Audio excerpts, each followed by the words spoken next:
Cosmo on 4 points.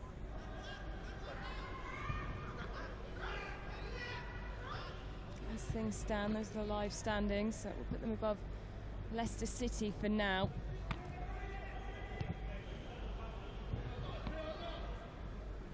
To get my calculator out later this afternoon, Ellen, to work out what the teams need to get through. It is different, isn't it, when you're doing a 5-team group? We're so used to doing and knowing the permutations off the top of our heads for a 4-team group. Exactly. And this, of course, with the 10 teams split into 2 groups. Different mathematical challenge for us. Oh, I completely missed what that sign said. Need to keep a keen eye to see who's got fans in the stands.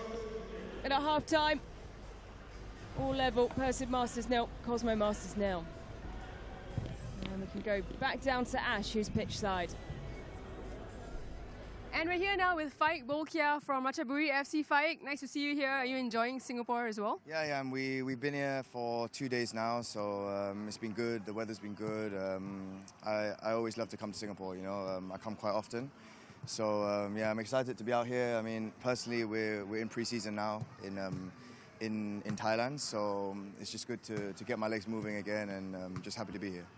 Chat to me about this format, 7-a-side football. It's fast, it's furious in a sense.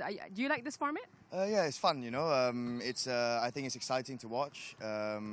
More goals, more shots, and I think it'll be good for the fans to watch. It'll be exciting to watch, and yeah, just excited to get going. Yeah. Last one. Who do you think the biggest opponents will be for you guys? To be honest, I don't know, because I don't know. Yeah, I can't answer that. I don't know. We'll see. Loads of big ones coming out as well. So thank you very much, Faik. All the best with Ratchaburi as well. And it's back to you guys. We're excited to see them take to the pitch in around 7 minutes' time. As we kick off our men's open competition. Igor Folela still deep in conversation in the stands. As the Masters players prepare to come back out. They do have a slightly longer gap between the games today. So back underway in the second half. PERSIB Masters 0, Cosmo Masters 0. Where will the breakthrough come from? It is PERSIB who are attacking now. Cosmo with all their players behind the ball.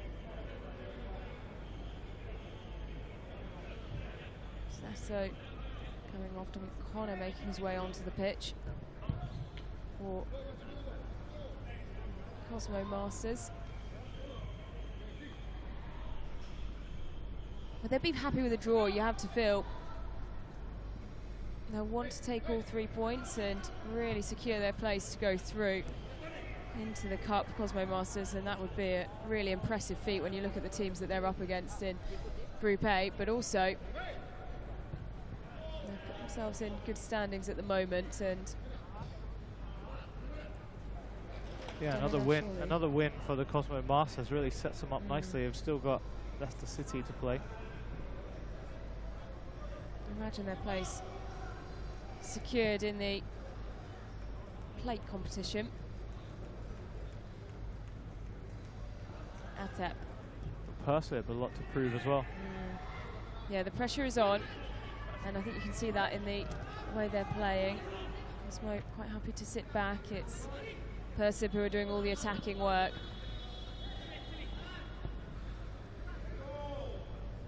And what they require.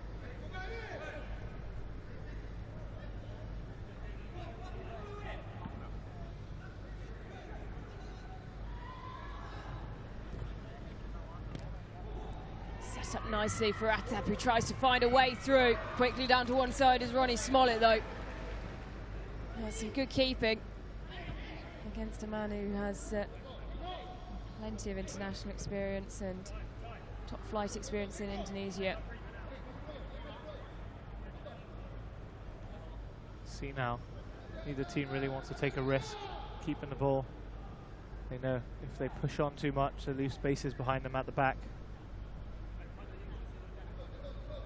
The risk is being caught out and just leaving too many holes in the defence. It's something that a lot of the Premier League players have spoken about trying to get that balance right between surging forward and then still having the legs to track back and do that as much as we say. It's only 7-minute halves and a 1-minute break at half time, but it does really sap your energy in this heat. We're a cooler day here in Singapore, Jalan Besar Stadium, but the humidity is still high.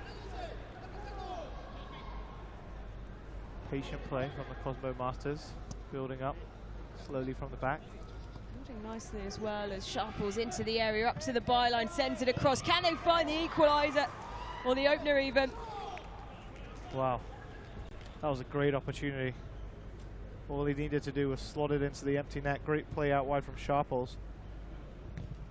No, it's such an important thing to have a player who can score so many but also contribute so well, and that's what Sharples is so good at.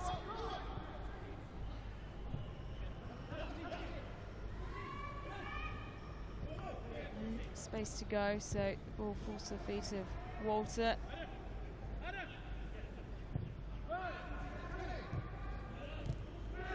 Fluid play now from the Cosmo Masters.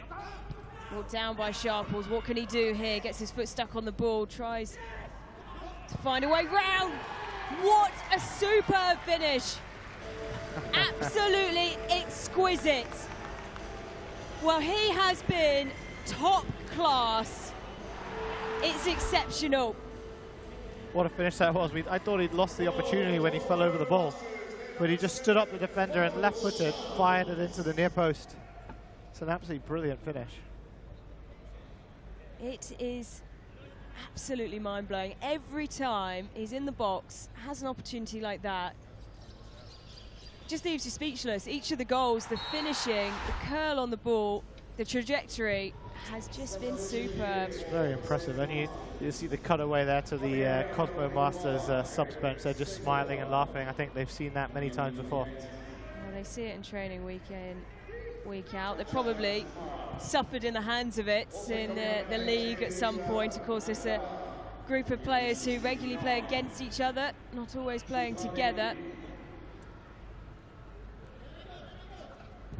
Is this a watershed moment as Joe Wright tries to slot it into the bottom corner?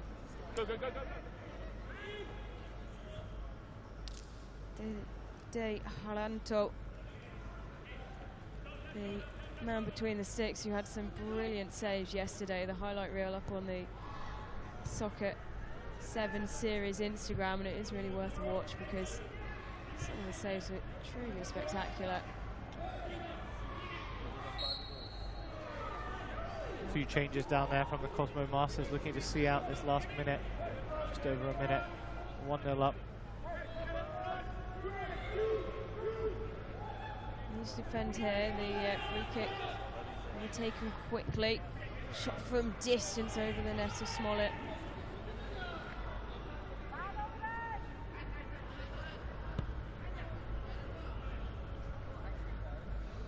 There he is, Ellen. He does a job, doesn't he? He scores. He scored his hat-trick and he was whipped off straight away in the last game yesterday, and scored today and taken straight off, saving him for later on in the competition. 3 games, 4 goals. That's sounds about right for his ratio. It's exceptional, the ratio that he has in the league. 36 goals, 18 assists, and we're backing it up here against difficult opposition from across the globe, and doing a fantastic job. The PERSIB Masters have been really frustrated, haven't they, with the last 2 days. Haven't been able to make the impact that they would have wanted in games.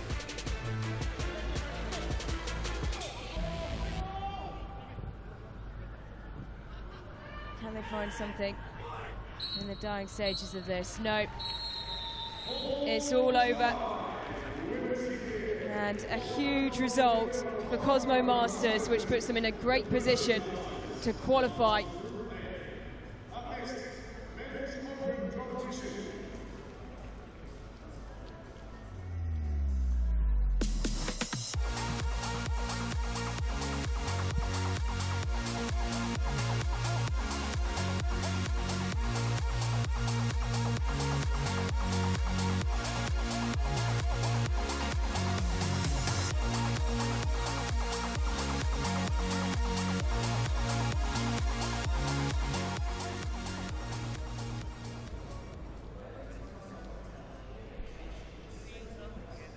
So next up, we kick things off in the Men's Open Group C. Djadjang Rock against Ratchaburi FC. And this will be a great opener, you have to feel, between these two sides. Ratchaburi FC play in the Thai League here in Thailand, nicknamed the Dragons. You can see the crest there. Great to hear from Fike Jeffrey Bolkai. Just ahead of this one at half-time in the last game. Previous captain of the national team. Also spent time at Chelsea, Southampton, Leicester as a youth player.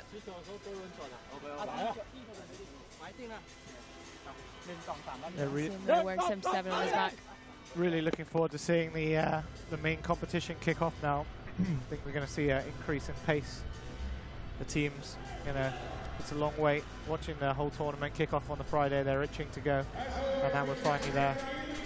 Matchup of two teams from Asia. Obviously Djadjang Rock, Chinese Taipei, and Ratchaburi FC from Thailand.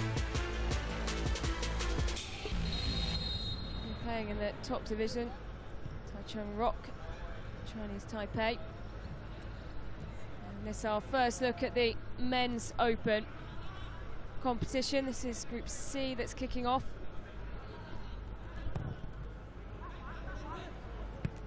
It has been non-stop football yesterday and through the start of today. Now almost 9:15 local time. The temperature rising, and we can finally kick off our Men's Open competition. Bolkai sets it up nicely. So interesting to see how these men take on the 7-a-side format. These slightly smaller sides than we see in the women's and the Masters. Teams of 10 with 3 subs. So they maybe need to take that into consideration when they're starting things off. I wonder whether it would be slightly more cagey affair to start, just so they don't want to overexert themselves too early.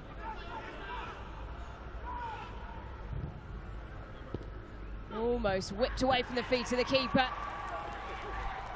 And the opener's there.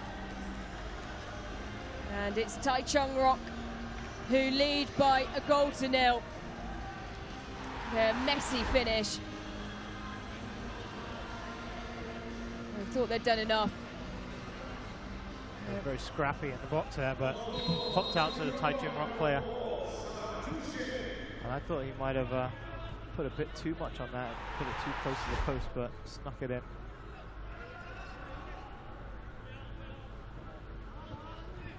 Junsheng, goal scorer. Clash of 2 Asian teams here in Singapore.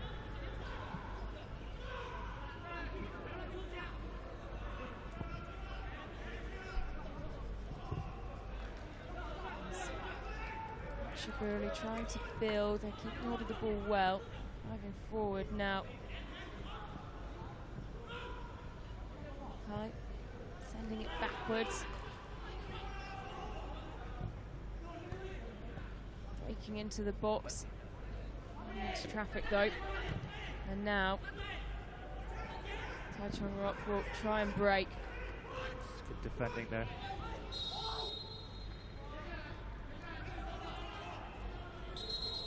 And not wanting to give up any room there. Chao Ying. A heavy collision there.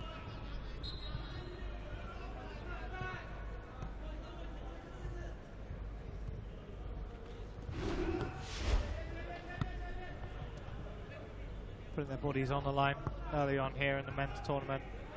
All to play for. These two teams from Asia. Great opportunity to play against each other. Erik trying to find a way through. And now it's tracking back. Tackle.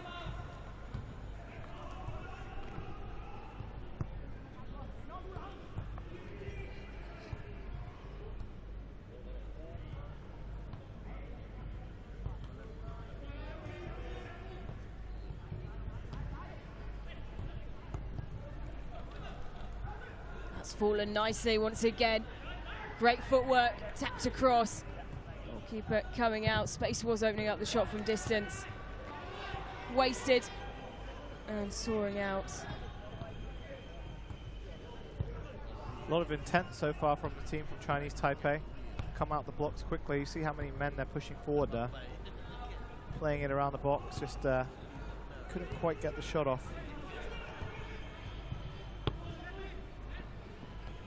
Pass that.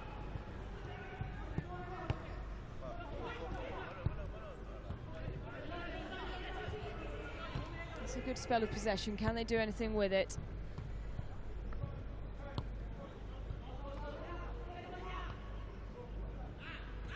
In a gather throw.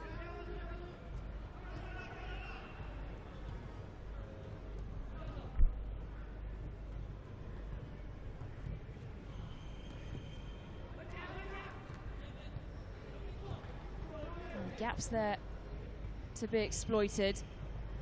Closed down by Djadjang Nurdjaman, who are good to prevent some opportunities, but give away a free kick in a dangerous area.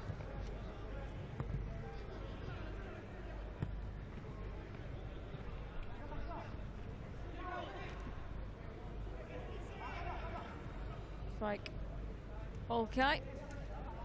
Stood over this. Takes those strides backwards. Steps up. Oh, it's a great delivery. Thought that went in. I thought that went in. The net bulged. Let's take a look back at it. He had eyes on the top corner and almost got there. Fractions. The keeper's last minute panic made me think that was going in.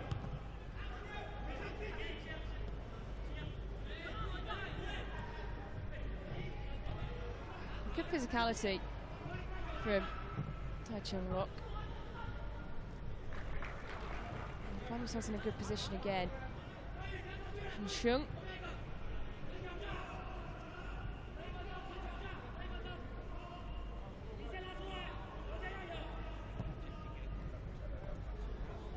Seconds left to play. Still just one goal in it. And it's Djadjang Nurdjaman of Chinese Taipei who have that one goal advantage.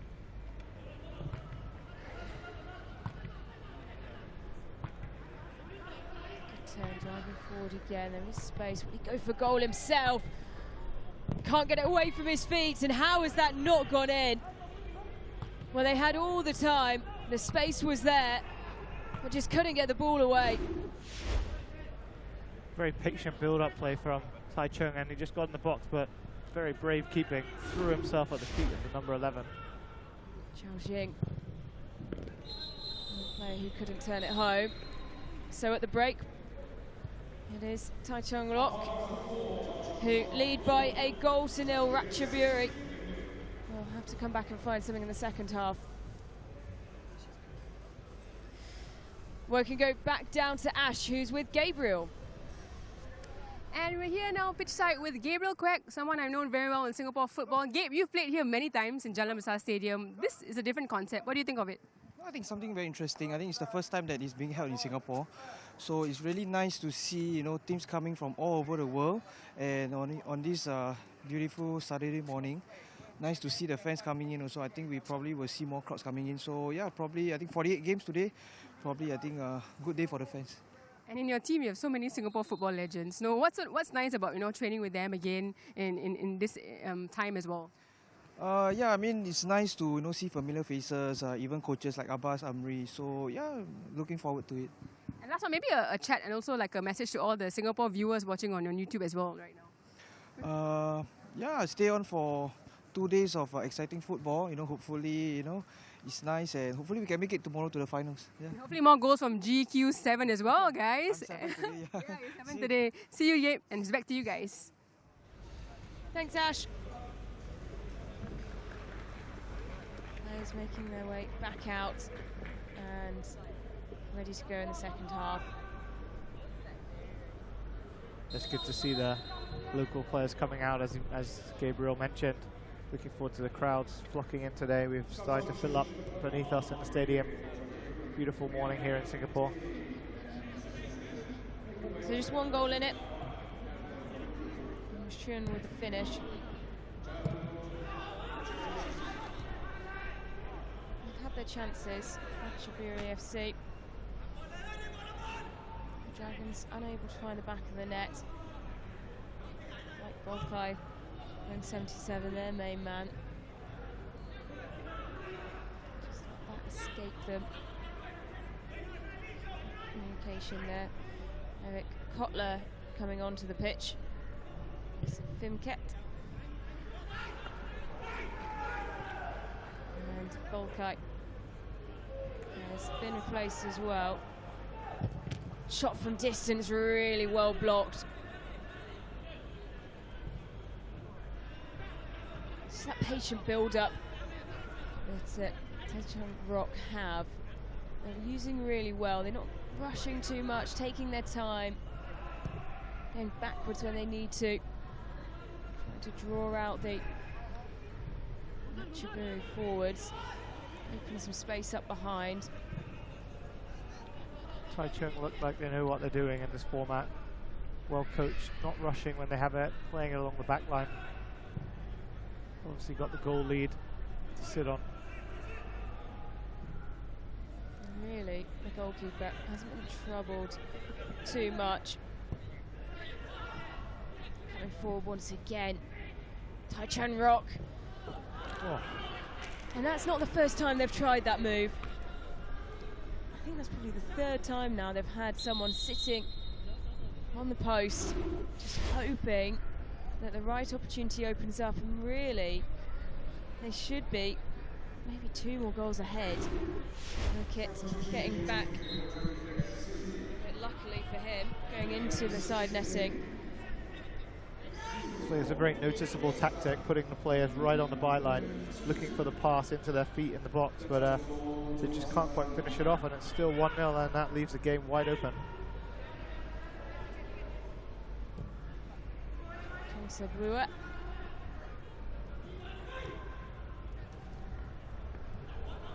One of the changes for Ratchaburi, who I believe made all their changes, it certainly seems. Just 3 substitutes available in this men's open. There's 4 in the women's and masters. And the comp.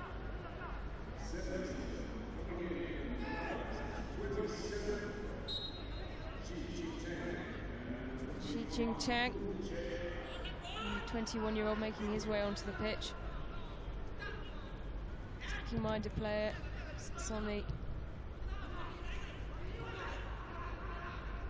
left-hand side. Information of the other substitute there as well, as Djadjang Rock coming forward. Need to hit that pass slightly. It was a good opportunity for Ratchaburi to break on Taichung now.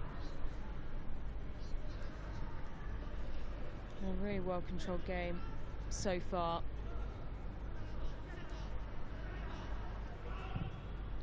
Building nicely. Sheng, goal scorer. Right up to the byline, can't scramble it over. The goalkeeper back to his feet. Chibili will try and break. The white shirts getting back, setting themselves in their defensive positions, and big opportunity, big chance, not taken, almost fumbled by the goalkeeper. All those missed chances from Taichung, and they nearly got punished. That through ball, the keeper came rushing out, managed to get there and catch it just about on the second attempt. From Ket. He's driving forward. This is a big opening. Not one that can be taken. Another save smothered by the keeper, and the game's getting pretty stretched right now with Ratchaburi breaking forward. Yeah, great game so far from Grit, particularly in the second half. He's made some big saves, and he had a chance there to find the equaliser. Still alive though. They're taking their time now.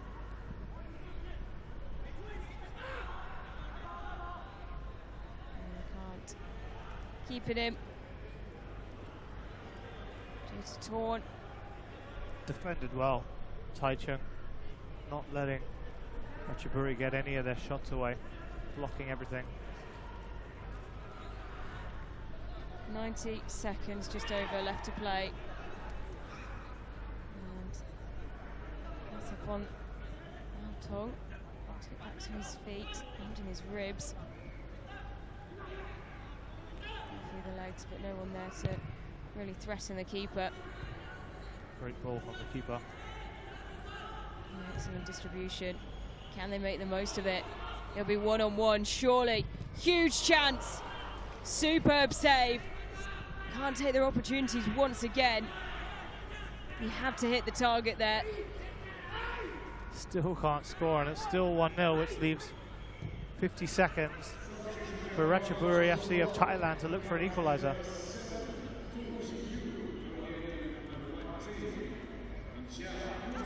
We're into the red zone at the top of your screens. Time is running out, but we've seen so many late goals in this Soccer 7 series already over the last day and a bit.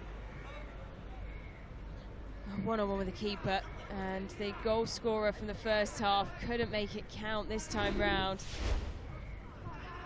Has to hit the target there. Strike from distance, so well saved. Well, that is excellent. Quickly down to one side. They've given away the corner. 8 seconds left. Surely it will be taken quickly. Hurry up, what the keeper's coming up. Big save. The keeper's up. Ergrit's up.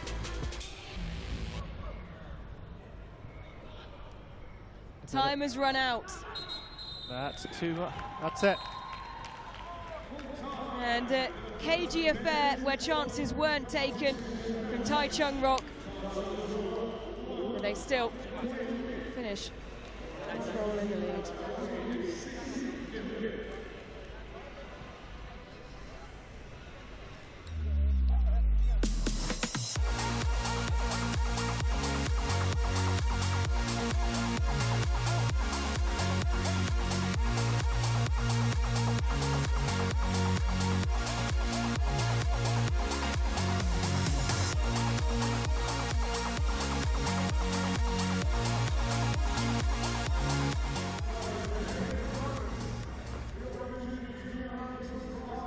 So flying through the early games this morning, and next up Singapore FC against Coventry City. Now this will be a great clash.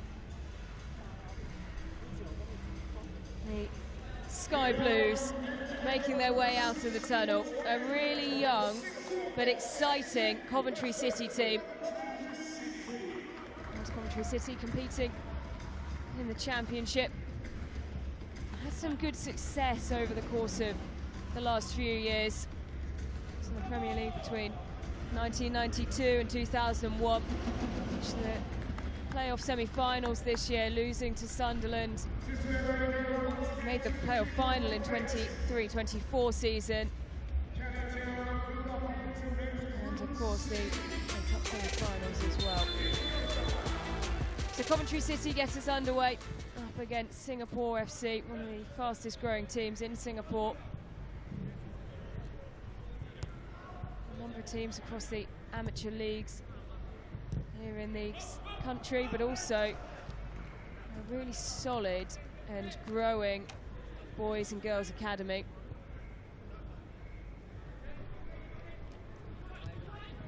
They're really looking forward to this one. Obviously, the young boys out from Coventry, their first taste of seven-a-side here in Singapore versus Singapore FC, like you say, fast-growing side. They've played a lot of sevens football playing in Hong Kong as well, so know what they're doing. As you can see immediately, Jake Jessup on the ball. Tall goalkeeper. All in black, and on the other end it's Oscar Varney, joined from Fulham's academy in July. So just getting settled in the club, and no better way to come out and do some team bonding, of course, as well as the work on the pitch.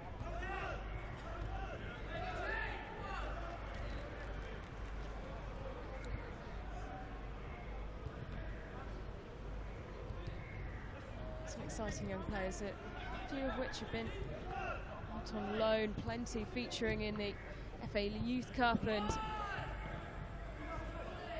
academy set up that the Premier League run, Premier League 2.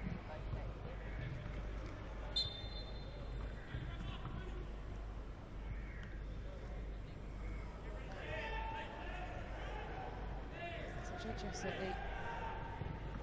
the tall figure, all in black, goalkeeper for Singapore FC. Very comfortable with the ball at his feet, as we've seen so far.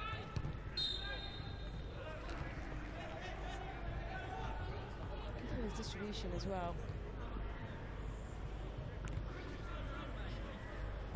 Reece Henry makes that surging run forward. Sends it across the area. That will need to be cleared confidently, and it's not. And they're not made to pay, Coventry City. It's a big, big chance wasted there by Singapore FC. Gabriel, who we saw interviewed before the game, snuck in there.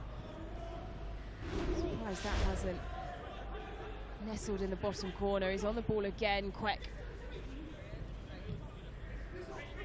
And they'll continue to push forward. Henry into the side netting. Coventry City need to settle some nerves here. Really deploy the structure.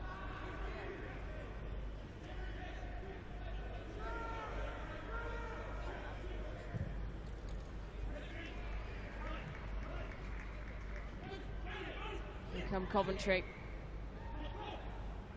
Siddle. Good save by Jake Jessup, stayed big there. Ball smashed off his chest.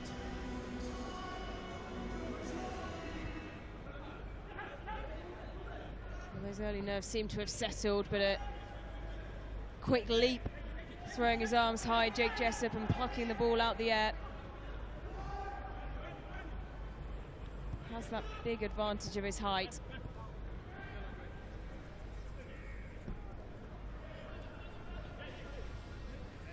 This is a squad mostly teenagers from Coventry City.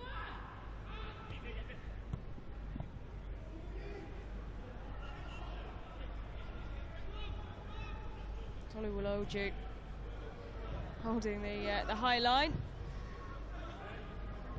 And good to see the support in the stands for the Sky Blues.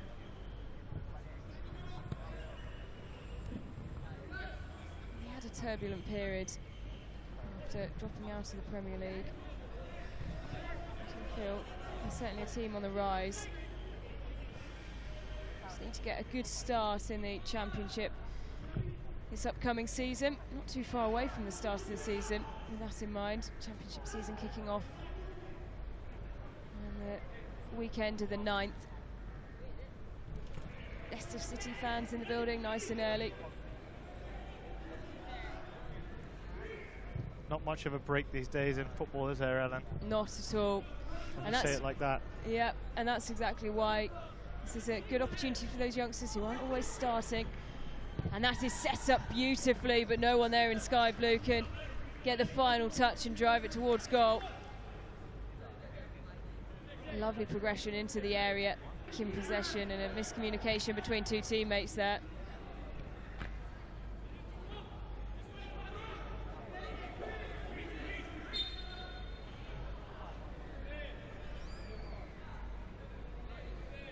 .90 seconds left to play the first half. Given away again from Jessup. It's been a bit wayward his passing. Siddle.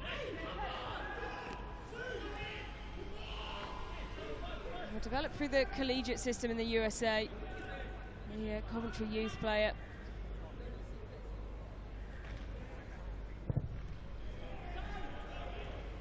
Well, at times his distribution, particularly at the start of the game, looked quite good, Jake Jessup, but he keeps giving opportunities to those in the blue of Coventry City.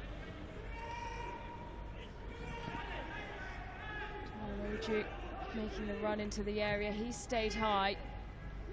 And that's set up nicely, but just don't have that final action to get the shot away.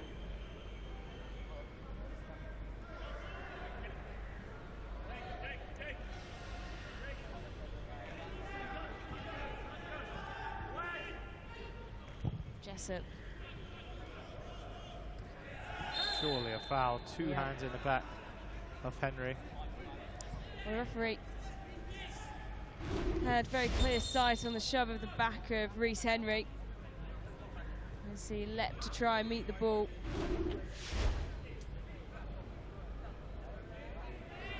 Pretty easy decision for the ref, but gives Singapore FC a chance to get back on the ball.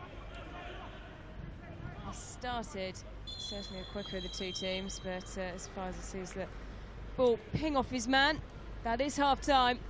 And we are all level between Singapore FC and Coventry City.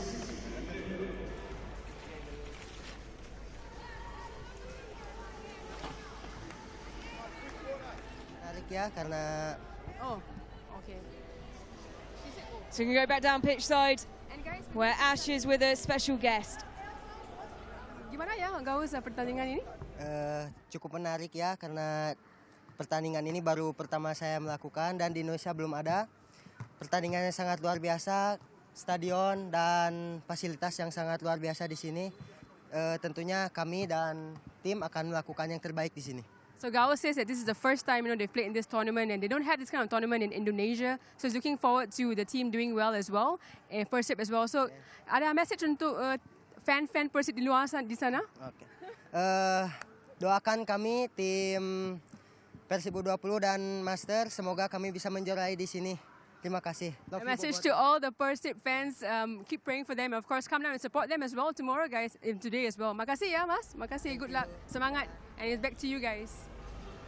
There's been a real call for action, isn't there, from PERSIB, try and get fans out to support the team. So well supported across Asia. And we will see their team going in the men's open up next. But in this one, all level between Singapore FC and Coventry City. Seb, is this what you expected from, of course, a team in Singapore who are used to playing the sevens format, but then also a young team in Coventry? Yeah, it's always interesting to see as Coventry break up on the ball in the box. Big opportunity, through the legs and in. And Charlie Finney with a cool finish under pressure, threading it through the legs of the goalkeeper. Well, he's a young player, but he's had plenty of experience at non-league level, as well as in the academy system at Coventry City. And good finish through the legs there. Caught Singapore FC a bit cold from half-time there, didn't they? Came out firing. I was going to say, yeah, it's always a good time to play these pro sides out who have come out from Europe, because you know, they're not used to the conditions, the pitch, the style of football, so it's always a chance to beat them in the first game. But well, you really do have to adapt to the conditions. We've heard that from a lot of the English teams, and it's Singapore FC who have bodies in the area. And what a superb strike that is, rushing onto the ball. An excellent finish from the captain. and his game has sparked into life now. Singapore FC conceding, went straight back up the other end. Nice patient play in the box, and he laid it back to captain Joe Claridge, who's got such a cultured left foot, but went under the keeper. And we're all square at 1-1. Well,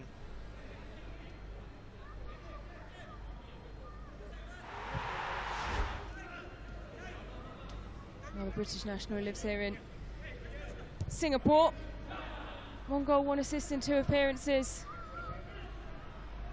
Singapore FC in the league last season. So back level. Just inside 5 minutes left to play.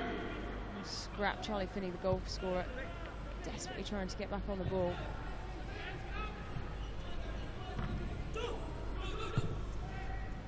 They have the benefit of youth in their legs as Gabriel comes up the far side. Coventry City, but they have had to really adapt to these hot and humid conditions. Even just walking around here, you feel like your lungs are getting a little bit bigger.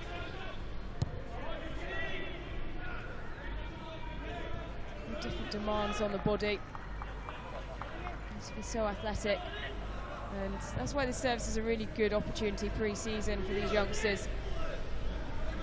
running in their legs. You have to with pitches this big, and it being a 7-a-side game, it's been one of the big talking points. I haven't seen too many opt in for those long balls forward. As of course we see Jessup try and use that distribution that we know he has in the bank. Barney in goal for Coventry City. He's 18 years old. Most of the squad 18 or 19. Shaman. 19-year-old. Just not to go for goal himself. And Coventry lead once again. Great team build-up. Setting themselves up really nicely. Jessup dragged from side to side. Really patient build-up there from Coventry. And when the chance came, the double shot, I think the number 10 got the final touch on that. Yep, Kayan, the captain. Just there waiting, knowing that Jessup would be dragged from side to side in the goal. 20 years old now, Kayan. Started his career at Cambridge United. 3 loan spells away. His experience playing in the lower divisions in England.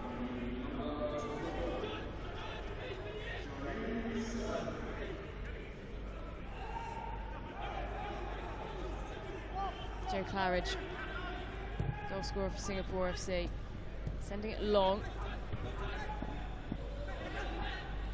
Shafiq.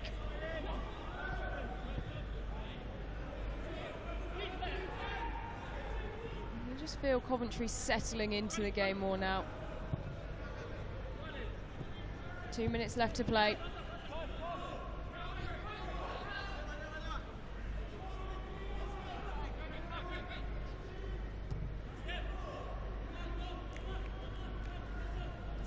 Going back to his keeper. Again. So a former Cambridge United player.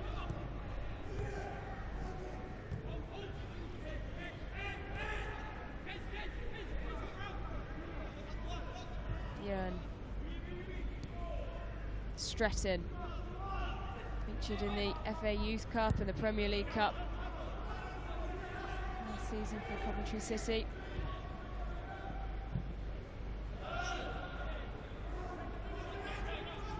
Good turn. Shaman keeps going, rolls it over to one side. Another big chance, but a big save from Jake Jessup. Ouch. Sliding in, taking it back at the tackle, short.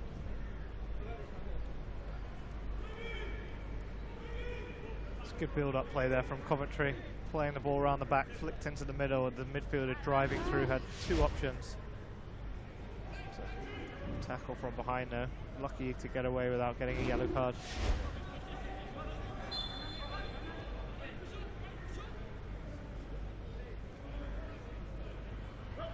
So the changes have been made. 20 seconds left to play. They lead by 2 goals to 1. Can they make it 3 with 15 seconds left on the clock? Well, good tactical play to send it back to the goalkeeper. He can play the ball around the back and watch the clock tick down. And you don't need to do too much, but he's opted to go long there and try and settle the game well and truly at the end. But the job was already done. Coventry City get off to a winning start. Finish Singapore FC 1, Coventry City 2.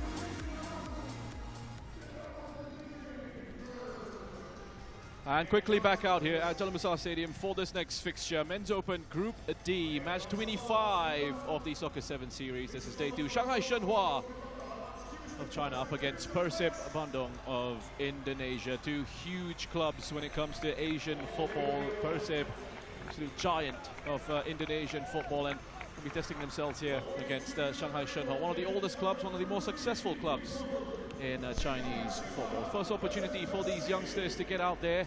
It is starting to heat up, the action and the temperatures here at Jalan Besar Stadium. So let's see how the players get on. But they'll be really looking to get on with it here. I'm sure they'll be waiting a while.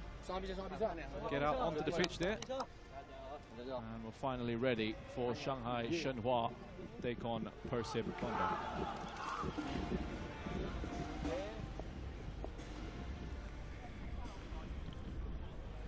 Coming into this fixture off the back of 2 games in Group C in the Men's Open.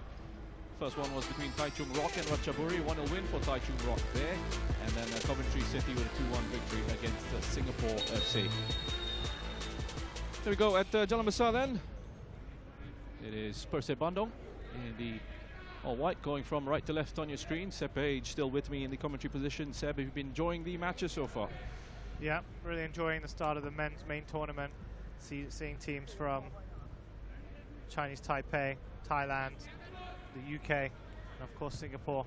Just seeing the different styles of play, and now excited again to see these 2 Asian powerhouses, Shanghai Shenhua and PERSIB, playing against each other.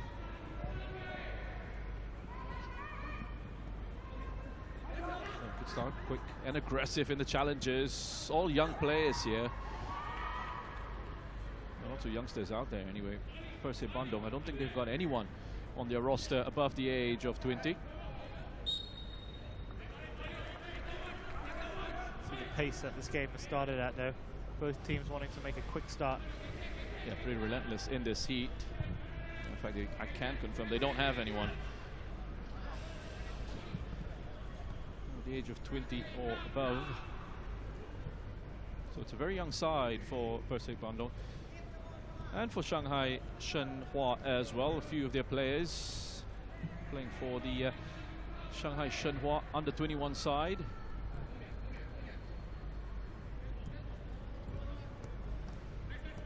It's fascinating to see some of the names on the team sheet as well. By Xue Feng, who's the under-21 team manager, apparently was listed initially on the team sheet, which would have been fascinating. I think he's been taken off now. I don't think he would have had the legs to compete in this event. When he saw the opposition lining up, he put the coaching shirt back on. A very smart decision.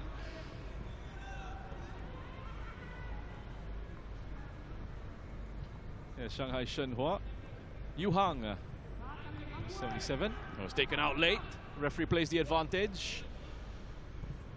Thought about the whistle. And, session with the side in blue.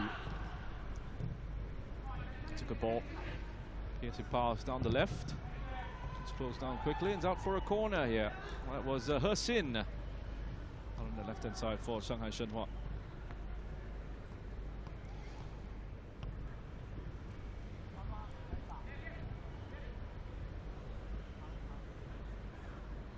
Pretty intense pace for this one. A mistake at the back.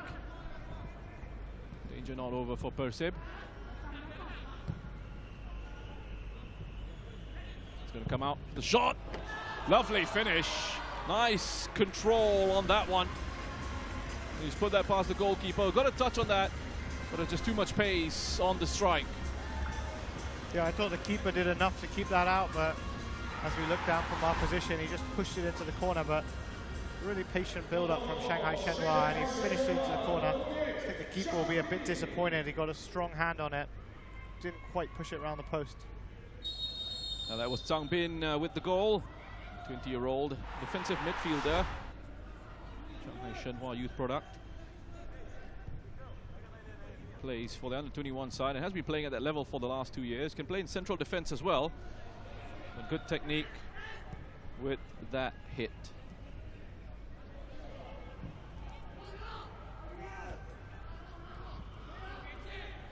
PERSIB.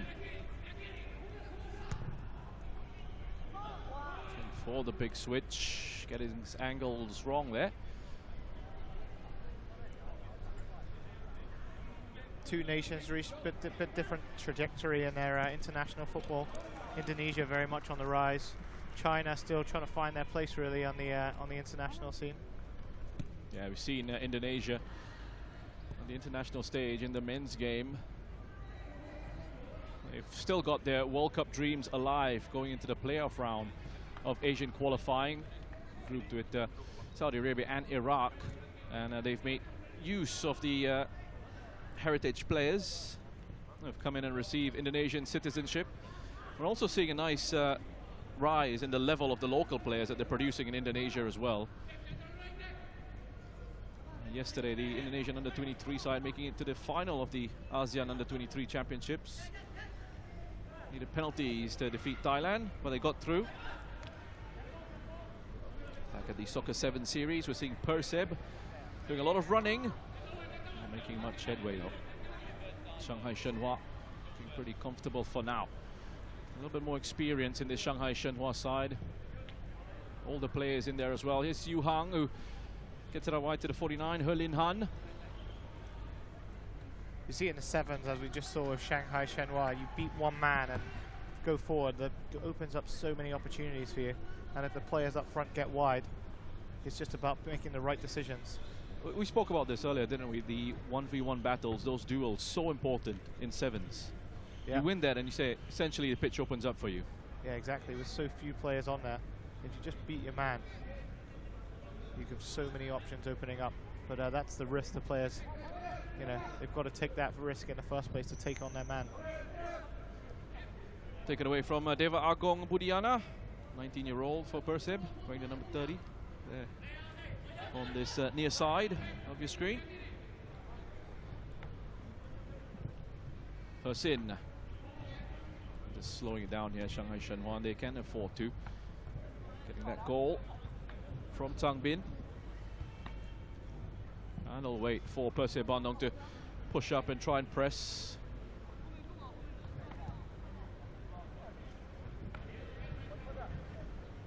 Four groups in the men's open. Top two in each group going into the quarterfinals of the cup competition.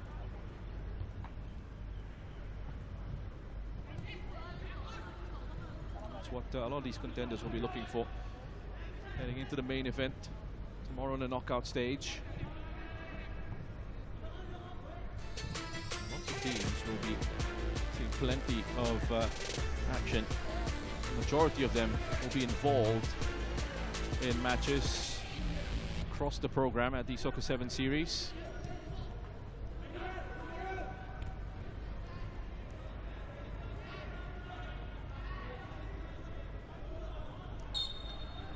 And there it is, whistle for half-time here between Shanghai Shenhua and PERSIB Bandung, and it's Shanghai Shenhua who go into the break a goal ahead thanks to Tang Bin.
Lovely sights of Singapore. The skyline. There's plenty to do here in this city. We're just showing you one part, a little part of Singapore. There's a lot more that's going on around here, Seb. Yeah. You know, you would know as well. Yeah, I always enjoy. Obviously, I live in Hong Kong, Yeah. but always a great time to come over to Singapore. So many different things to do here, so many different types of food to have. Oh yeah, food is a big one here. As we get back underway, second half at Jalan Besar between Shanghai Shenhua and PERSIB. It's tempting me to start doing a little bit of a food review show now here instead of the focusing on the sevens, because when you mentioned food, there's a huge rivalry in Southeast Asia as well. They're always arguing about who's got the best food. Yeah. Well, Singapore, Malaysia, Indonesia. You've got everything available here in Singapore, but I guess that's the beauty of this tournament, bringing the teams from all over the world to a place like Singapore. It's a great, and these young guys that we see on the pitch now, what a part of their development. Yeah, meeting absolutely. people from different cultures, and I can see why the teams love to bring these young squads out to aid their development. Yeah, it's a region that's very passionate about its football as well, not just about the food. An opportunity for Shanghai Shenhua here. Zhang Bin looking for that late run. What a challenge that was. PERSIB Bandung. Askar Fawaz just sliding in on Zhang Bin, who is making that late run again onto the top of the box.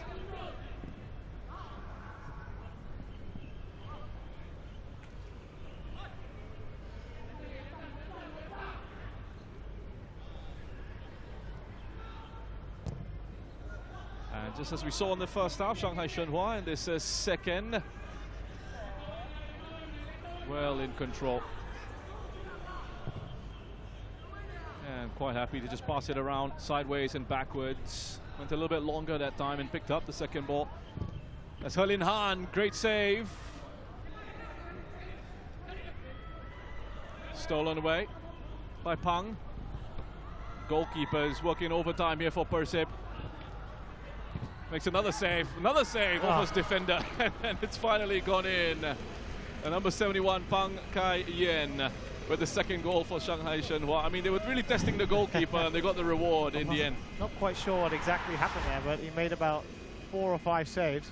There's pink, and the ball just flinging around the box, but it finally popped up, and I think, look at the keeper's disappointment. He can't believe that his defenders couldn't clear it. One of them smashed it against him. Yeah, making some really good saves there, but he wasn't helped out by his defense. He's got a great name as well for a goalkeeper, Tafarel. Oh. Yeah. Well, I wonder when he took that name on. If it was given by his parents at birth, they well, yes. Actually, it's quite common. It's very common in Indonesian football to have, you've got likes of Rivaldo playing for Indonesia. Wow. Well, I guess he had to become a keeper then. Yeah. It is very common.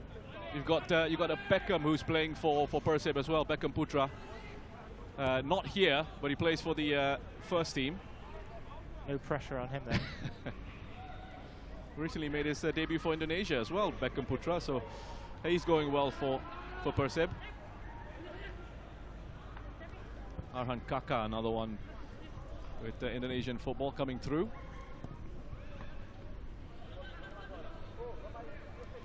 Now there is Aska. Given straight back, really finding it difficult here, PERSIB, to get anything going in possession. Yeah, 2-0 up now, Shanghai really making things easy for themselves by making the pitch big, spreading out, keeping the ball. No rush at all. That's Hersin. Hersin gets it back from Zhang Bin. Not a bad idea. Decent exchange of passes there. And just try to thread it through to Herlin Han.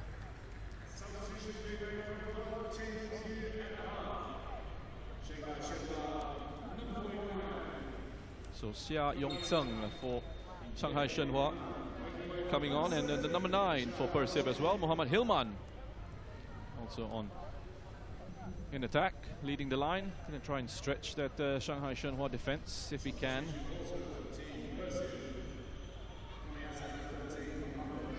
Not really been given any real issues, this Shanghai defense. Very comfortable.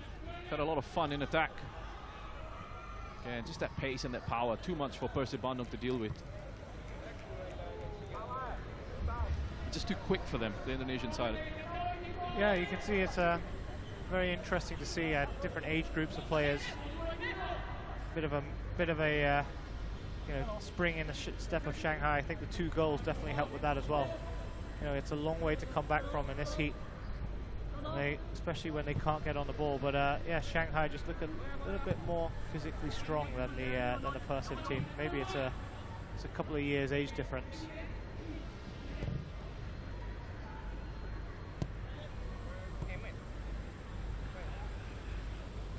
There's Bang. Spaces everywhere out wide. They're really stretching out this pitch very nicely. And Shanghai Shenhua in no rush at all. Here's Zhang Bin. Scored the first goal. To run at that PERSIB defense. Sets up a teammate. Blazes his shot well over. Yu Hang. Yeah, the patience started to wear out there for the Shanghai team, and the captain just wanted to get the shot away. They do say, as long as it goes out, your shot, or you score, you're okay. If it rebounds and you have a counter-attack against you, you can be in a bit of trouble from your teammates. So the top 2 teams in each league in the Men's Open, going through the quarterfinals of the Open Cup. The 3rd and 4th teams in each group will proceed to the quarterfinals of the Men's Plate knockout competition. And then they'll also have the Shield knockout competition, which will be contested by the losing quarterfinalists in the Main Cup knockout competition. That will only consist of a semi-final and a final. So lots of football away in this division. 16 teams in the Men's Open as PERSIB look to create an avenue, get a shot away. Again, there's too many blue shirts in the way. Shanghai Shenhua on the break. Was he fouled there? Referee gives the free kick. And that should be enough for Shanghai Shenhua to take their first 3 points of the tournament. Yeah, time bar there well in the red, and not clear now. We come down to 0. That should be it. Shanghai Shenhua, very comfortable outing for them, their first outing at this tournament. And it's a win for Shanghai Shenhua by 2-0.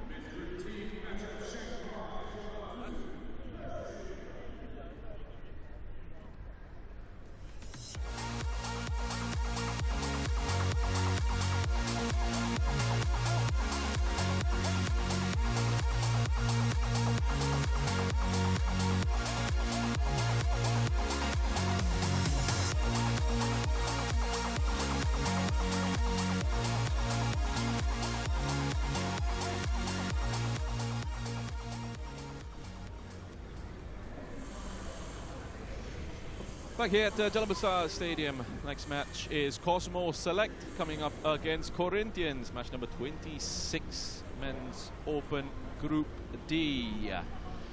Getting a bit of water here on the playing surface, which is much needed.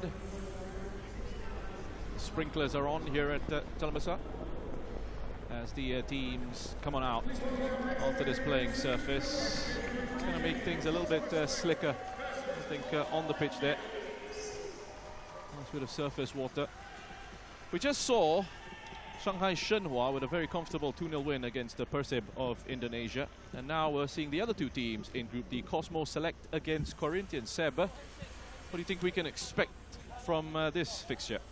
Well, I've got to say, really looking forward to seeing how the Corinthian team lines up. We've seen their Masters, obviously.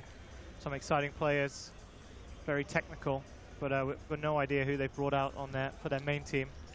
And then obviously Cosmo Select, it's a selection of the top players from the top amateur league here in Singapore, with a guest appearance from Freddie Tuma in goal, who is a clubmate of mine in Hong Kong, who's got a lot of experience in sevens, playing for many years in the Hong Kong tournament. So look out for him. He actually scored this year in our tournament for the Hong Kong Football Club against West Ham.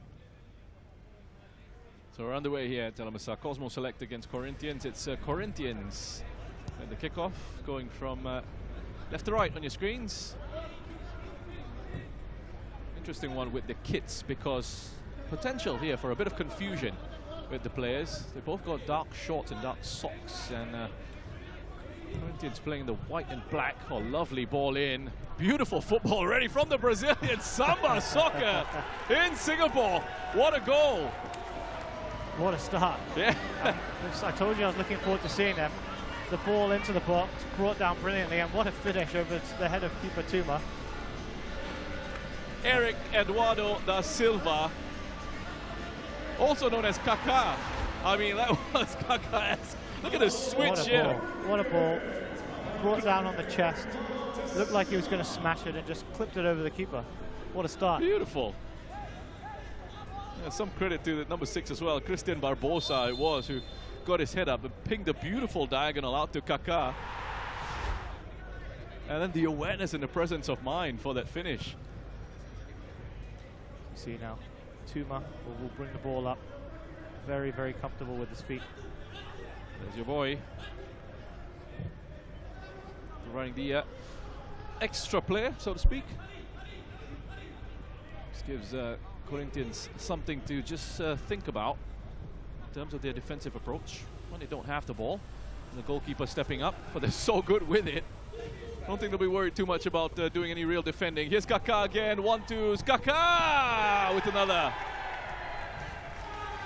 It's a very interesting Corinthians team. They don't look too young, but they just look so confident on the ball. And these little flicks over the player's head. And his second goal of the game, another composed and confident finish. Wow, this is some great football from the Brazilians. And Kaká, 2 goals already for him in this competition. The 29-year-old with a nice finish. There's that give and go.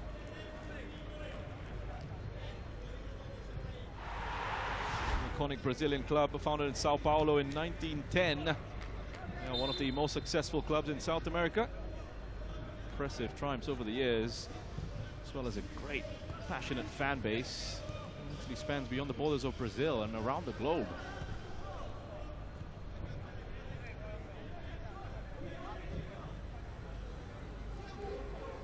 They're on the turn. Decent effort. First real shot at goal. It's not a bad effort. Cosmo will be a bit shocked by this fast-paced start from Corinthians. Just need to settle down a bit. It was a good effort. That's Torsten Cross, who plays in the Singapore Premier League for Tanjung Pagar United, out here at the Soccer 7 series. Young Australian, very talented young player. See, he's confident having the shot from range from out there. Yeah. Did the right thing. Took it early, but just couldn't quite execute it on his left foot.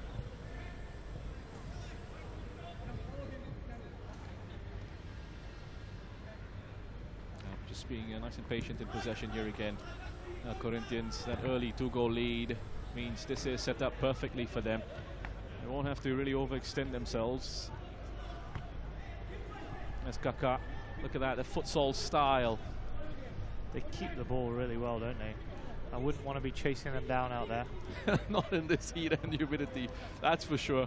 And you just know as soon as you get close to them, they'll do something to make you look silly. His cross. Was he fouled? Yes, he was. Brazilians don't think so. There's Rubens de Almeida, also known as Tuco.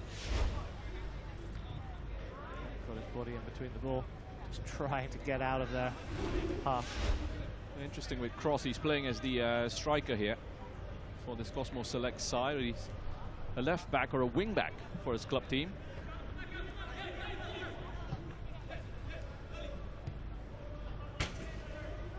Goalkeeper stepping out again to halfway.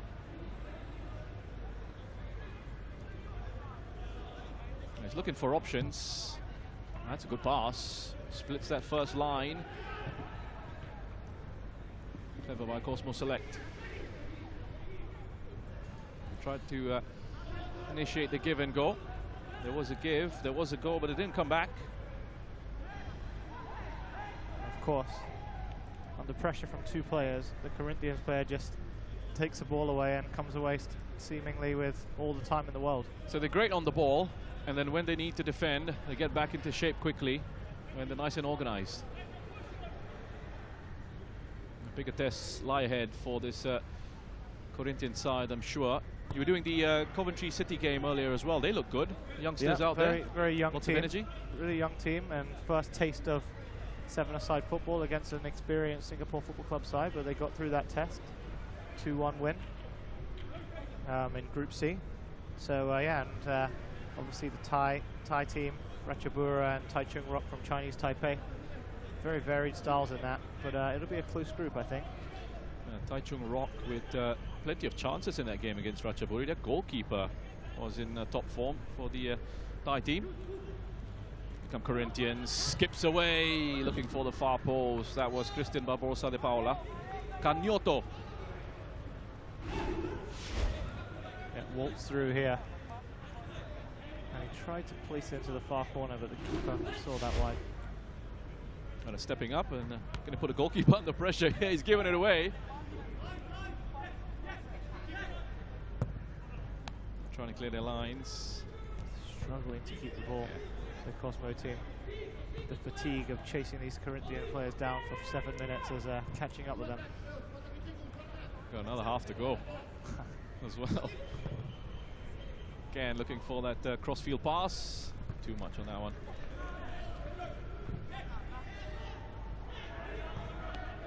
So one last chance for the Cosmo Select. Can they find something before half-time?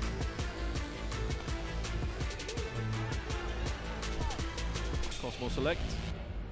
A selection of players from the Cosmo League, Singapore's oldest amateur league. As we have the whistle for half-time here, it's Corinthians leading by 2-0 against Cosmo Select.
Teams back out here, just ahead of the start of this second half between Cosmos Select and Corinthians.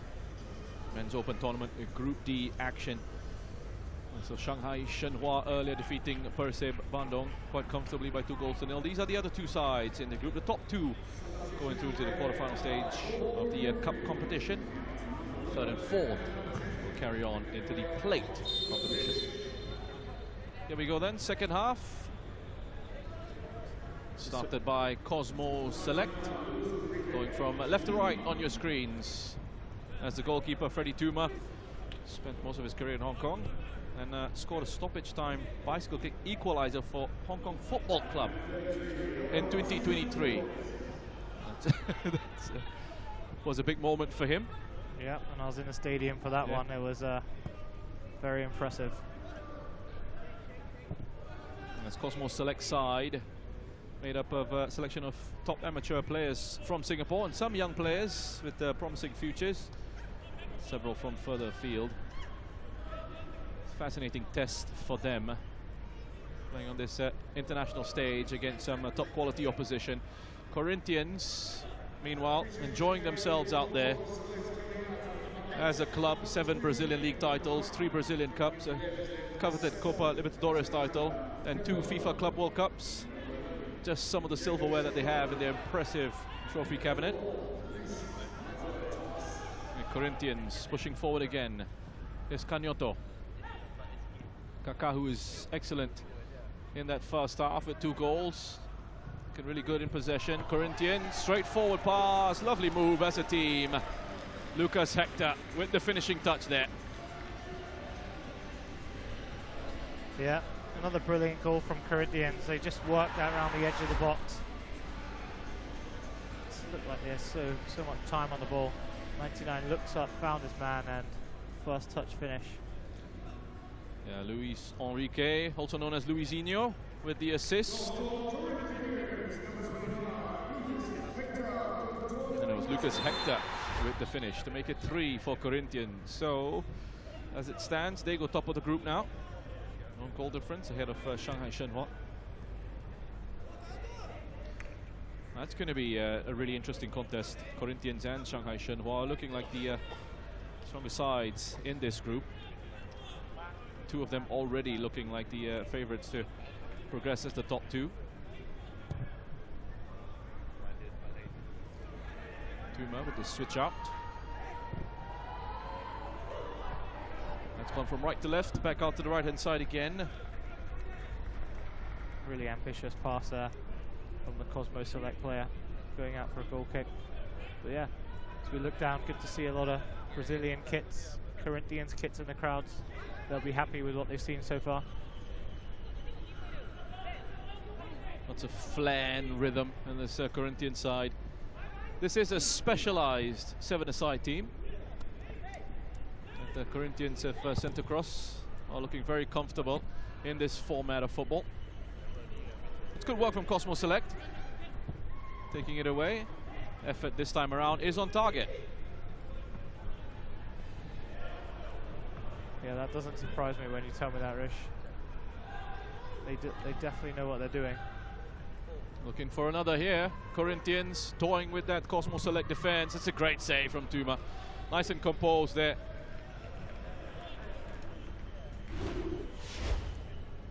Stood up really well to that. Yeah, he made space for a shot, but Tuma rushed onto him and he managed to get an arm onto it to keep the scoreline at 3. There's relentless pressure though from Corinthians. They've gone short on the corner. And they're just playing a bit with the Cosmo Select right now. Oh, look at that from Canyoto. So a lovely diagonal for him. The assist for the first goal that was scored in this match. Sweet left foot. And I mean, he's just loving it out there. They all are. Again, I think they have the capacity to go up another gear or two. Yeah, but you know, that's tournament football. You gotta save your energy, ease your way into it when you're 3-0 up. Try and enjoy yourself, because it's a lot harder when the games are tight. Canyoto.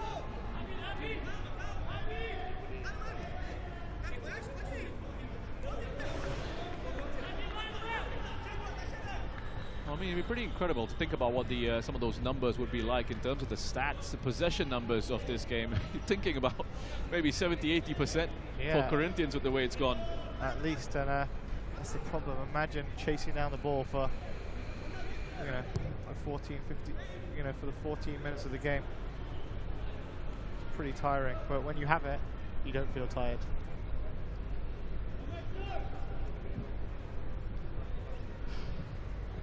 Time bar ticking down into the final 2 minutes. Each segment of that bar representing a minute of the half. Right at the top of your screens, in case you were wondering what that was. Canyoto with another diagonal, going for the spectacular with the attempt at the overhead kick there was Luisinho.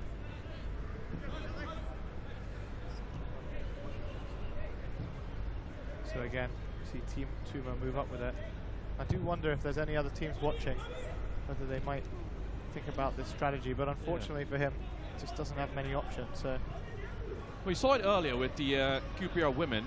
We had Kendra Clark stepping forward, the goalkeeper stepping out, and that was the first time we really saw it at the Soccer 7 series. But you're right to say we're seeing a little bit more now, and you wonder if other teams are going to be willing to take that risk. Yeah, we see it a lot in Hong Kong, where we do have some repeat teams. Oh, good shot, good save. It's a big tactic used by them. Keeper bringing the ball forward, and then they often get the shot away. But yeah, probably first decent effort on target for the Cosmo Select. Ivo Alj, the goalkeeper for Corinthians, can be given some work to do in this second half. He might have said to his teammates, let me get in on some of the action. Cosmo Select looking for a consolation goal here. Good feet, good work. As he steps away, shot comes in. Dragged wide, and not troubling the Corinthians keeper at all.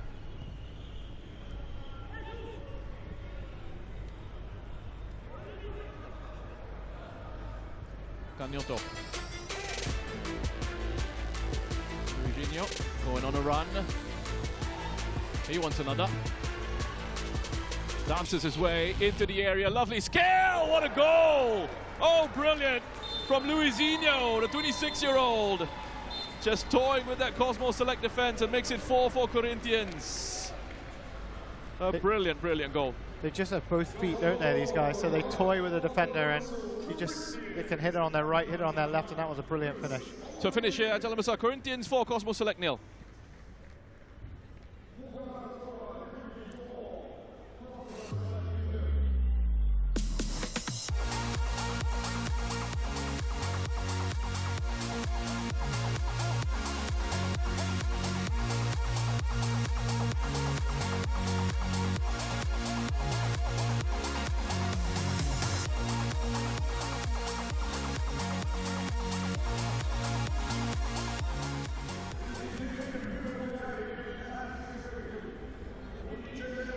Geylang International against Corinthians Femenino. That is the match that is coming up next here at Jalan Besar, match 27.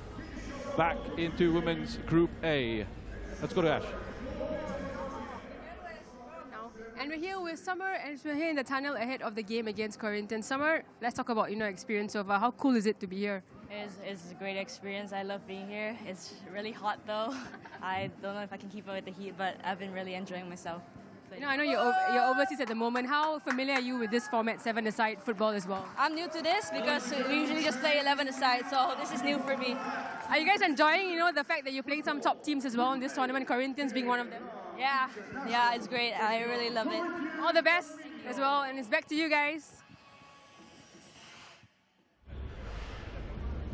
Yeah, great to have a little bit of insight there. Summer Chong, who scored earlier in the opening match for Geylang International against Albirex Niigata. Nice win for Geylang there, and that puts them in a good position in this group when it comes to finishing in the top 4 for progression into the knockouts.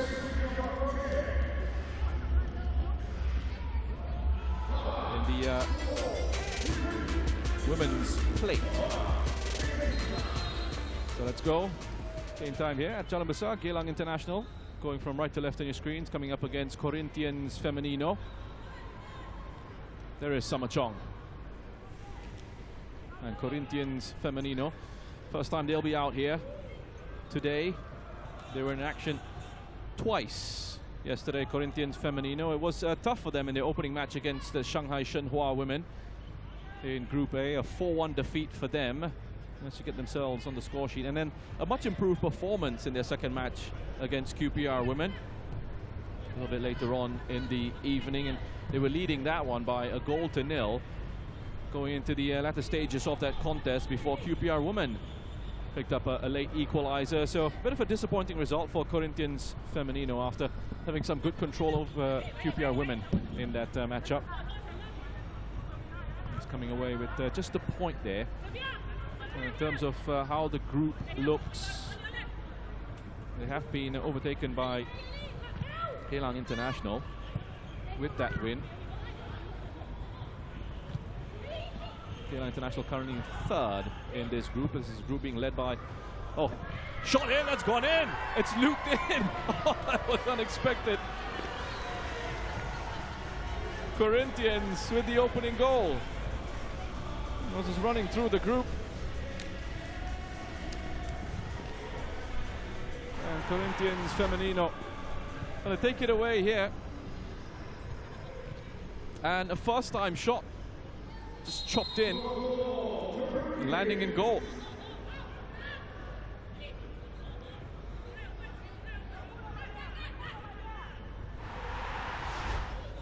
Good finish there, Corinthians Femenino with the opening goal of this matchup. So real-time table, they are now ahead of Geylang International. Up to 3rd, the top 2 in the group. As I said, Shanghai Shenhua women and QPR women currently in 2nd. Shanghai Shenhua women looking excellent at the Soccer 7 series in this group. Geylang International looking for a response. Big celebrations from this Corinthians Femenino side every time they put a block in. Very vocal with the challenges.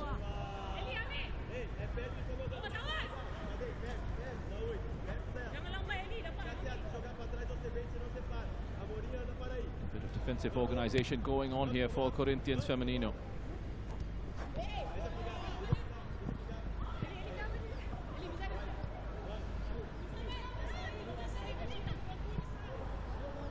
Chasing this one down is Thais. Will pick up the assist for that opening goal. Thais Silva Amorim.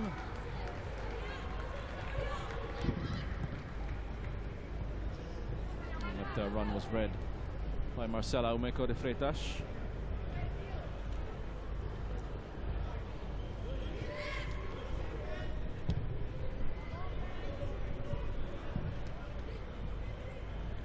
Seen a lot of football already, lots more to come. Full program on this Saturday here in Singapore.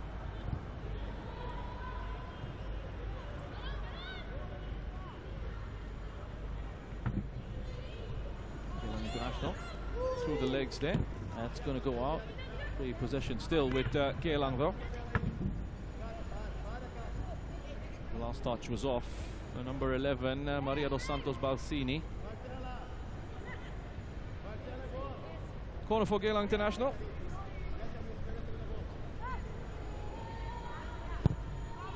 It's played in low. Balsini was there at the near post. Put that one out for another corner to Geylang.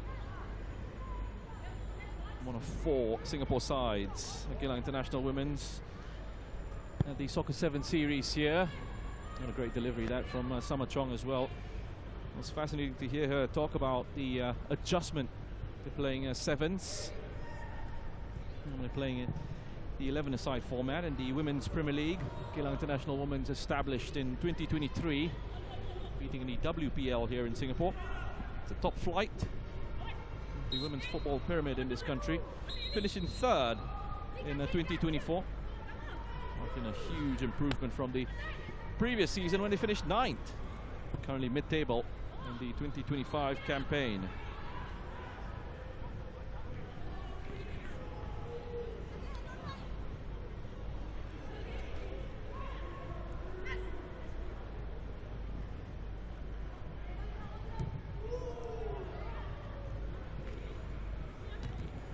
Corinthians Femenino, the most successful side in Brazilian women's football.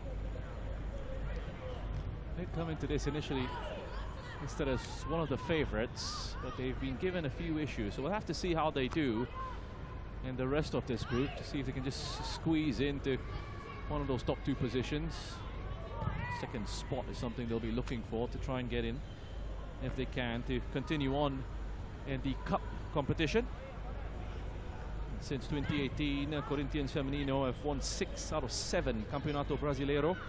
The Football Femenino Serie A won titles, including the last 5 in a row.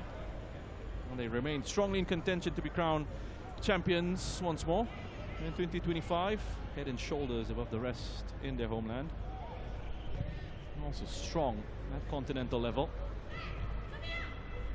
4-time Copa Libertadores Femenina champions since 2019, including 2 from the last 2. They are the most successful side in that tournament's history.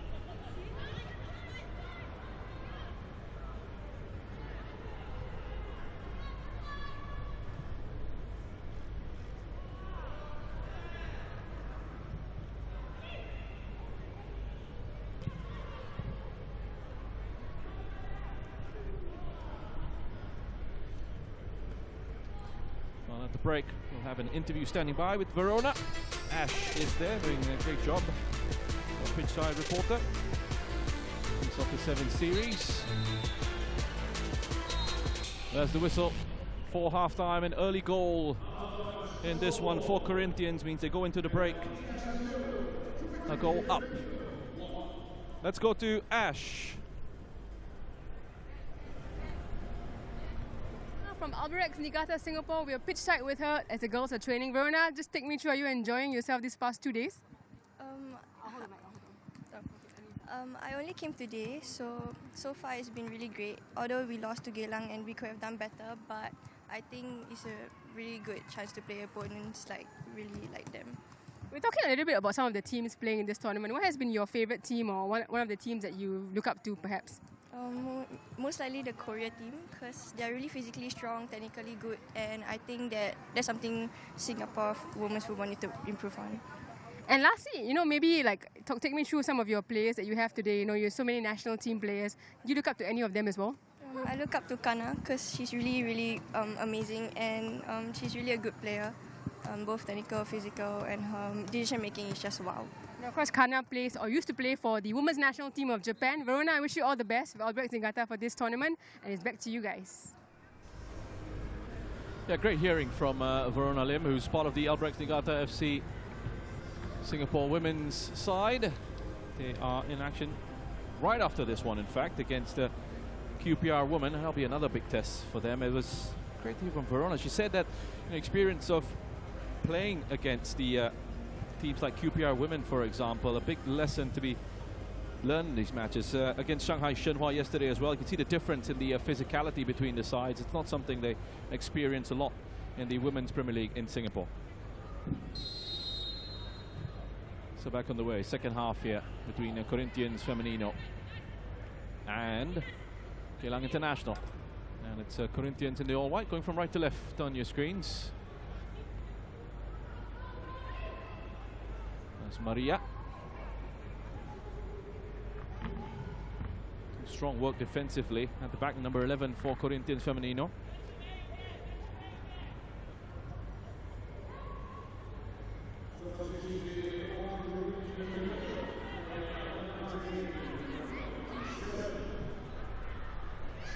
There we go, good ball into the area. The Corinthians Femenino, a chance for another. And it is another goal for Corinthians Femenino. Great celebrations as well. Just a matter of time, really. Cassia Souza with the finish. Captain of this Corinthian side.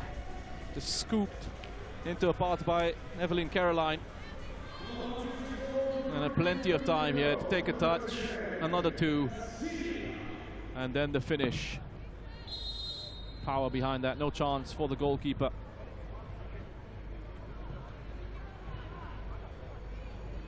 Cassia Souza. So enjoying themselves a lot more out there now, Corinthians Femenino. Oh! Could have ended up at the in at the far post. Touch from Marcela Umeko. So the corner here for Geylang International.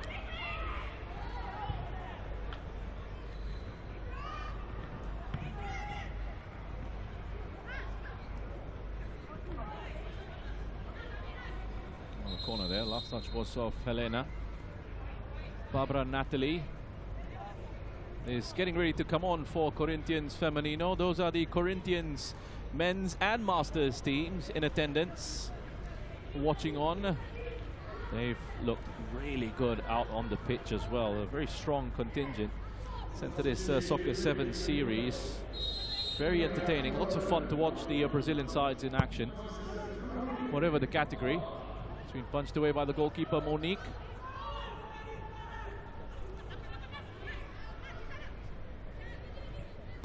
Couldn't quite chase that one down. Helena Maria.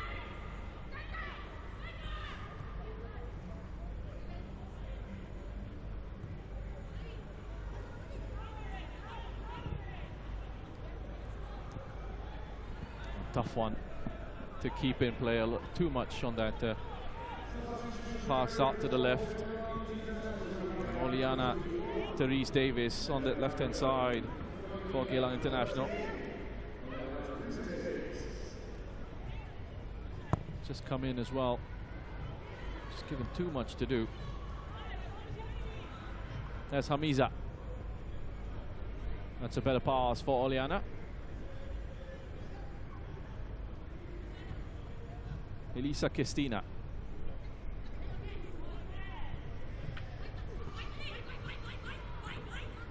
Being shown towards the sidelines, does well to hang on to it. Good triangle there for Geylang. The space here down the left hand side for Oliana. Gets it from Samachong.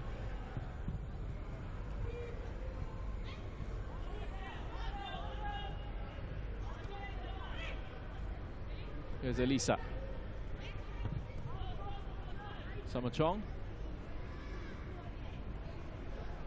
not quite happening for Geylang International.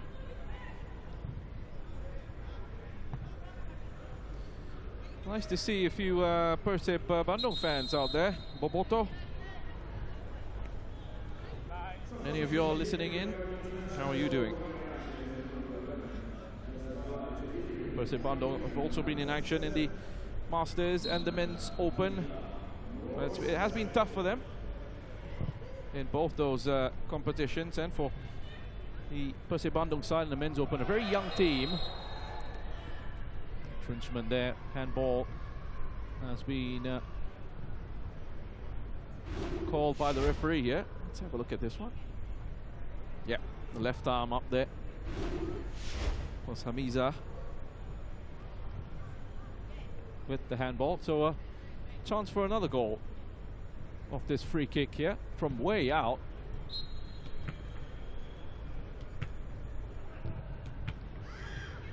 Well, lots of elevation on that.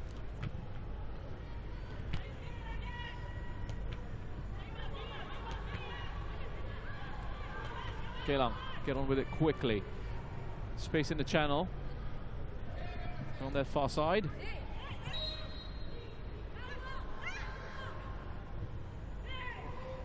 Bit of physicality there going on. I don't think she was too happy, the number 7, Nadra Akila, with the challenge that was put in on her initially by Marcela Omeko. Don't really mind seeing a bit of that, to be honest. Shows just how competitive it is out there. So there must be quite a bit of frustration here for Geylang International. Referee lets it go this time. It's a little bit unfortunate, I think, that one Hamiza with the handball, so the referee just having some sympathy. Corinthians, listen, they want more. They want their team to keep going. Tough start on day one at just the 1 point when they're looking for the first win of the Soccer 7 series here. Typical outing against Shanghai Shenhua Women. And then a nice recovery against QPR Women. They probably should have won that match. Gave it away in the 9 minutes, only a draw in that one. So still plenty of time for another for Corinthians, and this could very well be it. And it is.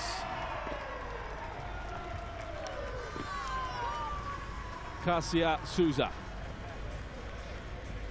Another one for the number 10. There you go. First touch looked a little bit heavy, but he was quick enough to just put that away and past Kirsten Brown, the goalkeeper for Geylang International. Good work from Helena Maria with the assist there, peeling out onto the left-hand side and going through the playbook when it comes to the celebrations as well. Corinthians, that should be it for this one.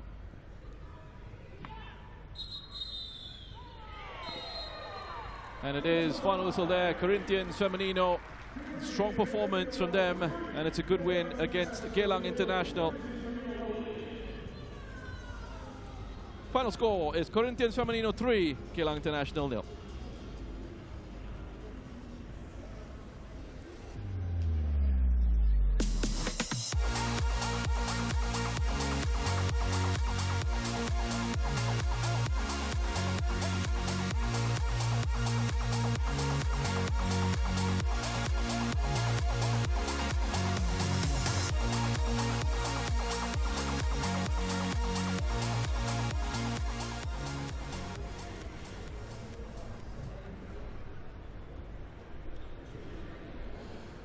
Just about ready for our next fixture. Match number 28 in Group A of the women's competition. Albrechts Niigata FC against QPR Women.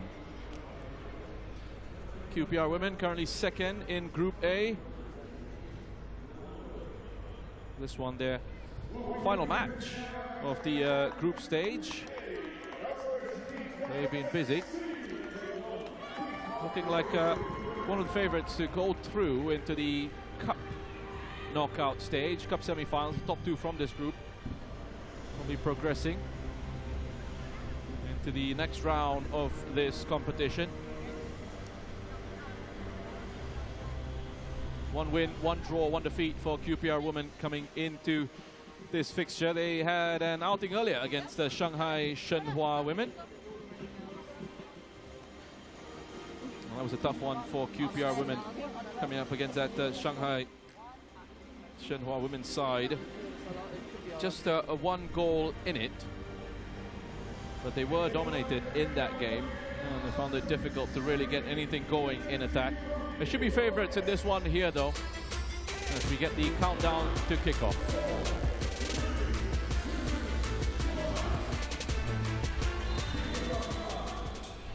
So kickoff here at Jalan Besar, Albirex Niigata FC women. And the white and blue going from right to left on your screens. Getting us underway, QPR women in the gold kits.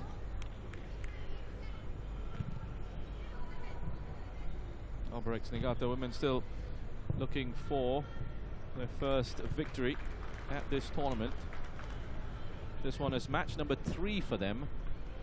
They had a 4-0 defeat to Shanghai Shenhua women yesterday evening in their opening fixture of this competition, and then 2-1 defeat to Geylang International earlier in our first match of the day.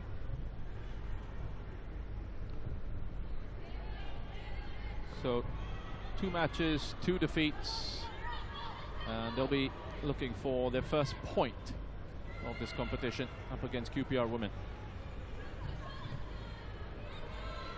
And QPR who've sent the 2 teams to take part in the women's competition. Well, this is QPR women taking part in Group A. We've also got QPR Hoops in the other group, Group B. Overall as a club, competing in the FA Women's National League Division 1 South East, which is the 4th tier of English football.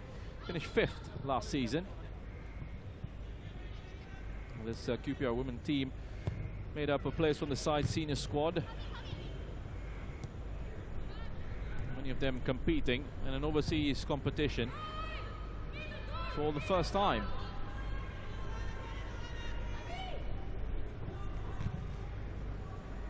It's good work down the outside. Wins a corner.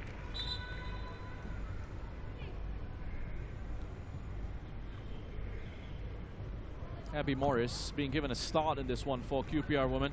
Scored a great goal, lovely equalizer, great strike against Corinthians Femenino yesterday.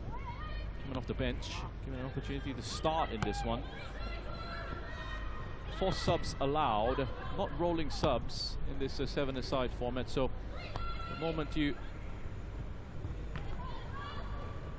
leave the pitch, you're going to be able to come back on. Planning coming into it for the coaches, as the head coach Danny Harrigan watches on the sidelines. First joined the backroom staff at QPR in 2010, working with the youth team squad before stepping up to the assistant manager of the senior team in 2017. Had a spell away from the senior side and turned as a head coach in the middle of 2024. Here's Davies. Physical presence at the back is Davies for QPR women. Hana Kitahara went sliding in, and Marcella's gone against her. The most experienced player in this Albirex Niigata side of Japan's squad at the 2015 Women's World Cup. And now a player coach with the Albirex Niigata. We heard from Verona Lim earlier. And she was talking about the experience and all the lessons she could learn from someone like Hana Kitahara. Huge signing for Albirex. Interesting setup here from QPR women with this free kick, putting pressure on the goalkeeper. That's Fran Ali with the effort. Needs to be on target though. Floated over by Fran Ali. Number 10 for QPR women.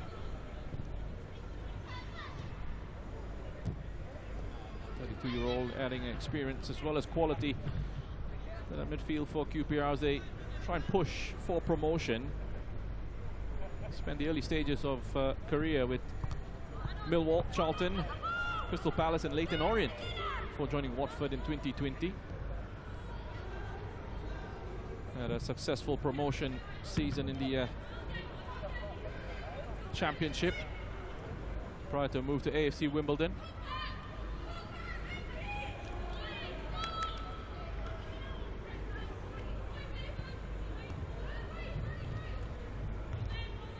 Morris couldn't quite keep that in play.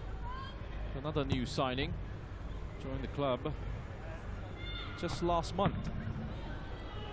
23-year-old attacking midfielder, arriving after 4 years in the United States, studying and representing East Central University.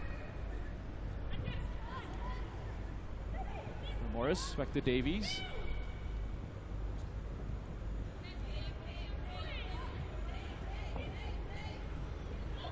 Morris gives it back to Fran Ali. A bit of a waste there on QPR women. Struggling to find a breakthrough here. Albrechts, Negata, to their credit, very solid defensively right now, just getting bodies into those central positions. Tahara gets it away first time, very nicely done. Fukuzawa on her own here for the moment, gets support out on the left. Albrechts with the effort. That's taken a touch out for a corner.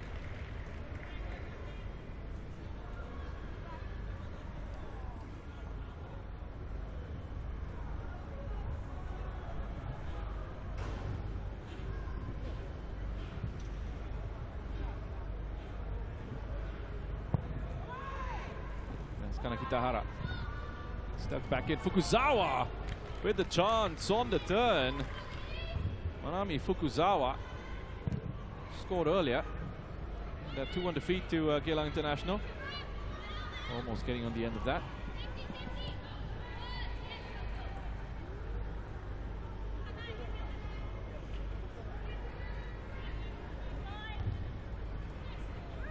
Taken quickly by QPR women. Here's Fran Ali.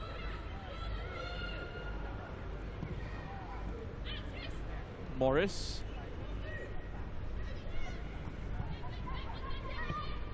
Oh, Fran Ali.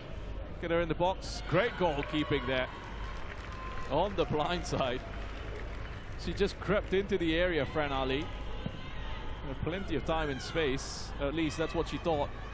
And then Meite, the goalkeeper for Albrechts, just on the blind side, sneaking in. And denying her the chance at goal.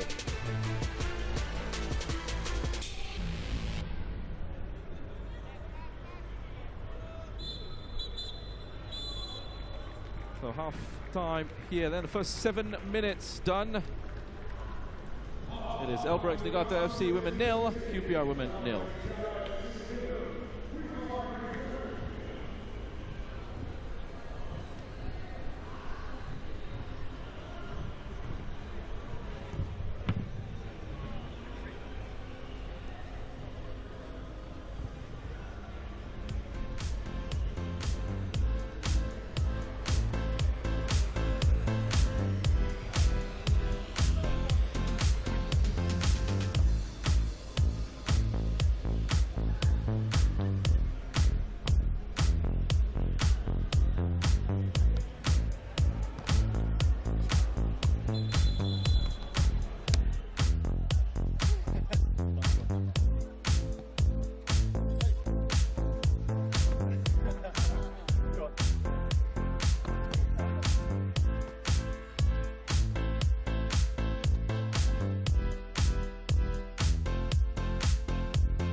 So the Masters will be in action a little bit later on, well, just right after this, in fact. The Real Singapura FC against Leicester City Masters in Group A. So just going through their warm-ups. Wouldn't be spending too much time out in the sun here. It is incredibly hot and humid. In respect to all these players getting out there and giving it a really good push. So here we go, second half. QPR women in the gold kits, going from right to left. Struggling to get anything going in an attacking sense in that first half. Looking for a bit more tempo in this second. Again, easier said than done in these conditions. Obviously thinking about an increase in intensity and pace of play at some point, but it is just so difficult. Legs start to get really heavy out there.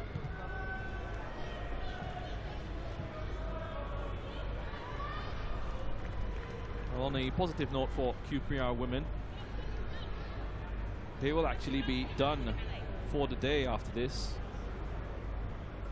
They'll take a bit of a break. We'll be done with the group action for them. And then they can look ahead to participating in the knockout stage tomorrow. On Sunday, another pretty full schedule, but it's all the matches in the plate, the cup, and the shield. The shield for the men's open.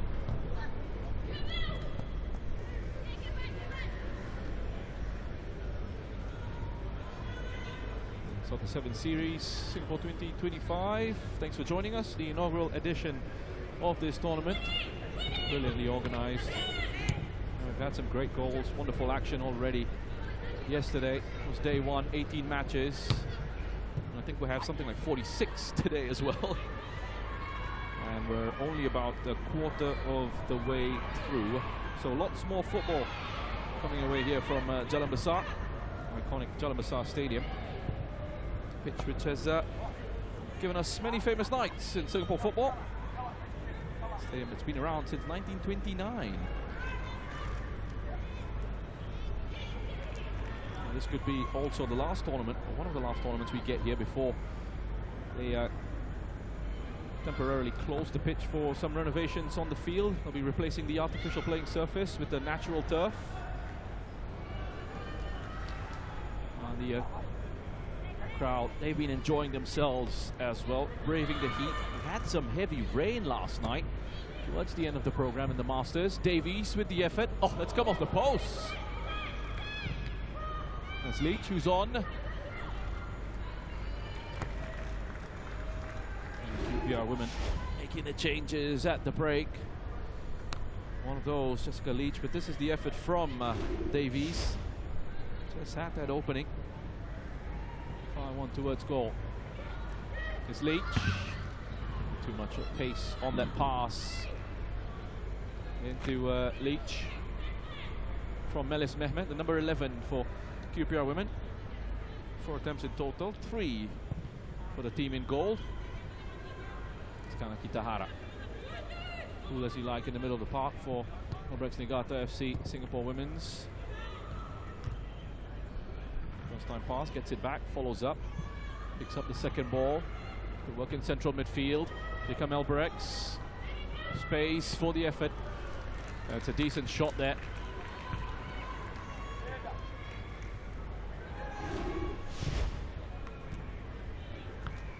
Just cutting in. This is the beauty about Sevens football as well. That player there who's just taken the shot is giving the commentator, me, a big headache, because she's got a different number on the shorts and a different one on the jersey, but that's how it goes in 7-a-side. Verona Lim, I think it was. 20 on the shorts, 18 on the back of the shirt. Here come QPR women. Oh, great save. Ang Mei T again is there.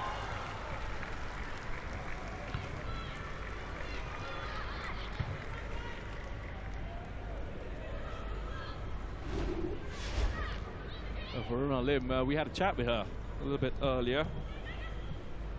She was the one who had that shot. Didn't play in the match yesterday, could only make it today. She's in behind once more. Did she get away from Davies? No, not for the moment anyway. Good defending in the 1v1. So important, winning your duels. Those one-on-one situations, 7-a-sides.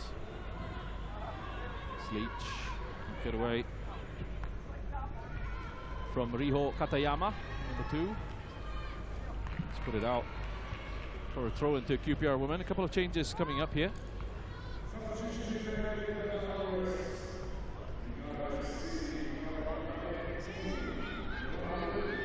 Isabella Owen is on for QPR women, the number 23. I'm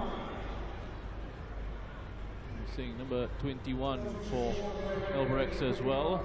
Nor Elrina is also on, as is the number 84, Munira Muhammad.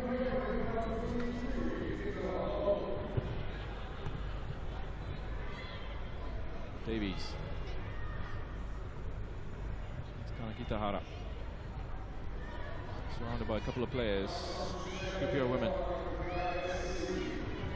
The extra player here. Gonna get the ball out wide. End to end here at the moment. Albrechts looking for these opportunities on the break. As Fukuzawa tried to get the body across, but she was strong there. Davies again individual defending has been very solid from the QPR women number 2.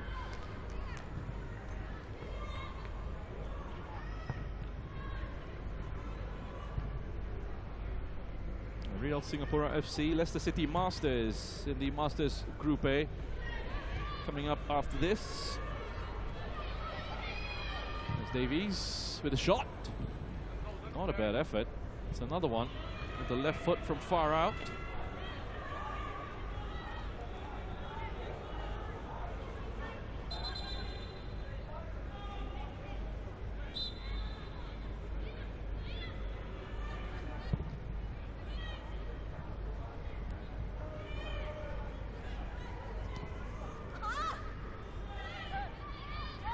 Throw and taken quickly, running out of time here. QPR women as they search for the winner. Smelis Mehmet. Oh, he took the ball, couldn't quite get it under control. 5 seconds left.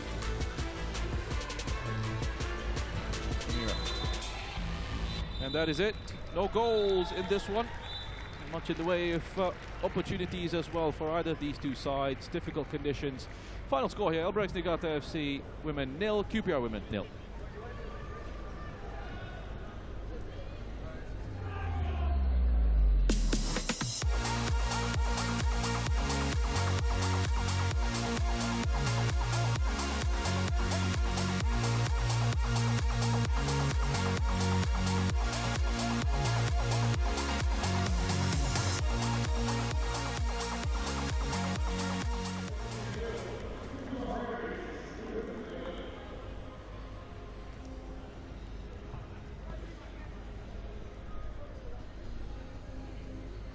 So back we go to the Masters competition. Real Singapura up against Leicester City. This is the last game for Real Singapura. Their 4th game of the competition. They've conceded 8 and they sit bottom of Group B just on 1 point. They started with plenty of promise. 1-1 draw with PERSIB, and we really felt like they might be able to kick on from that, but heavy defeat to Cosmo Masters, conceding 3 in the first 4 minutes, and then a 2-0 defeat to Corinthians this morning.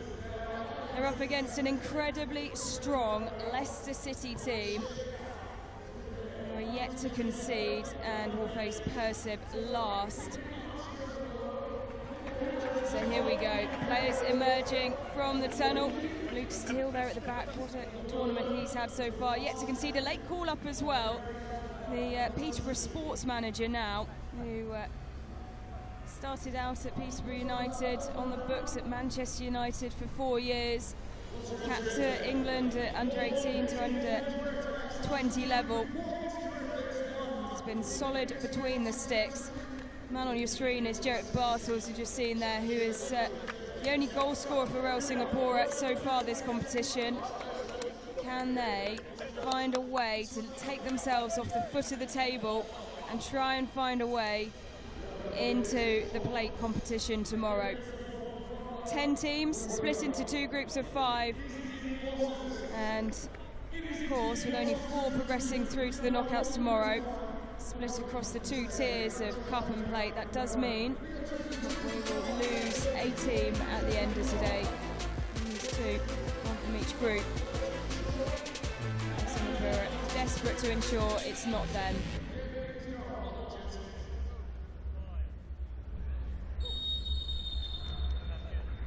So here we go. Underway, Real Singapura up against Leicester City Masters. Leicester looking to really kick on after that 0-0 draw with Corinthians. They beat Cosmo 2-0. And looking to start quickly here. Lockwood, this is a team and players in Leicester City that you know very well. They'll be desperate to really lay out a statement ahead of their clash with PERSIB later on today. Yeah, and I think what you found with Leicester is they've just improved as the the 2 games have gone on. They played the first game, they weren't quite sure of what tactics to play. They were discussing it. They were really taking it seriously, which is great to see. And then, as we saw yesterday, in the second game, they were much better. They looked really dangerous, and I think today we'll see a even better Leicester team. I think they had an early night as well, so that would be a good omen for them. I did hear that they were on their best behaviour. This is Lloyd Dyer, who didn't start the first game but made such an impact in the second. Just falls slightly short of Danny Simpson, another player who was on the books at Manchester United. That's with his goalkeeper Luke Steele. It's a team stacked full of Premier League winners. Won 7 major trophies as a club, Leicester City, within the English Football League system. And this is Waghorn. Professional football continuing to try and drive. Rebound pinging as Albrighton rushed in. Here's Dyer trying to set something up. And back to the goalkeeper.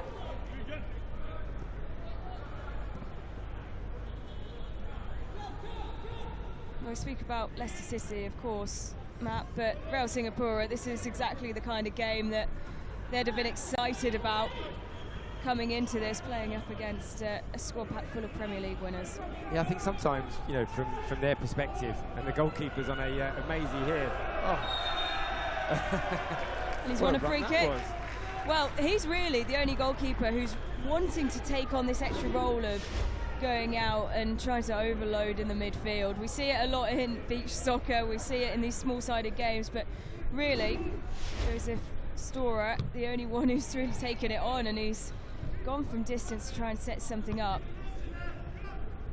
Yeah, because I was actually speaking to Luke Steele about that yesterday, and I said to him, like, you know, it's because when we watched the Hong Kong Sevens recently, the goalkeeper's really pushed out, and it made such a difference. And you can see Luke now; he's coming out of his box, and he wants to do that. I wonder whether he was just sort of waiting for permission from the other keeper, see who was going to stray out the area first. Here's Albrighton. Well, that's chipped up nicely. Great delivery, and no one there to steer it in after the header came from Waghorn.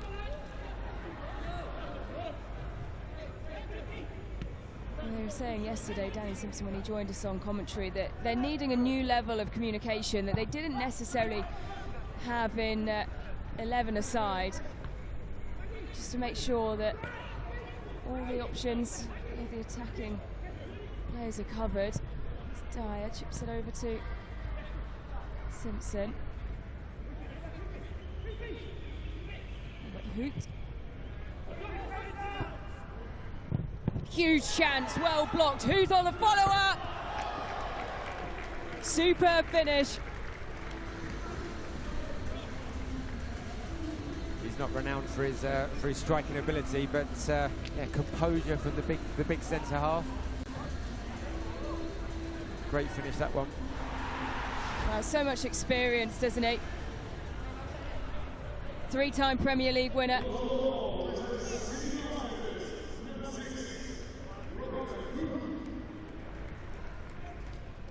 Twice with Chelsea, once with Leicester. Who's making the most Premier League appearances of any German player. And that experience really shining through. 5 minutes on the clock. 2 minutes 20 left of this first half.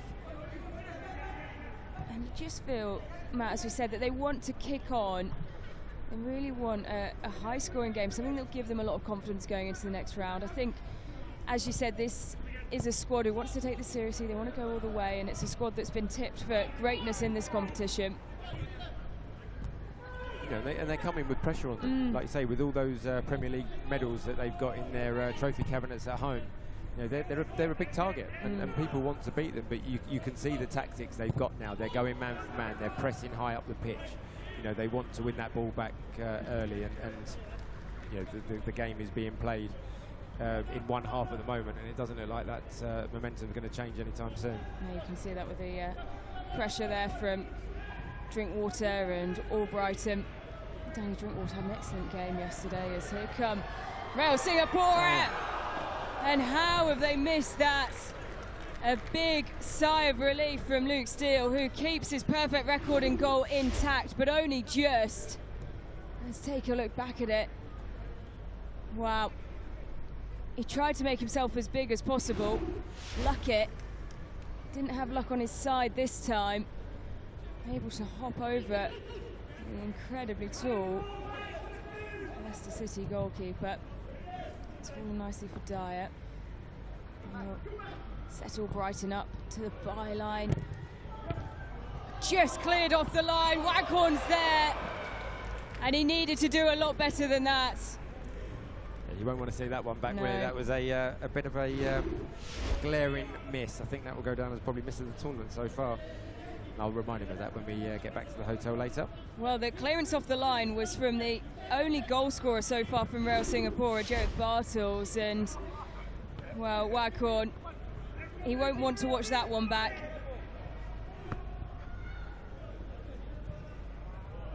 The humidity rising as the temperature increases too.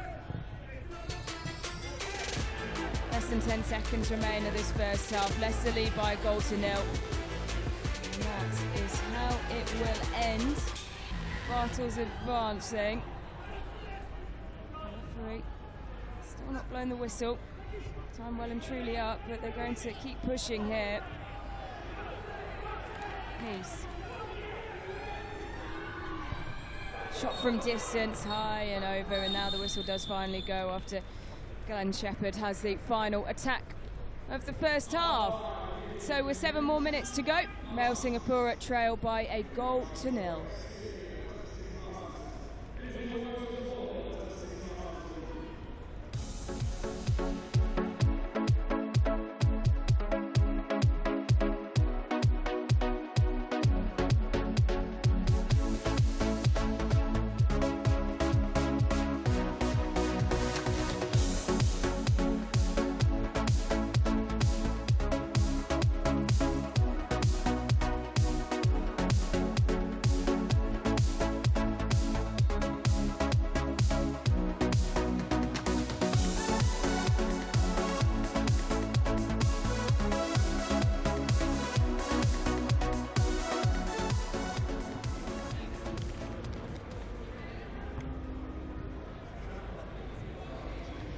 So I think there will be some changes to be made at the break.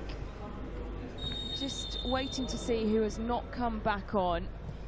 And I think one of them is the goal scorer, Robert Huth. Sean St Ledger has made his way onto the pitch. Danny Drinkwater was the other player to depart. Of course, 4 substitutes are allowed in this Masters competition, only 3 for the Men's Open. Steele.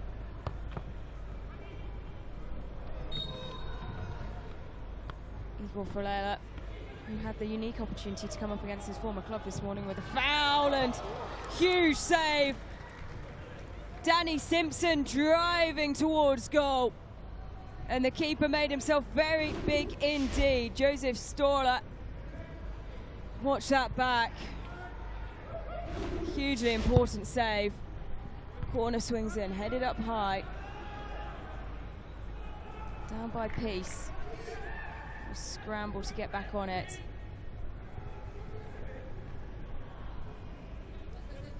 Keke takes his time. Well, he was excellent in the first game against PERSIB. Very much like his team, hasn't been able to kick on to that next level. Albrighton, who's been so solid for Leicester City this tournament. He's found himself absolutely everywhere. You can tell that it's not been that long since he left competition of the highest standard in the English divisions. It does make a difference, doesn't it, with the age, the fact he's only just legally allowed to play at this in this competition for the Masters boys. It does show, he's got that fitness, he's got the legs to run by people, and like you say, playing in the top flight for so many years, the class just oozes out of him. Yeah, started at Aston Villa, age 8, spent 10 years at Leicester between 2014 and 2024, winning the Premier League, of course, FA Cup, Community Shield as well. Retiring in August last year. He's taken up a fair bit of punditry, doing lots for the BBC and BBC Radio 5 Live in England. Igor Ferreira, impressive career he had as well, playing as a youngster at Corinthians, facing them earlier on today. Played in Sweden, Switzerland, Singapore, Australia, across 4 continents. Dyer.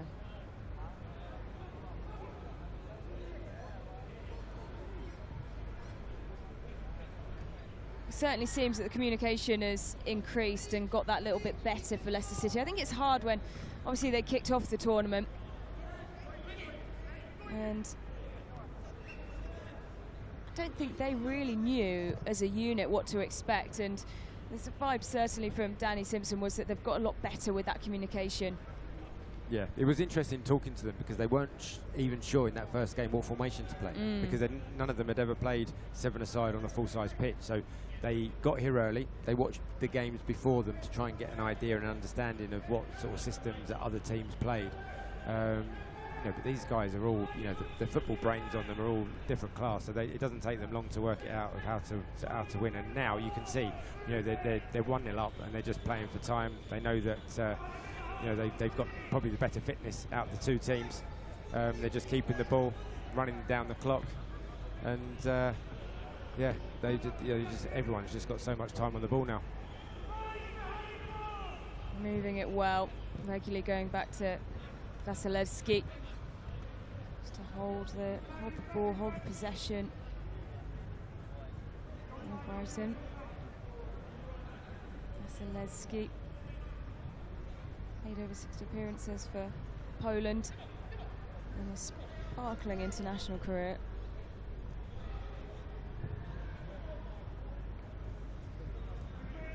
Michael just gets there, stops the ball dead on the byline. All Brighton.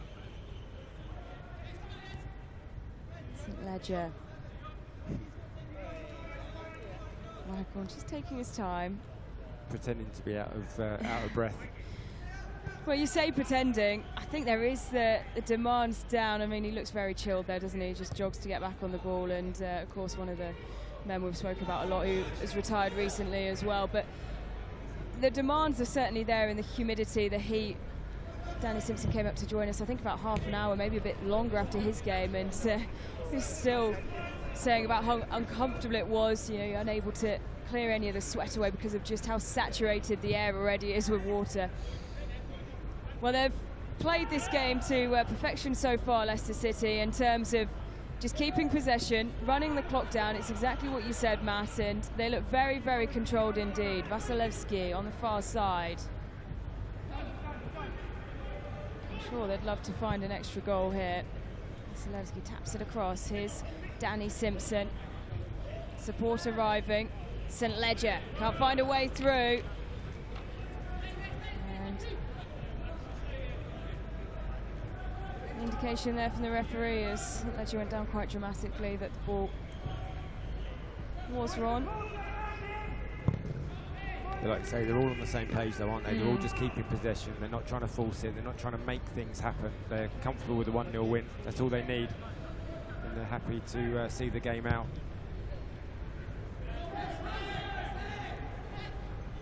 Bolella.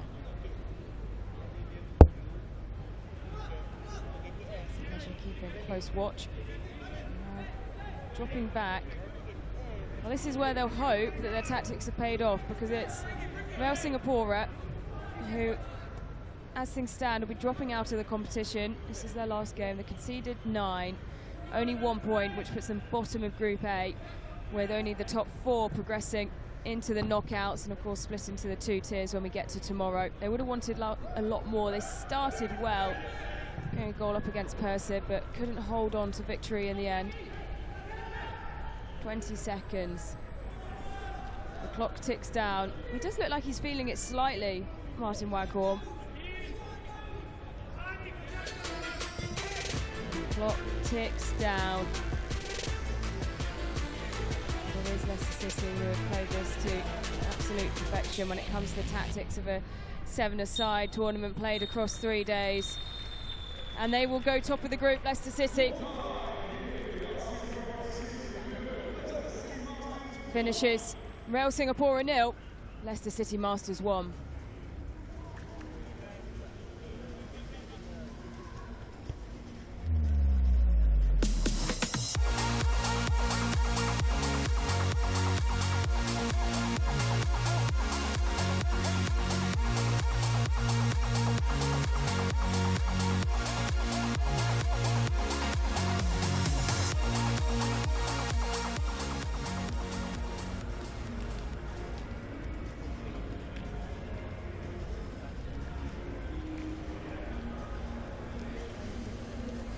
So next up, PERSIB Masters, who have been an absolute joy to watch, up against Corinthians, who have been an interesting watch, of course, starting, as we just said, with that draw against Leicester in the opening game. A lot of both the teams just feeling each other out.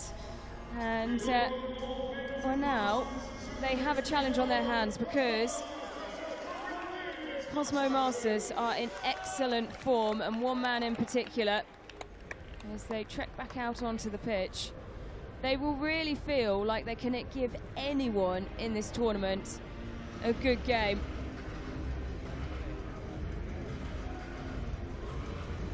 So steely focus on the face of the PERSIB Masters players as they make their way out.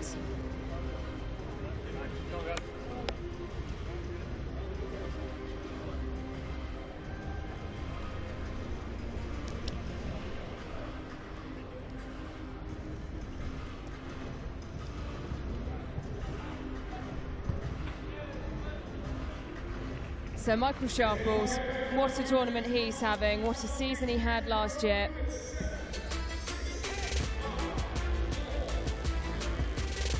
Level with Leicester City at the top. Can they push on in their final game?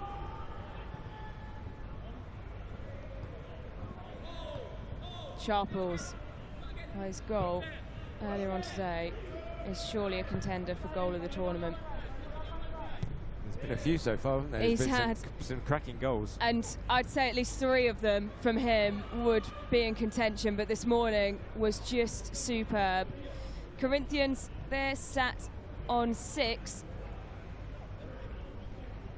as things stand. 1-1, drawn 3, including this is the live table reads. And you spoke about, Matt, the benefits of having younger players in your team. That's something that Cosmo League players do really have. A younger squad in comparison to Corinthians, and also the benefit of playing in these conditions on pitches like this week in, week out in Singapore. Exactly, and it makes a huge difference because, you know, I mean, the weather is, yeah, I mean, obviously the Brazilian guys are used to climates like this as well, but it is, you know, that age thing. You know, being an older player myself, you know, time isn't really kind to you, and you know, you see once those years add on, you tend to yeah, drop off the fitness side of it, even if you're still going out and trying to keep fit. So, you know, if they've got a, you know, an average age of you know, sort of under 40, then they're going to be dangerous. But it's Corinthians trying to find a way through. Really good goalkeeping from Smollett, who's down to one side incredibly quickly. You can see he's taking a bit of a battering to his shoulder there. And now Cosmo coming forward. Sharples! Great save from the Corinthians keeper. Really had to stretch to reach that. A warning sign from Michael Sharples, who shows just exactly what he can do. I think when strikers are playing with confidence like that, as soon as he got the ball, you knew he was just going to try and get half a yard and get his shot away, and he hit it really well, but the keeper was up to the challenge. 4 goals this tournament. Sharples on fire. There's the signs that we've been seeing plenty of in the crowd. And he's a great provider as well, as we keep banging on about a real talent when it comes to setting up his teammates. And, well, it's going to be pulled back here. And the PERSIB Masters will win a free kick in a really good area. Samuel Taylor, who's in good form himself, a player who went to ground, and he's continued his good form from the league. He made 13 appearances in 24-25, 3 goals, 5 assists.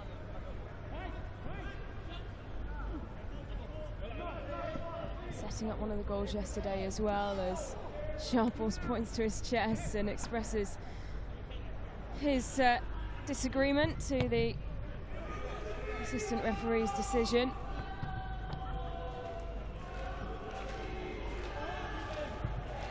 Well, it's been great to see, hasn't it? The way that the Corinthians Femenino team always go, sit in the stands, usually in the same position, and always make so much noise in support of this Masters team. They were. So last night the Corinthians Masters were playing, and I was stood right behind the ladies' side, and yeah, I had a phone call when they scored, and I couldn't get. I wasn't being heard on the phone. They were like, "Blimey, where are you?" They thought I was in a crowd of 50,000 fans. They have to stay solid defensively. They managed to do that, the Cosmo Masters. Corinthians, they do have some really good physicality, and when they break, they do look very strong indeed. Here's Sharples running around the corner. He's done so well to keep the ball in his feet himself. He does win a corner. Everyone was looking at the referee to figure out which way that would be given, because he took his time just a touch.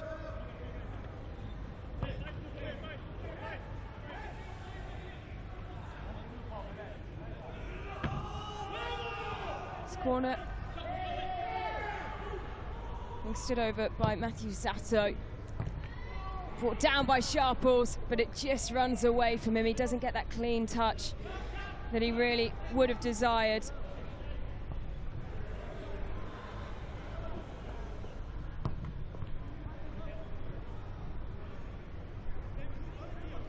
Well, they are demanding days, particularly for these Masters who don't always have the longest turnarounds. We saw it yesterday with the teams who came into the competition in the latter stages, the second period of Masters games last night. They didn't have much rest at all, and Singapore, I think, made to pay for that as Corinthians. Good block from Walter.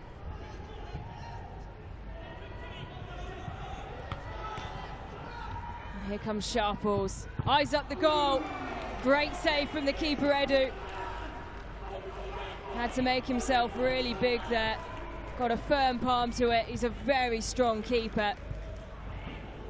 He is, but you can see what Sharples wanted to do. He's using his pace. He's quicker than the two Corinthians defenders, and he gets in every time. He just tries to open his body up, bend it round the keeper. But as you said, the keeper's a big lad, and he made himself a big target to get past, and he got a firm wrist to that one and cleared his lines. But yeah, they're definitely looking.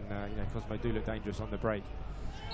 And if I'm one of the goalkeepers who might meet Cosmo later on, you're certainly watching to see the way that Sharples curls the ball.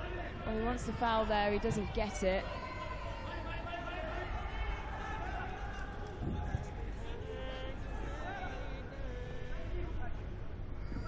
Bellet on the ball. David to find a way through. He impressed in the first Masters game of the day against Real Singapura. Corinthians winning by 2-0. Here's Sharples.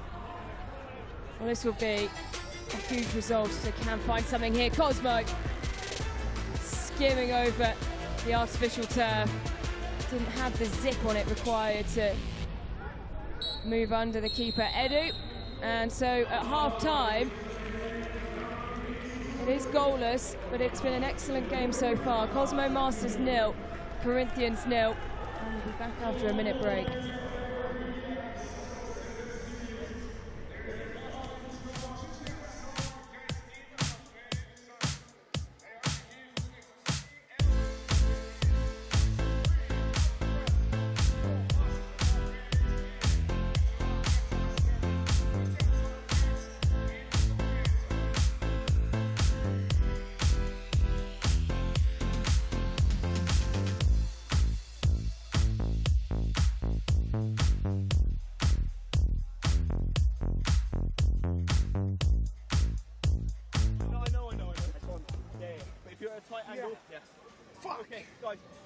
Same. Be as patient as so tight in a huddle, Cosmo Masters, and I wonder whether that's because they feel that they could do something quite special here. Receiving those instructions, they know that they are capable of a big victory here. They look confident, don't they? Yeah, exactly. I think that's the main thing. This is a team that's made up of a number of expats from the United Kingdom. Players who have come over from America, live here in Singapore. Americans, Australians, Smollett in the goal, Scottish player who started in Singapore Cricket Club before moving to Singapore FC in 2019. A lot of this team played together previously at Singapore Cricket Club, and a fair few of them sticking around together at Singapore FC now. Of course, one of the fastest growing teams here in Singapore in the amateur divisions, of which there is a really well developed set of leagues. The Cosmo League, of which these players play, and this is a selection of some of the best Masters players as David finds a way through and is displaying some of that quick footwork, the nimble nature of these Brazilian players. He's able to glide around the pitch.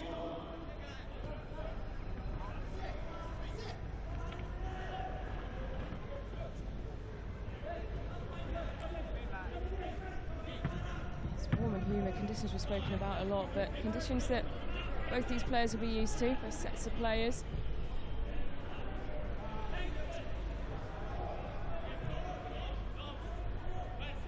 Right. Singapore Vikings looking for the return ball, asking for it, and he does pick it up to the byline, sends it across.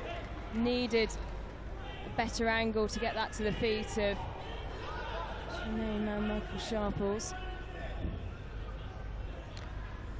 Scored over double the next best in the Cosmo League last season. Incredible skill.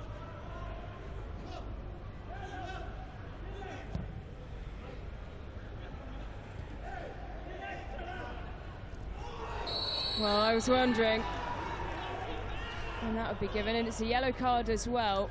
And we haven't seen many of them this tournament.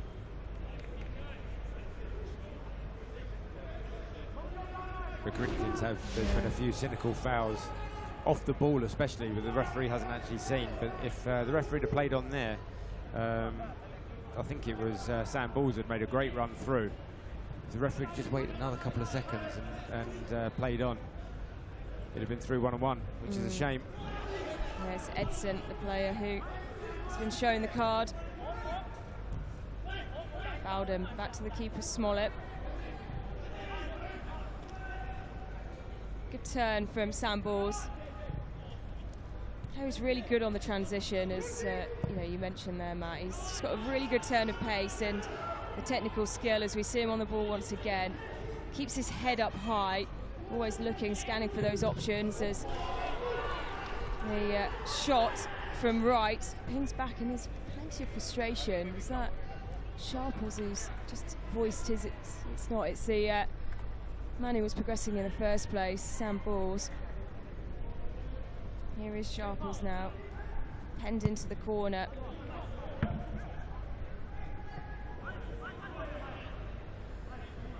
Four minutes left of the second half. And confirmation there of that yellow card for Edson.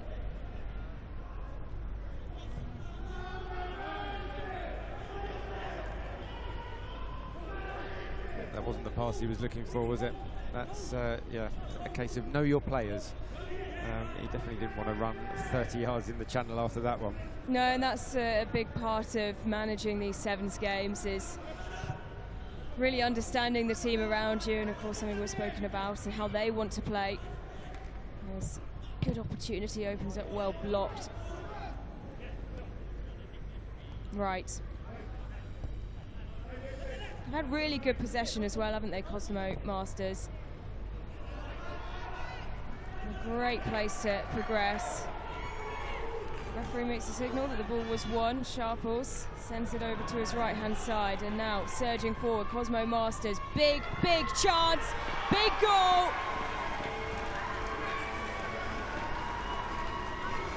Opportunity well taken for Nathan Bryant. Makes it Cosmo Masters 1, Corinthians 0. And they are soaring through this competition, Cosmo Masters, and looking set for a place in the Men's Cup knockout rounds. It was a good break, wasn't it? You can see that the Cosmo guys are fitter, they're younger, they're getting around the pitch a lot better. I mean, it was an overload there, 4v1. They had to really score but when it falls to Breyer, still a lot to do, because like we said, the goalkeeper's decent, he's big, he's not the easiest to get past, but he made it look simple. And now Corinthians do have to come forward, and they'll just open themselves up for more of those kinds of gaps at the back, but good strike from David and an equally good save from Smollett.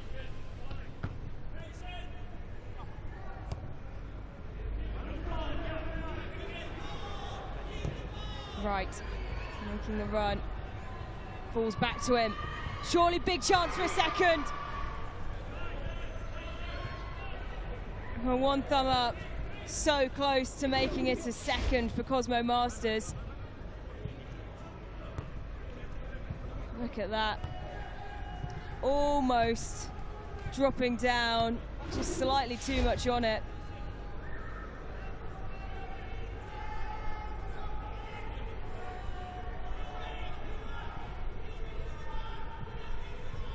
David.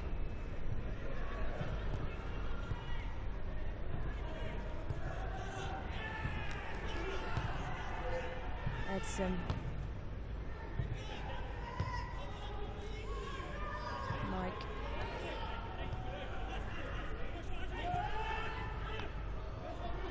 The space is there. Cosmo Masters rushing back. There's the strike and the equaliser.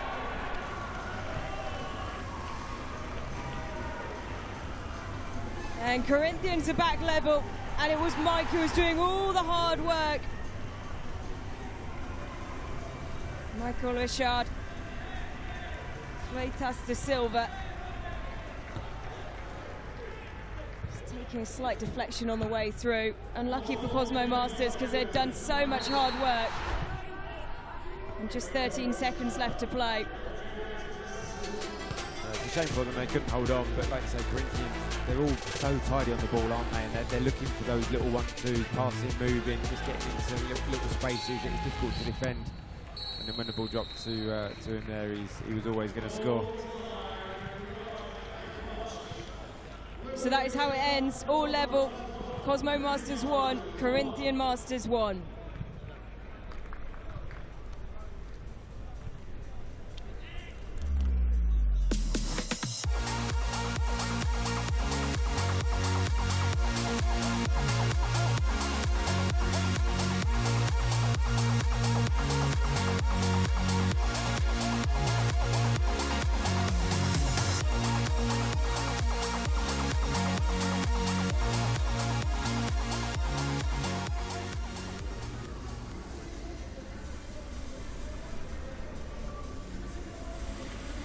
So, a pause in the Masters competition for now as we go back to the Men's Open. And after victories for Coventry City and Taichung Rock earlier on today, they go head-to-head in Group C. And let's head down to the tunnel where Ash is with one of the players.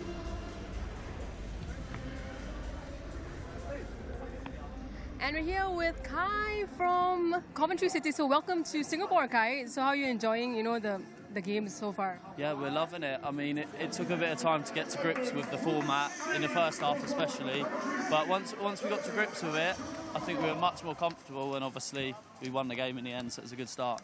Talk to me about the weather, the pitch and everything. I know it's a lot different than from England, right? Yeah, it's hot, yeah. Even on the grass, well, the pitch, our feet are burning and it is hot. We're sweating within about 30 seconds. But yeah, no, it's good, it's different. It's great fun, right? It's great fun, it is great fun, very fun, especially if we win. Yes, hopefully. All the best to Coventry, and we're back to you guys in the studio. Well, Kai Yern, the captain for Coventry City. The final touch on the goal earlier on today. Can he find the back of the net once again? Very well-spoken young man, just 20 years old, born in Cambridge, started his career at Cambridge United, 3 loan spells away in the lower divisions in England before joining Coventry City in 2024. So here we go, Coventry City up against Taichung Rock. Coventry City have the Championship in England, a previous Premier League club in the league between 1992 and 2001, and they came very close to going back up. Well, they have done in recent times twice now, reaching the playoff final in 22-23 season, and then again this season, but it was the semi-finals they reached this season, unable to make it all the way to Wembley.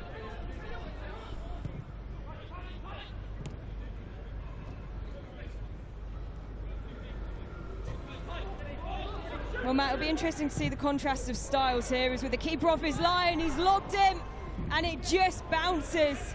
Well, sighting the keeper well out. I did notice that he was so far out, the goalkeeper, and the opportunity seen by Charlie Finney, the 19-year-old, and it just doesn't quite bounce in the right place. But Matt, that would have been spectacular if you could have seen that in. It would have been, and it's the risk and reward thing, isn't it, from the goalkeepers coming out so far. That's a foul there, must be. Oh, he's playing on. Well, the game has continued. They've run straight over to the referee, the Coventry City players, and they're continuing to voice their concerns. The referee ignoring the appeals. Well, it is the captain who's gone straight over to really appeal and plead his case. They could have conceded there. They came really close to conceding. Good work from Oscar Varney to keep it out, but you wouldn't want to be in that position off the back of an error from the referee. No, you wouldn't. But it's interesting for the for the young lads at Coventry. It's coming abroad and playing in these conditions, but with different officials that see the game differently. We obviously had the conversation before the tournament started on the Friday with John Moss talking through all the rules and regulations, and he actually said that. He said that the Asian referees do referee different to the English guys, so it's a good experience for the young boys from Coventry. Absolutely. Djadjang Rock playing in the black with those highlighter pink strips around the shoulders. Oh, it's headed up and over, and it's in. And Djadjang Rock leads, and it's a great finish. A superb effort to loop it over the head of Oscar Varney. Let's take a look back at this. They were building ever so nicely. Djadjang Rock headed up. Has it come off his back? Off his back, yeah. I'm not sure he's going to be able to claim that one, will he? But it's just one of those. Coventry just switched off a little bit, didn't track the runner. Just one straight ball, so he will be disappointed. But it's not often you see a player miss the ball completely with the intended part of his body, and it comes off his the number on his back and scores. Cha Yun-chung, the player who scored earlier on today as well, so another goal for him. That's 2 today, and that's a slightly more unconventional one. But he'll claim that he meant it. He won't let anyone. He can try. Otherwise, he can try. Yeah. I mean, he did put some movement on his back to try and lift it up. It was He'll say he's been practicing that in training all week. It did look like it had come off his head initially, but you get the benefit of that slow motion replay and seeing it come very clearly off the middle of his back, almost off his number. There was a real bright spark in that first game.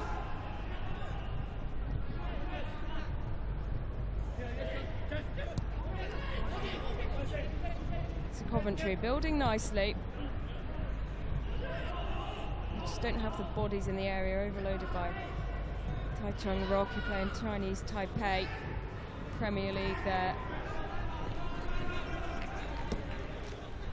Ratchaburi 1-0 in the opening game, and we're now 2. Yun-chung.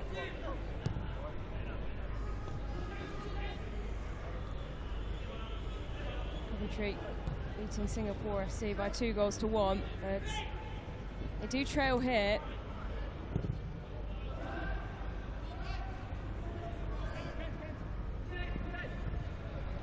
Forward by Finney.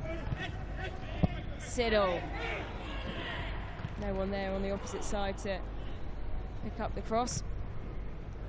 It was a shame because he got in a dangerous position, didn't he? But having watched Coventry train earlier on in the week, they are using this as pre-season. The boys were working hard. They were running up and down. The coaches were definitely getting the boys fit for the start of the season. So they're obviously working hard. And they've got the fitness, and they will definitely be able to get back into this game. They just need to be patient. They just don't need to force it. They'll get a chance, and I'm sure if they do, they'll take it. There's so much benefit, isn't there, to playing a pre-season in humid conditions, maybe some conditions that are at a slightly higher altitude, just to improve that running fitness, increase the VO2 max, so your lungs are nice and pumped for when you go back to competing in England. The league season kicking off incredibly shortly. I think it's the weekend of the 9th for those who are playing in the Championship, the EFL kicking, or the League One kicking off the week before.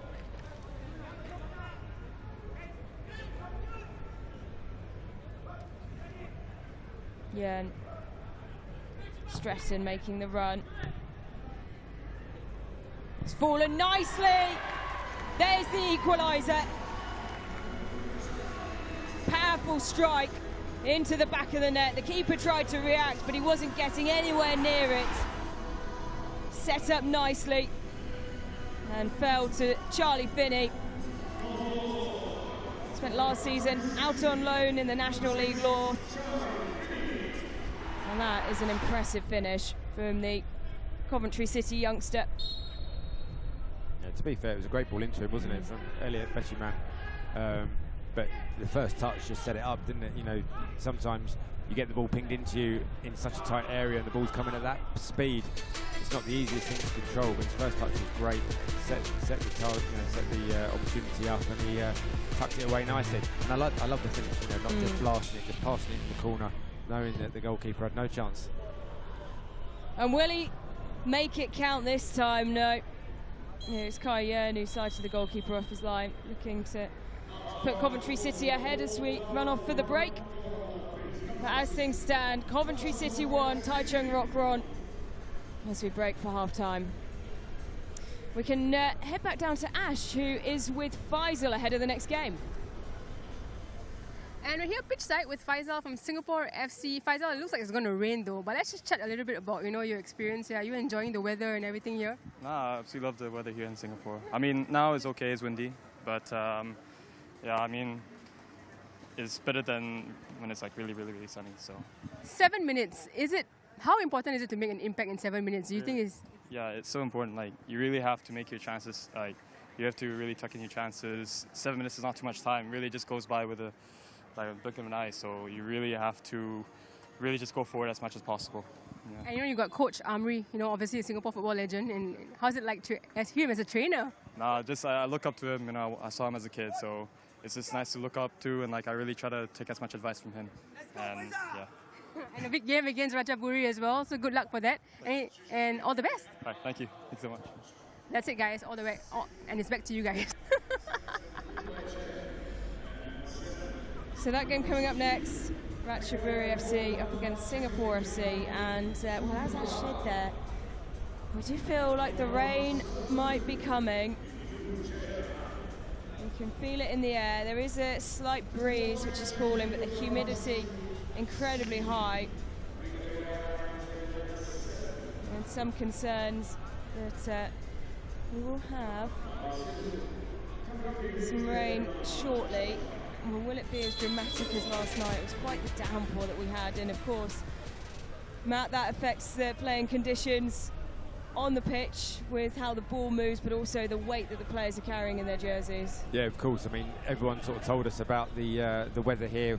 When it rains, it really rains, and we saw the evidence last night. It was quite impressive to watch, actually. I mean, I think the players actually probably quite enjoyed it because it speeds the pitch up when the pitch is wet. But if it rains too much, then obviously it will get flooded. Coventry continuing to power forward and drive through.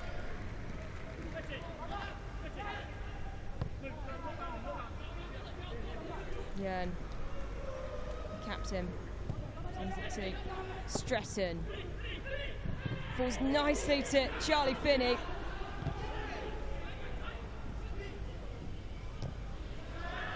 And now they'll try and break.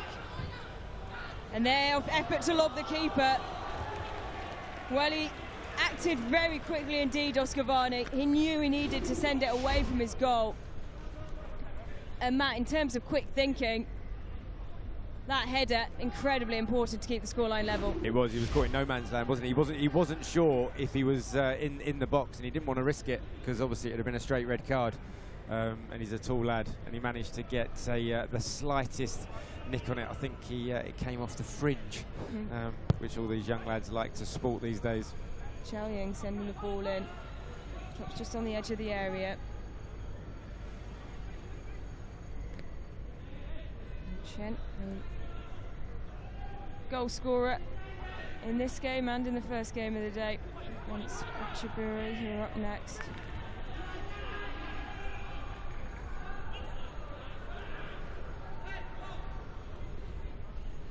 It was interesting to hear from Payan and him saying just how much it's affected them. Within 30 seconds, they're sweating, they're out of breath, their feet are burning, which when you hear that, I think you can understand slightly more Martin Wycorn's miss of that sitter earlier on. Yeah, I have heard rumours that it can get that hot here on the pitch that it actually makes their boots melt. Wow. Yeah, I don't think it will be that bad today. Like you say, the clouds have come over now, so it's probably a little bit cooler. Oh, it's a good ball in from and there. Who was it? I think it was Mackenzie Stretton. Just didn't quite make the run early enough. Otherwise, that would have been a tap in. Yeah, threaded it through really nicely. We spoke about it in the women's game, players just who aren't used to playing this 7-a-side format, taking a bit more time to get used to knowing that they can be offside and putting themselves in those offside positions. They're so drilled not to do that, and I think particularly with these younger players we do see a bit of that. They're not as keen to hang around the goal, leave themselves offside. Yeah, no, it's interesting, isn't it? Because like you see strikers, it's high and wide, that one, but no, you see strikers like still bending their run to stay on side and go in. You're like, well, you don't need to, but it's just, as you said, it's ingrained in you from a young age, and it's a hard habit to break. But yeah, I mean, it is very, these games are so tactical. When you're out of possession, it looks like Coventry are going man for man and just following their player all around the pitch, which I think is the right way to do it. But like I say, when you've got the ball, you just need to make that pitch as big as possible, stretch it as much as you can, let the ball do the work, and wear your opponent out. All level. Just over 3 minutes left to play. Big chances at both ends since the goals. And we have another hit. Headed away, up by Finney. And substitutions will be made, and it will be for Coventry City. Joshua Gordon coming on, plays for the under-18s at Coventry City.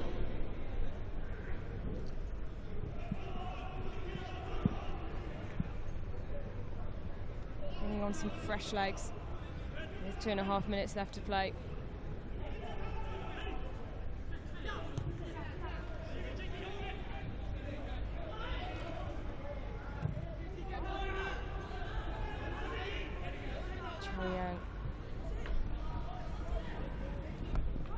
Just well to keep the ball at his feet, waits for support, and Oscar Varney standing strong at his near post.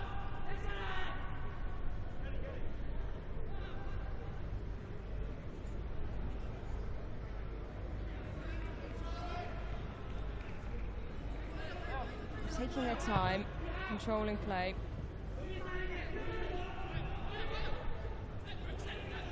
They haven't looked as hurried, Coventry City, when they've been in possession. It's Djadjang Nurdjaman who have been really pushing it when they've been on the ball. They want to take 3 points, Coventry. And they tally to 6, which surely will set them for the next round confidently. And try and build into going into the cup rather than the plate.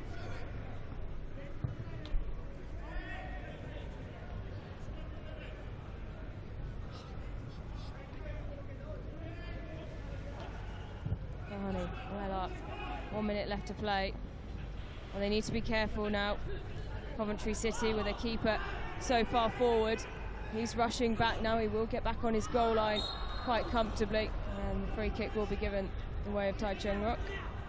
It's interesting how the game has gone, isn't it? You know, Coventry have the lion's share of possession, and then it's just when they lose the ball, they're a little bit susceptible on the counter-attack, as you said, because the goalkeeper comes so far out. But then, they're not really sort of like conceding much ground. It's all long-range efforts at the moment that's going against them. Have conceded in both games. Just over 20 seconds left. Time running out. Will the deadlock be broken?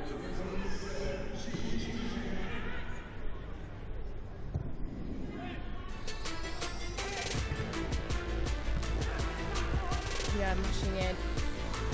Doesn't quite get there. 3 seconds left on the clock.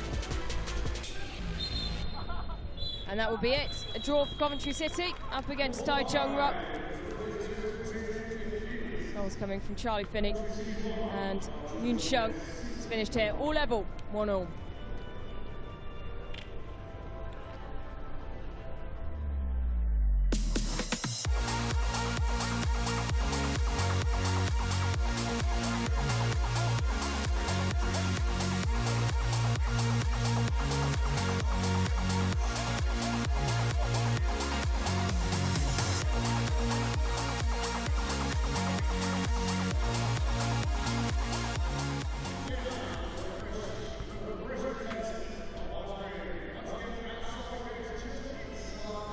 So just seen two teams who won in their opening games draw. Now these are the two teams who lost to those two teams. So Ratchaburi FC up against Singapore FC in Group C. Match day 2, this is match 32 as we fly through the 90+ games that will be played over the course of the 3 days we're here in Singapore for the Soccer 7 series. The players emerging from the tunnel. You can see the very tall figure of Jake Jessup there.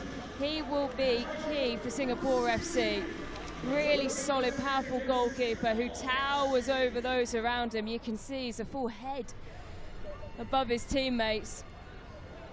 Well, into their all red kit, Singapore FC. There's Ratchaburi in the kit that we saw them playing earlier, receiving those final words of support from the coach on the touchline.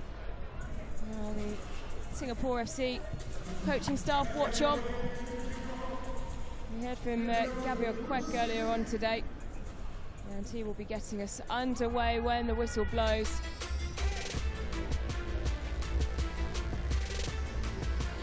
Referees in the black shorts, orange shirts, and there we go, underway. Gabriel Quek getting us started as Ratchaburi FC take on Singapore.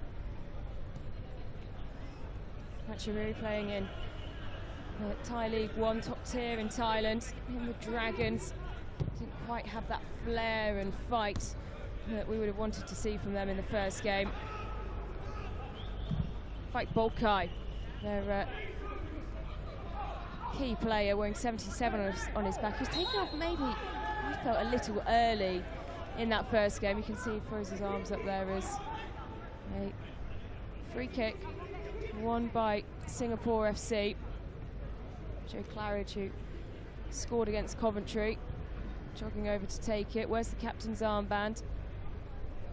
British national based here in Singapore. Fizzing a ball just onto the edge of the box, but no to bring it down, and now Ratchaburi will try and surge forward through Fike. Spots space on the far side. He was in the academies at Southampton, Chelsea, Leicester for a while. Bolkai on the ball now. Electric movement. Jessup not called into action though. Well, an interesting clash this, Matt, between the team who play in Thailand and of course Singapore FC, based here, and a team that know each other very well and are growing incredibly quickly. Yeah, and obviously the pressure's on Singapore FC playing in front of their home fans. Everyone wants them to win, even though we can't hear much sort of singing down in the stand below us. But yeah, like you say, it's a really interesting dynamic between these two sides. Both that are used to playing sort of 7-a-side football. Yep, and playing in these temperatures as well. And I think you can tell it with the pace of the games. They've wanted to take things out quickly, move the ball.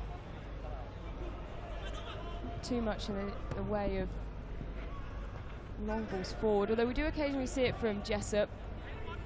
He has good power behind his distribution, but struggled with accuracy in the first few games, or the first game against Coventry, I should say. Kept handing the ball back to the Sky Blues, so you can see them playing out from the back there as Claridge. 1 goal, 1 assist in 2 appearances in the league in 24-25.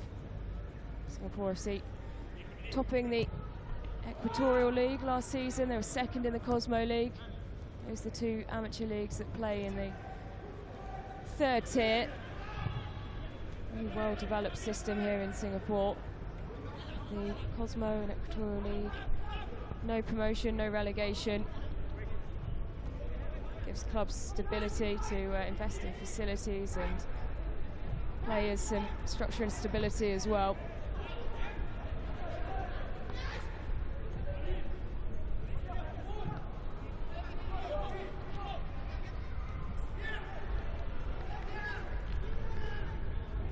Surging forward. Tongsai Bao. Ball just escapes his feet, and back in possession now with the men wearing the red shirt of Singapore FC. Slightly heavy touch. Quek toising, but he's able to stop it, and he'll be back on the ball here. What can he do? Taps it to one side. A huge opportunity going amiss, and they hang their heads. They know they should have done a lot better. Rhys Henry, he cannot believe it. He really can't, because so much work had gone into Quek stopping the ball, rebounding then himself off the advertising hoardings. He kept going, and he's just lost the ball under his feet, Rhys Henry. Yeah, I think Martin Waghorn's going to be pleased with that. I think he's now taken the mantle of the worst miss of the tournament away from Wag. So yeah, that was a great opportunity. I think it was just one of those where he just took his eye off the ball. He just thought it was so easy, but the ball came to him quite quickly. And they're the ones that you really need to concentrate on the most, because you see sometimes like players like leaning back a little bit and it goes over the bar. But yeah, unfortunately he just took his eye off the ball and it was a bit of an air shot. Well, I think that's one thing that people might be mistaken about, and I think I probably fell into that trap before, you know, really absorbing how Sevens football is played, as Ratchaburi going forward.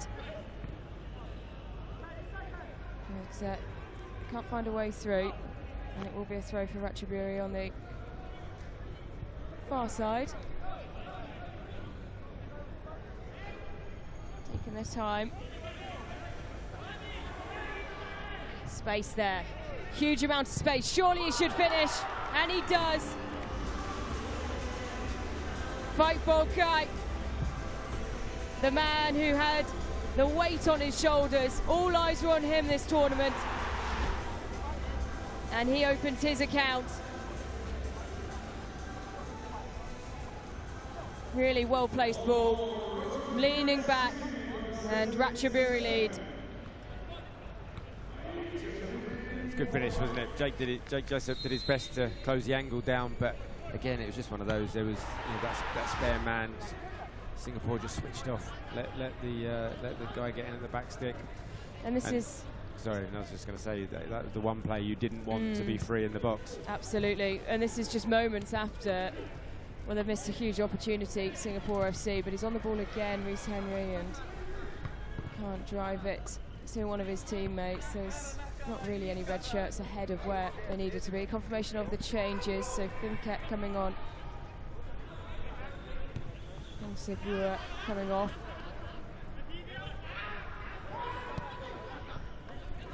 Henry.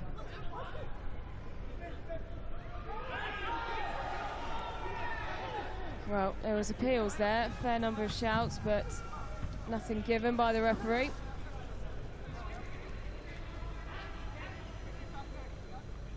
"20 seconds left to play this first half. Ratchaburi lead by a 1-0.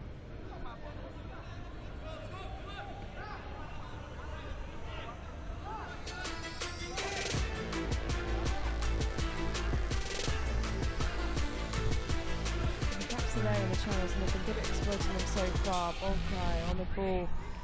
once again. And there is the whistle. So, at half-time, Ratchaburi lead by a 1-0.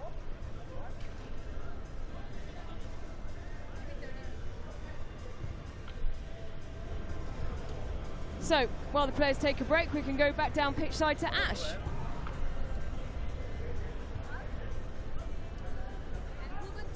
Corinthians is with us. Welcome to Singapore. Just take me through, your experience so far the last 2 days as well.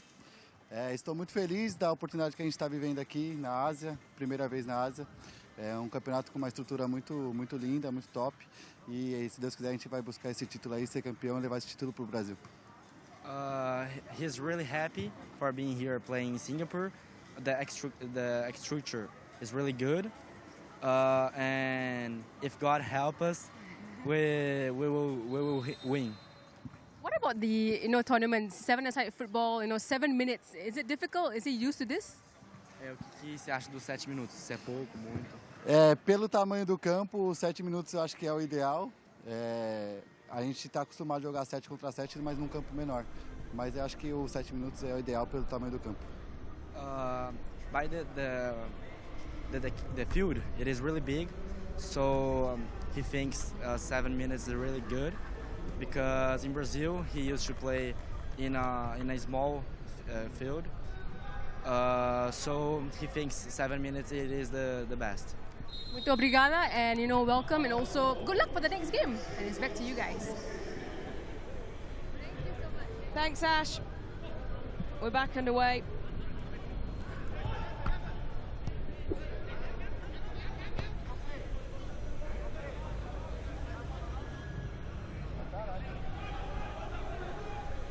Ratchaburi by a 1-0.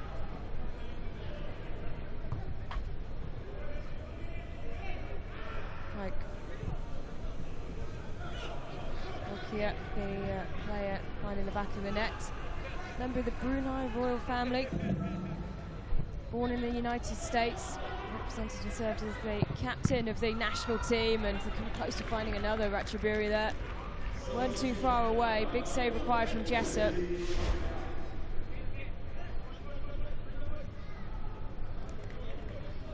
It was just a shame there, wasn't it? Because Singapore had the chance to hit them on the counter-attack. And I think it was Reece Henry had quite a simple pass forward, but just gave it away. And then it's funny how as soon as Singapore make a mistake, then they're really vulnerable on the counter-attack.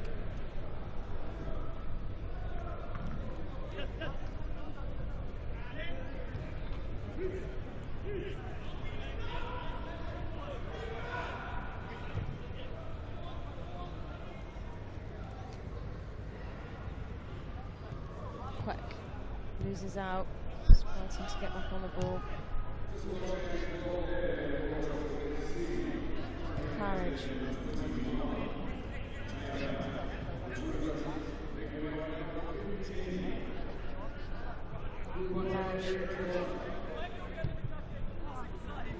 Okay, can't keep. Ball driving towards the target.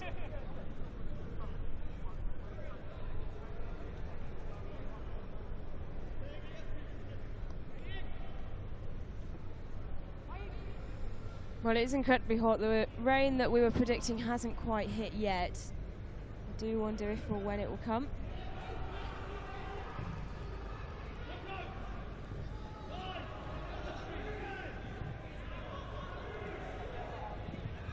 Usep.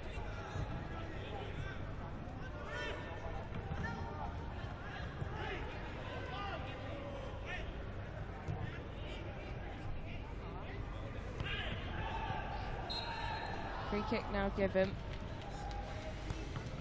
Claridge drawing the foul. I think Claridge will fancy this one. Is perfect position for a left footer. Obviously, with the goal being on the 6-yard line of the full-size pitch, it's probably 22, 23 yards out. So it'd be rude not to have a shot. Needs to hit the target. Oh, he gave it a good go. Great goalkeeping. Had sight on it all the way through, but it was heading to that bottom corner. Almost tucked it in. Yeah, the keeper did well, didn't he? Because it bounced just in front of him as well, which makes it even more difficult for the goalkeeper to make the save. But nice firm wrist, put it around the post. Claridge was unlucky because you could see what he was trying to do, just trying to catch him a little bit off guard, take it early. But the goalkeeper read it well. Good grit along the mat, and then between the sticks for Ratchaburi.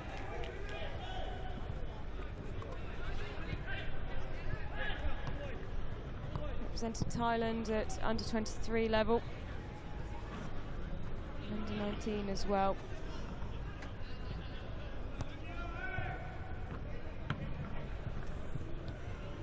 Can they find the equaliser? 2 minutes, 45 seconds left to play. They're building better. Claridge has a go. Well saved. And Kwek, the ball almost flying out of the arena there. Really had some height and power on it, but nowhere near the target. Claridge's strike was great, wasn't he? He actually had a sort of a poor first touch, and the ball got away from him a little bit, so he was stretching on the volley, but he caught it absolutely sweet as a nut, and the goalkeeper did very, very well to keep that one out.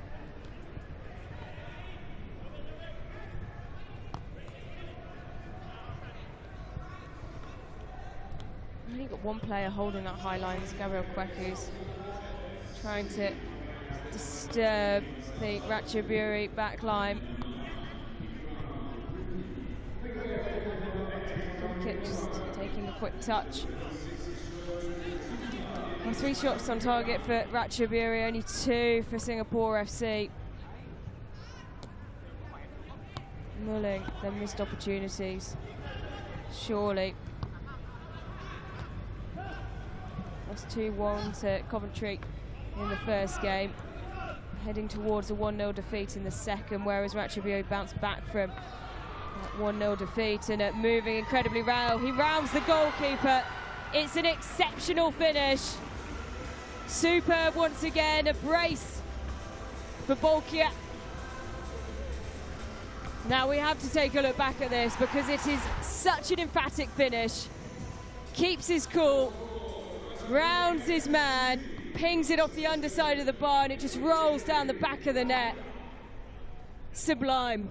As soon as he gets in that position, you just knew he was going to score.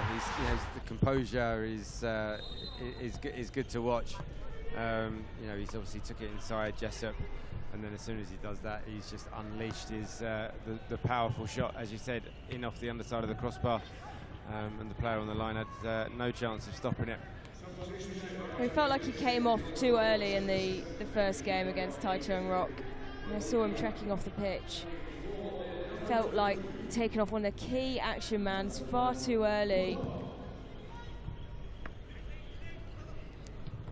I think when you've got a goal scorer in this format, you need to leave them on for the whole game, because they're going to get chances.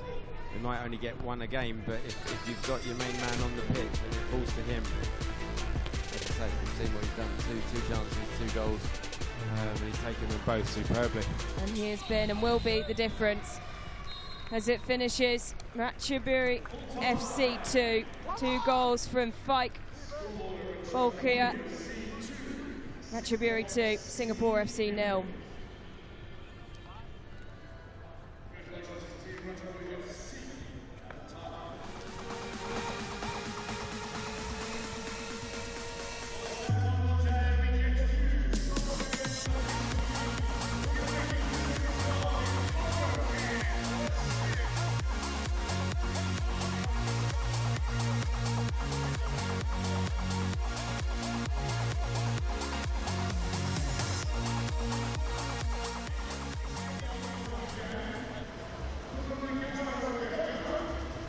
Back out here at Jalan Besar for the next fixture. Men's Open Group D matchup. It is match 33 of the Soccer 7 series. Corinthians of Brazil up against Shanghai Shenhua of China. This should be a good one in Group D. Top 2 sides coming up against each other. They both looked really good in their opening matches. Shanghai Shenhua with a comfortable 2-0 win against Indonesia's PERSIB Bandung, currently 3rd on the standings. Cosmo Select bottom of Group D at the moment after their 4-0 defeat against Corinthians. This is a specialized 7-a-side team from Corinthians that's made its way across out here to Singapore. Fans enjoying themselves out here as well. Lots of football already taking place here at the Soccer 7 series.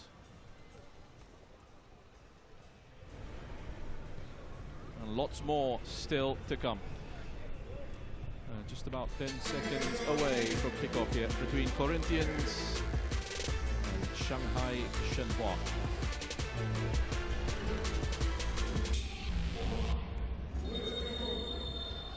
There we go then, kickoff at Jalan Besar. It's Corinthians to get us underway. Going from right to left on your screens, up against Shanghai Shenhua in the all blue. Matt's with me in the commentary position. Matt, looking forward to this one? Yeah, definitely. I was blown away with how good Corinthians were in the first game. I mean, I think for me, they're the best team I've seen so far. They look very dangerous, all excellent on the ball. And as soon as I say that, he gives it away. And now they're on the defensive. Well, here comes Shanghai Shenhua. Plenty of pace in this young side. Oh, that's a lovely finish. A brilliant goal right at the start of this contest. Shanghai Shenhua with the early lead. A quick break, lightning on the transition, and a brilliant finish to put themselves into the lead. Yeah, I'll take the blame for that one. The commentator's curse. But yeah, as you said, I mean, it was great closing down to start off with, and then they attacked with pace. And what a finish that was. Left foot bent away from the keeper in that far corner. Great start for Shanghai there. Great goal. Excellent finish. But as I was saying, Corinthians were excellent in that first game. You know, very composed on the ball, all very talented players, all very dangerous going forward. So this could be a high-scoring game. Yeah, it certainly could. A bit of a shock, I think, this one for Corinthians, because they were very comfortable in their opening match, and now they're coming up against an energetic young side who are showing that they'll be a threat on the counter. It's something that Corinthians will have to be wary of. Here they come again, Shanghai Shenhua. Plenty of space in behind this high defensive line here being played by Corinthians, Matt. Yeah, maybe, you know, Corinthians, having gone 1-0 down early, they might sort of be a little bit more respectful of the opposition.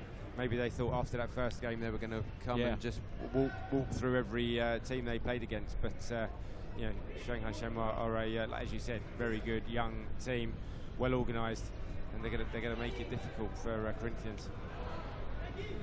It's taken away again. That was the number 20 for Corinthians, Leonardo Venancio Costa,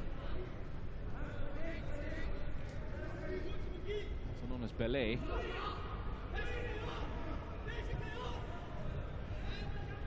Swept out wide to Christian Barbosa.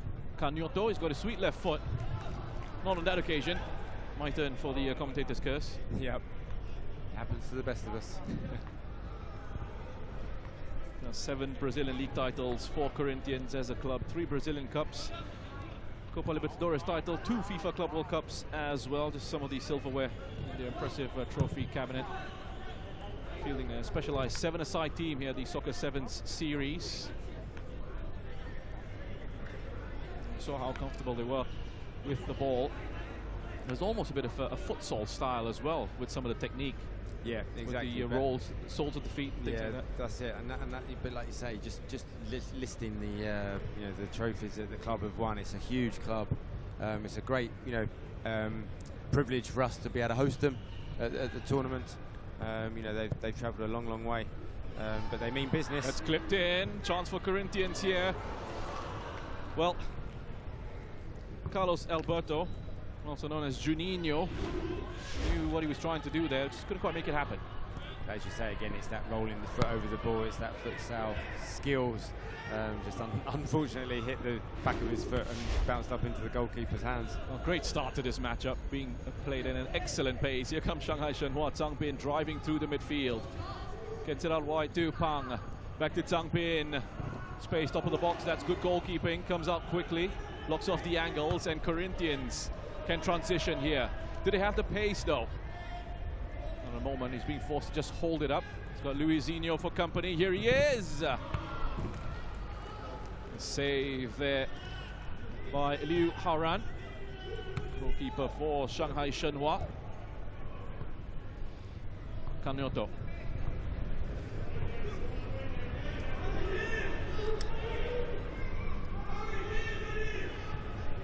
Here is Belay.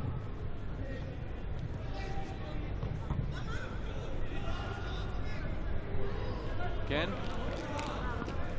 Just rolling the boots over the ball there. The number 99 scored a great goal, Luis Enrique Luisinho.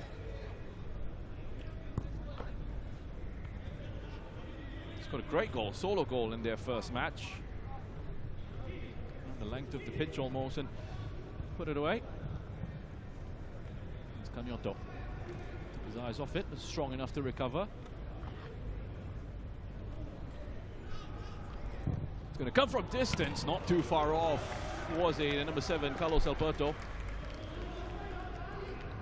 That was a great strike, wasn't it? You could see what he wanted to do as soon as he got the ball. There wasn't really any other option, so he just got the ball out of his feet, and that was very close to the equaliser there.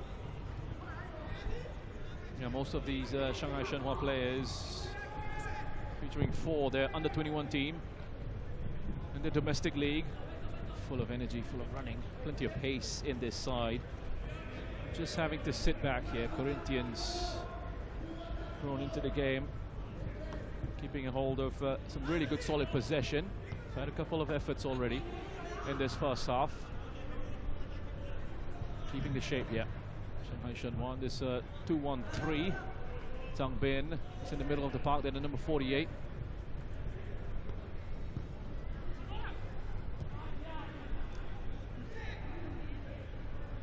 There's Bellet.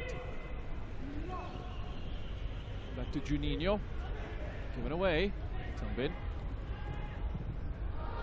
Protected it well initially, but just saw his outlet pass closed off by Luisinho, who's made a run towards the far side of the area. That's Luisinho. Inside to Bellet. Wants it back, gets it back. Bellet, big chance for Corinthians, and that was touched over. Yeah, didn't quite notice the touch, but it was much needed, because that was great intricate play, wasn't it? You know, played it into the striker's feet, followed his pass, got the return. Should have really scored. Should be another corner, and it is for Corinthians. Referee should give them enough time to take this one. Juninho into Bellet. Quick shot at goal. He's just leaning back as he hits that. So plenty of shots for Corinthians, not much joy. It's Shanghai Shenhua with the early goal, go into the break ahead.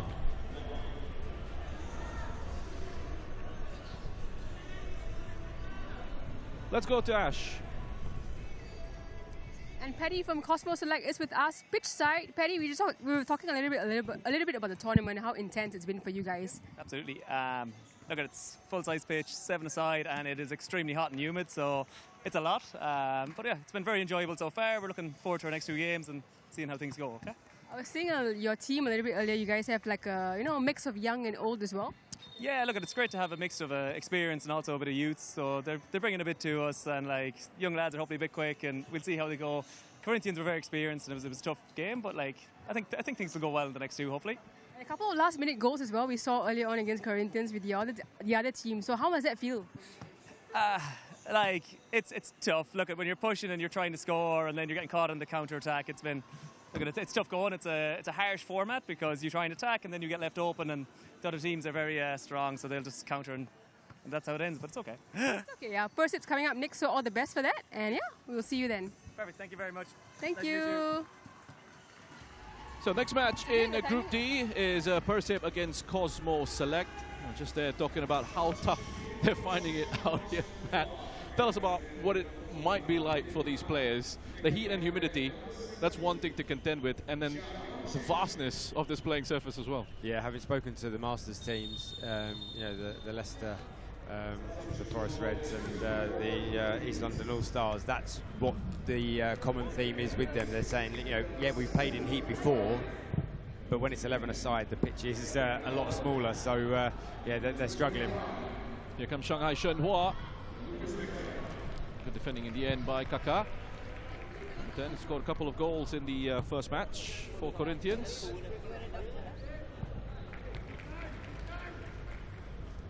changes during the break.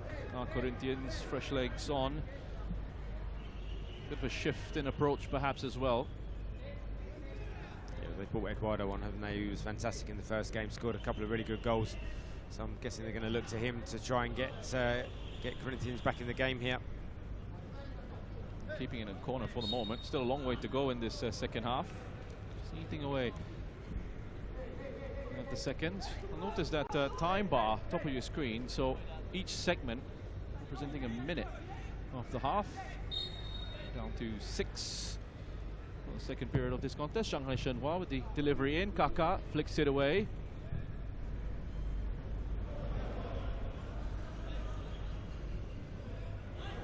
Luisinho has to go back for the moment. They recover really well, Shanghai Shenhua. Putting blue shirts back into that defensive shape. Strong conditioning levels.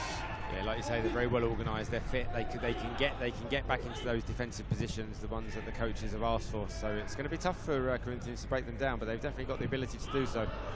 With players like that, Kaká with the step over. Yeah, he's their danger man now. That's why they brought him on at half time, to come and try and make that difference, to get the goal back, get them in the game. But interestingly, he's sort of not playing up front. He's right back at the moment, which is probably a little bit of a waste, but we've seen he can still cause damage from there. He's drifting in from a deeper position, perhaps. Kaká, that's the name we've been given. His full name is Erik Eduardo da Silva Kapamagian. 29 years of age. Here's the number 29, Lucas Hector.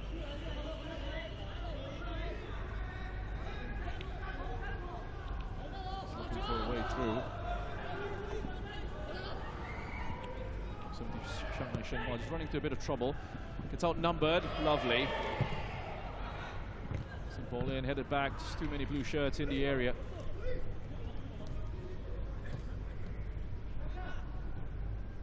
Come Corinthians into the box once more. Rubens de Almeida goes across. Tries to draw out this Shanghai Shenhua defense again. Easy for Dipimpin. Keeping up the pressure here, the Brazilian side. Yeah, they've definitely upped it a level, haven't they? A couple of changes they've made. They look sharper. They look like they are hungry to get the equaliser. Oh, that's lovely though. That's that pace, that acceleration away. Shanghai Shenhua, the players have that capacity to do that sort of thing, which can be really frustrating for Corinthians. Good save, decent effort, but again, it's the speed of the transitions from Shanghai Shenhua. It is, and they're so dangerous at it. You know, they would have spoken about it before the game. You know, they know the Corinthians are probably going to have the majority of possession, but when they do get it, if they do break with that pace that they have, they're showing how dangerous they are.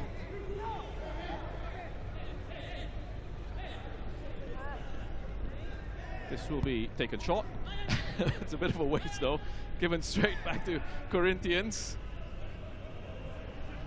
It's been difficult for them, even on these counter-attacks, to really outnumber Shanghai Shenhua.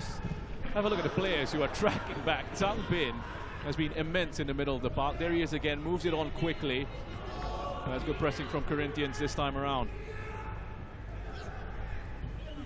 Rubens de Almeida gives it straight back to the Chinese side. It's just showing how important it is to make the right decisions at the right time. You know, Hector there made a great run, like a 60-yard run with the ball.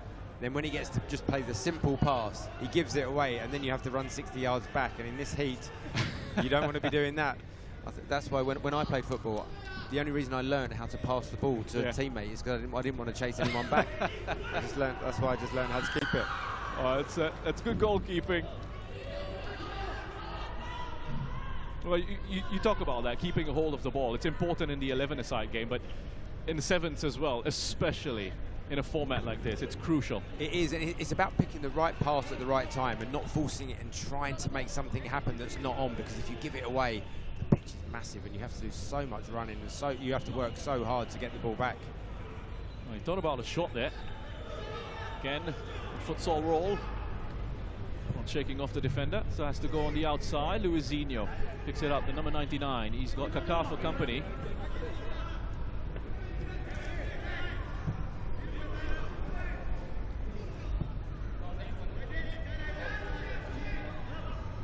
Looking for the opening in the area.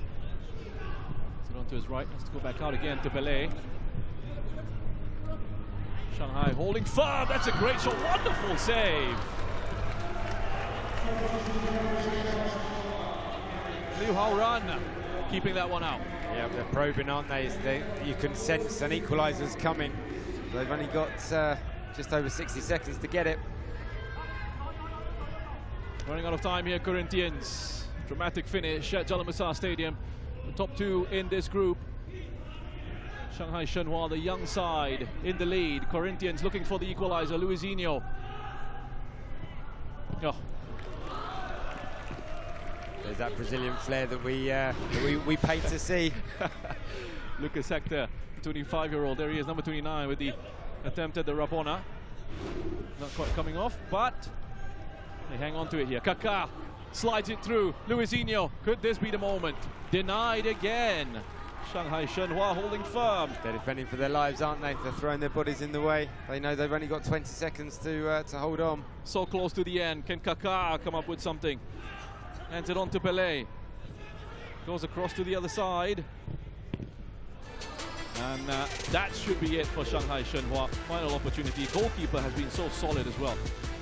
Yeah, good decision there, just keeping it as far away from his goal as possible. I was thinking about going into the corner there, especially with nothing left on the clock. Doesn't really matter. Referee blows for full time. A really enjoyable contest, this one, played at a great pace, wonderful intensity, and it's the young side from China, Shanghai Shenhua, will come away with the win to go top of the group.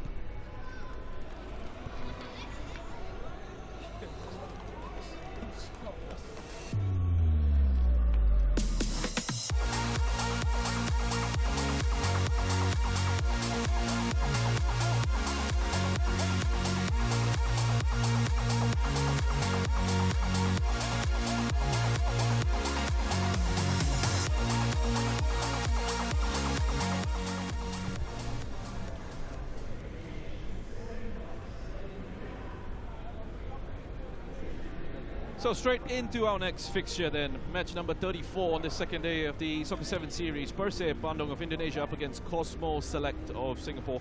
Men's Open Group D. We had a pretty entertaining encounter just before this one with the Shanghai Shenhua, the young Shanghai Shenhua side, coming up against the more experienced Brazilians of Corinthians.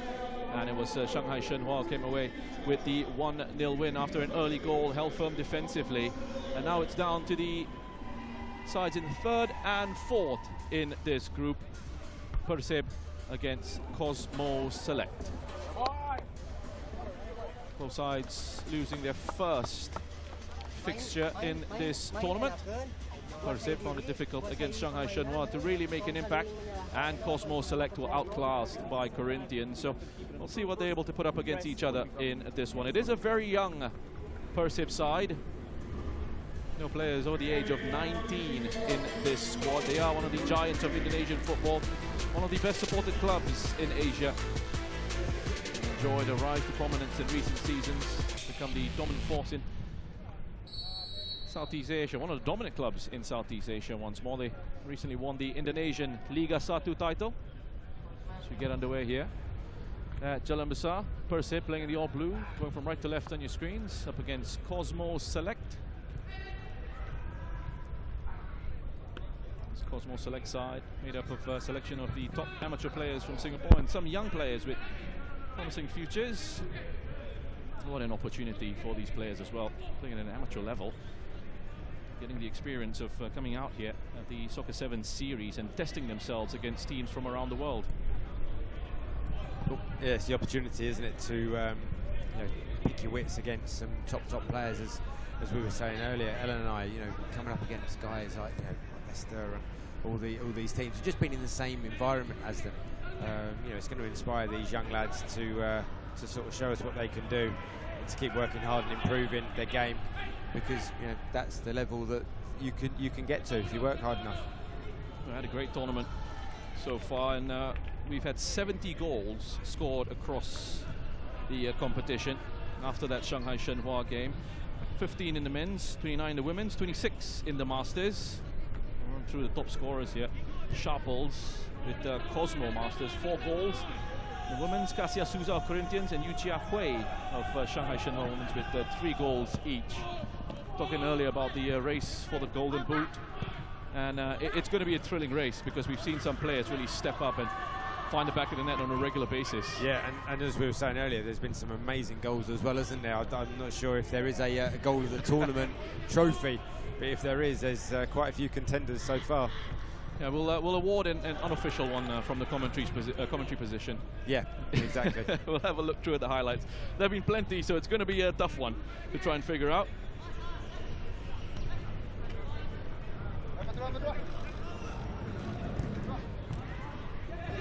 Put away here, PERSIB Bandung looking for a big improvement in their performance.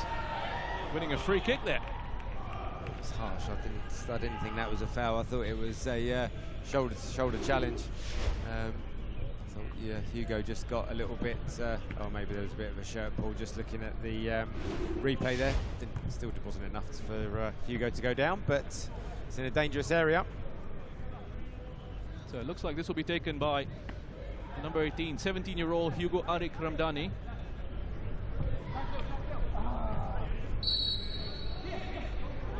PERSIB have a great tradition of producing quality young players. It's Hugo. Blocked off on its way through.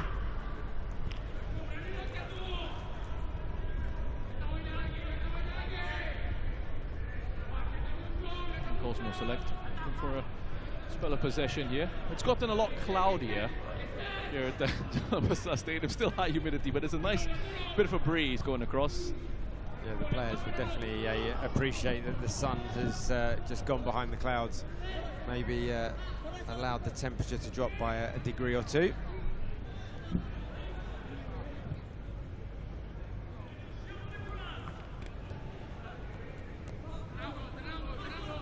Pretty decent tempo through this matchup as well.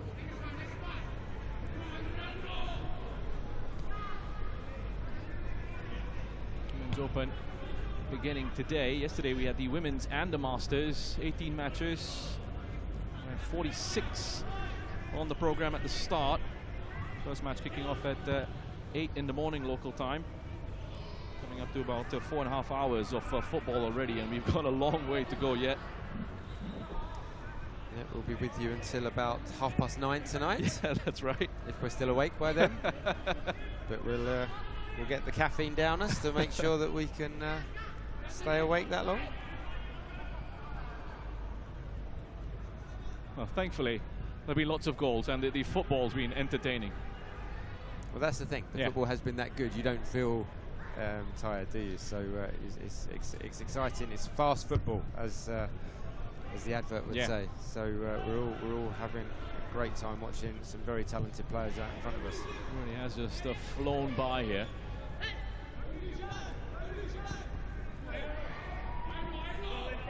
There's Cross, who made his Singapore Premier League debut for Tanjung Pagar United last season.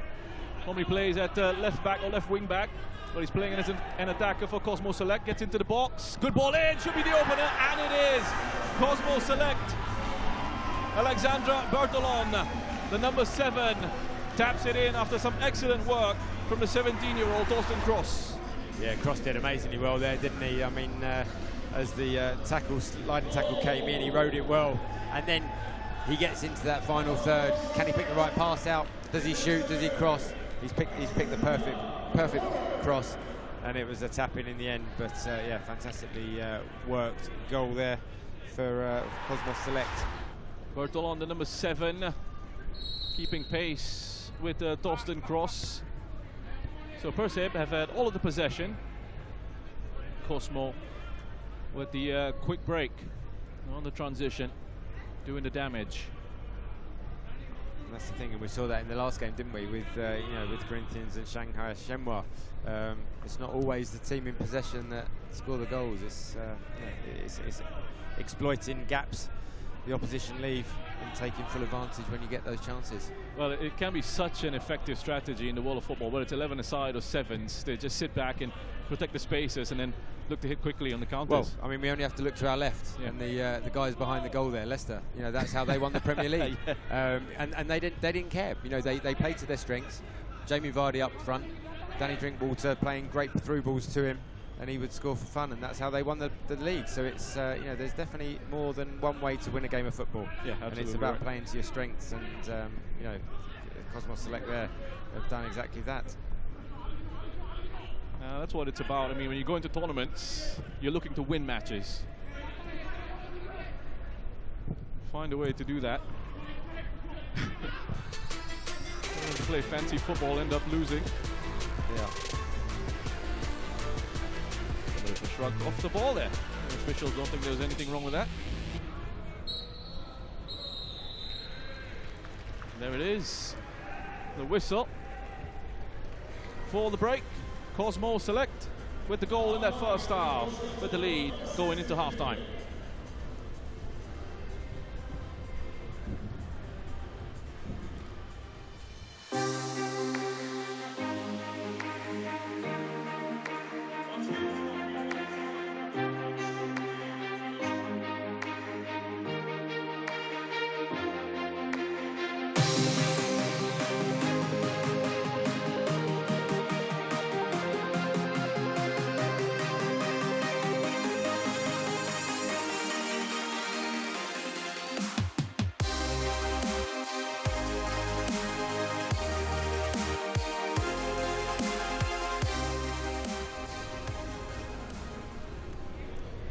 Some great pictures of Singapore there.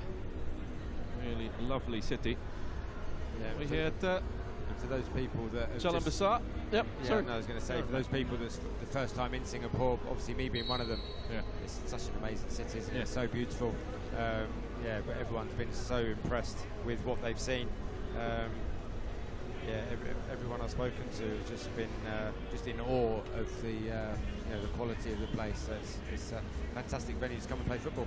Well, what if some of your personal highlights been of your time in Singapore so far? Have you had a chance to really get around and have a look, try some of the food? The food's amazing. Yeah, I love the food. I haven't really been out sightseeing too much, so which is a shame because there's so much football to watch. Yeah. So you know, I don't really want to miss any of this.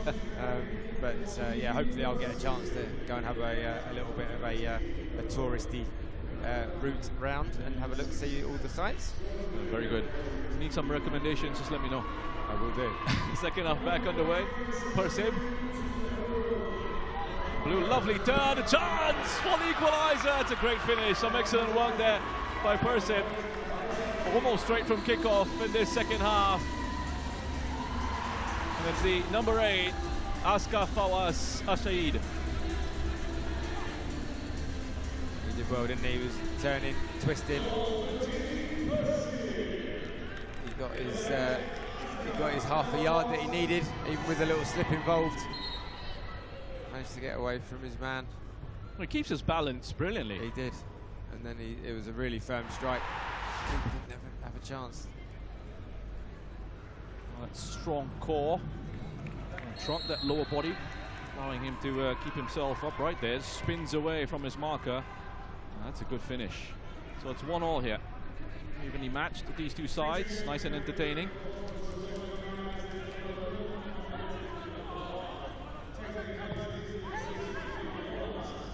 Changes for Cosmo Select as well, which makes a lot of sense.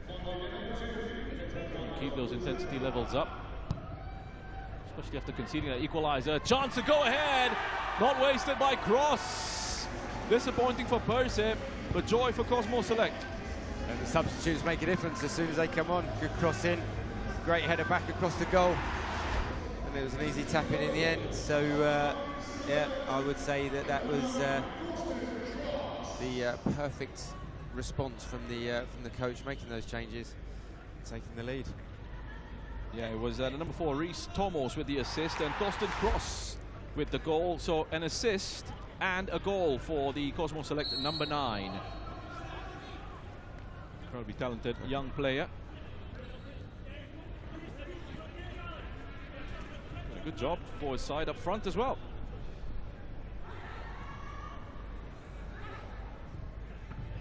That's PERSIB to try and find the equalizer again. Saved by the goalkeeper. Freddie Tuma loves to actually step out of his penalty area, become an extra player when they have the ball. We haven't seen much of that in this matchup. We saw it earlier, and maybe because they lost pretty heavily, he's been told not to step up too much. Well, there he goes, close to the center circle now. Yeah, but like you say, like in previous tournaments, you've seen the goalkeepers really pushing forward a lot higher than they have today. But yeah, they're erring on the side of caution, maybe. There's Pedro Carlos, the number 10, into Bartolon. Cross once more with the finish. On his right foot this time. No problems for Torsten Kroos. Lovely work from Cosmo Select. Yeah, Torsten Kroos is having a good day in the office today. 2 goals, 1 assist. Playing very well. Alexander Bertolon with the assist there, so he gets himself a goal and an assist as well. Kroos 1 assist, 2 goals. The youngsters for Cosmo Select coming to the fore.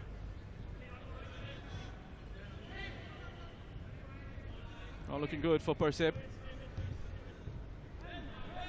And they are a very young side, so these players will learn from this experience, traveling overseas as a team as well, and it gives you that opportunity to get together and to bond off the pitch.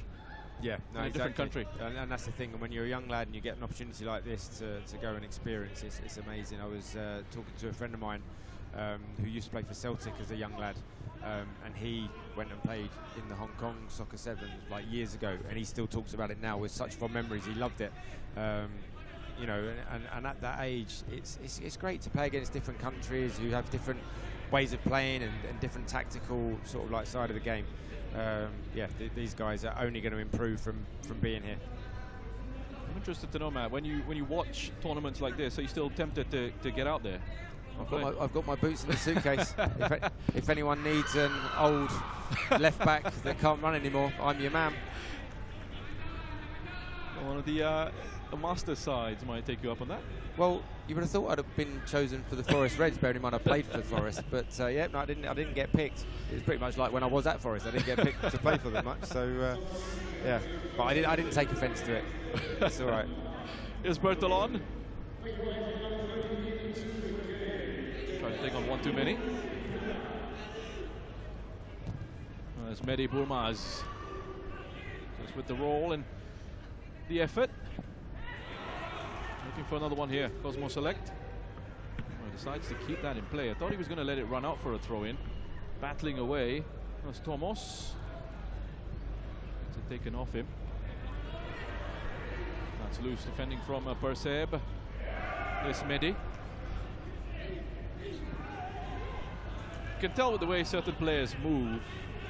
They look like street footballers, play a lot of street soccer or like futsal, 5-a-sides and things like that. Yeah, but you can see the physicality. You know, the Cosmos boys are a lot bigger and stronger than the PERSIB boys. But again, it's only going to help the the young lads of PERSIB to come and play up against bigger, stronger players.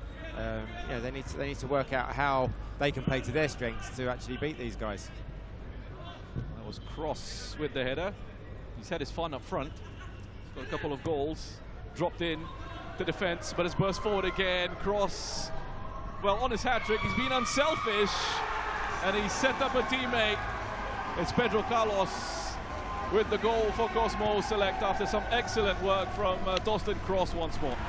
Yeah, like you say, he's on a hat-trick. It's a very selfless player that would pass that. But, like you say, two goals, 2 assists. I think he's definitely going to get player of the match for this game. There you go. A great win for Cosmo Select. Complete control of this one. Just quicker, stronger, and sharper in front of goal. It finishes 4-1 to Cosmo Select.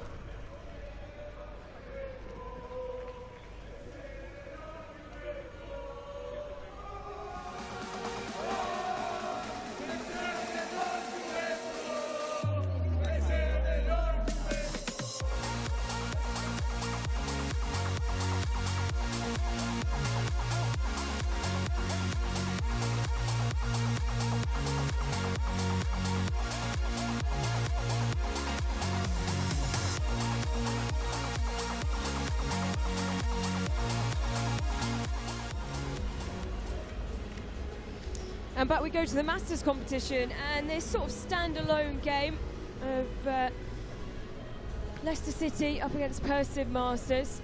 Usually we have a few games go back to back with the Masters, but this just all by itself, and it's a big game as well. Leicester City will go top with a draw or a win.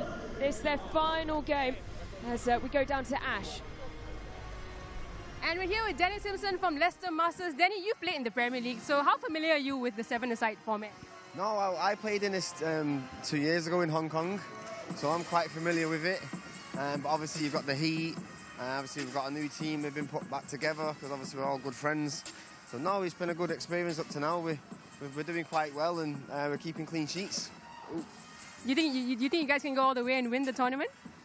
Listen, we always believe, you know, look at the Leicester story in 2016, we always believe we can win. So we need to make sure we finish today right, and obviously look forward to the knockouts tomorrow. All the best, Danny, and we'll see you then. And off jogs, Danny Simpson. It's been great to hear from him over the course of the last 2 days.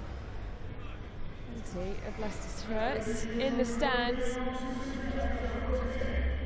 Said they have the belief, this team full of players who won the Premier League in the 2015-16 season. And what an underdog story that was, and one that is so fondly thought of, I think, by many in the Premier League, not just Leicester fans, because it shows just exactly what you can do when a team pulls together and shows all its talent in a league that is so regularly dominated by the Big Six. And this year, of course, we've seen some different names rise to the front.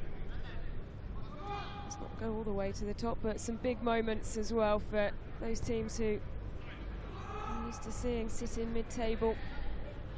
Coming back to the top, Forest, of course, springing to mind immediately, and the Forest Reds will be coming back out later on this afternoon. It's a huge opportunity for Leicester City, and this is a big chance here. Up to the byline, trying to find the right space is Drinkwater. Simpson controls it well with his chest. Zalewski feeds it through, sent high, and there with the finish. Right place, right time. Danny Simpson, as the ball dropped perfectly to his feet. A massive smile on his face, because within the first 2 minutes, Leicester City lead by a goal to nil. And interestingly, Leicester have gone in this game without a striker. So they're change the system up, change the formation, but it's working. You can see Leicester are just getting better and better with each game, aren't you? I mean, they're such good players, and they've worked out now how to play this sort of 7-a-side format, and they're looking very, very ominous.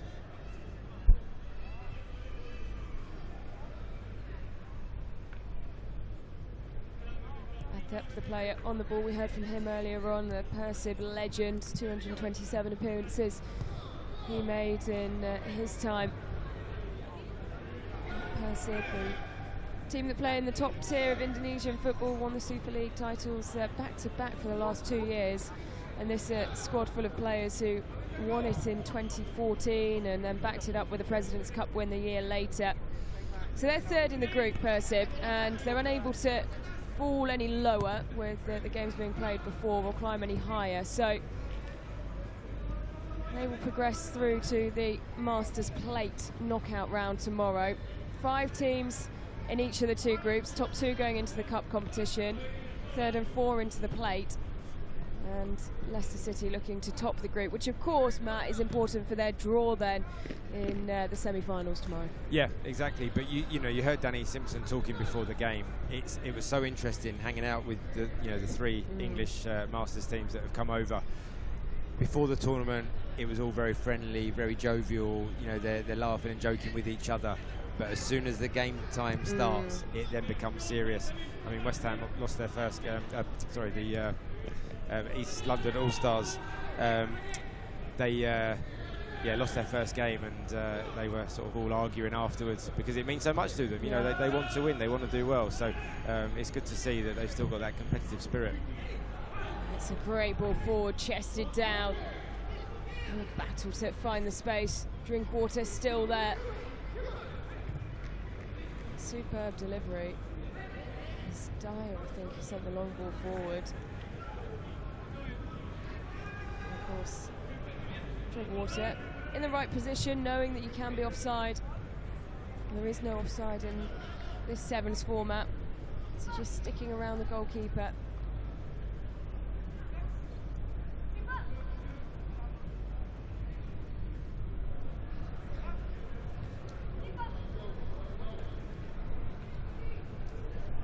Looking for the options.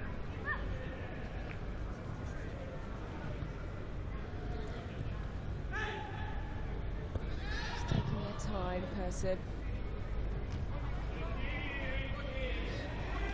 Win or a win of any kind, you feel, would give them some momentum, particularly over one of the pre-competition favourites.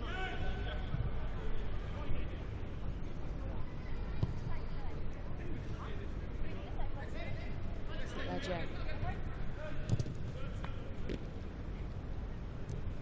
Well, they controlled the play, didn't they? After they scored the goal in the other game that we saw of theirs today against Real Singapura. You would expect, with the goal coming a lot earlier in this one, that they'll push on from here. Yeah, but it's like I say, it's got the same feel to it, hasn't it? You know, they're being patient. They know they've got the goal, so they don't need to score another one. But they can just pass it around. They can keep probing, waiting for the perfect opportunity. But what's interesting is how they're, you know, sort of interchanging their positions. At the moment, you've got two centre halves for Leicester playing as strikers. Yeah. So yeah, they're not shy of you know, moving around the pitch and yeah, keeping PERSIB working hard. Yeah, we saw that as well with the keeper Luke Steele, who did come out of his goal a little bit further in the last game, just to aid going forward. He's controls that very well with his head, and a chance now. Who taps it across, and it's dribbled in off the back of one of the PERSIB players. So it'll go down as an own goal. They were chasing in to make sure that it did go over the line, but the fate was sealed as soon as it took the touch off one of the white shirts. Hoot sent it in, and well, Vasilevsky. Well, it has gone to Vasilevsky. I think just sliding in, it looked like it had gone over the line before it got to his ball, before he made contact with it, but has been given a delivery from Robert Huth, and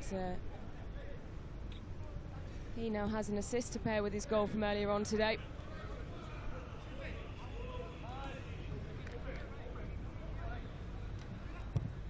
Such a tall figure, isn't he, Robert Huth? I did ask the East London All-Stars players what their plan would be if their goalkeeper goes down injured. They've only one goalkeeper out, of course, and Luke Steele already stepping up in the place of Ben Hamer, and they said that it would be James Collins that goes in goal. And you do feel that maybe if should anything happen to Luke Steele, it would be German Robert Huth who would step up into that role with his height.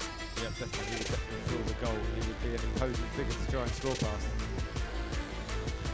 Luke Steele has been really solid in this competition. He's made some massive saves yesterday. Some really big moments for the man in the green and yellow kit. He had 66 appearances for Panathinaikos between 2014 and 2017, and the wrong call just as the whistle blows.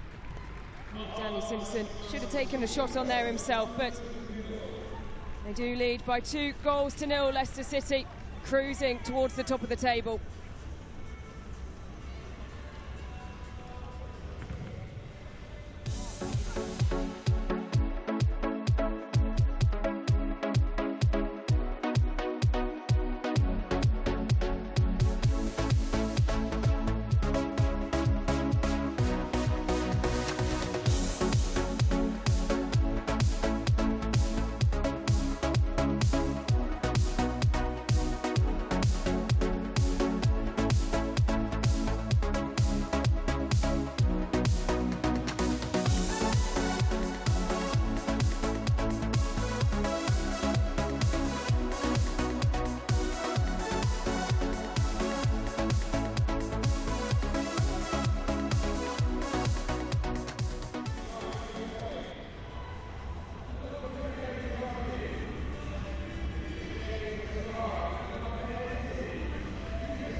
back underway.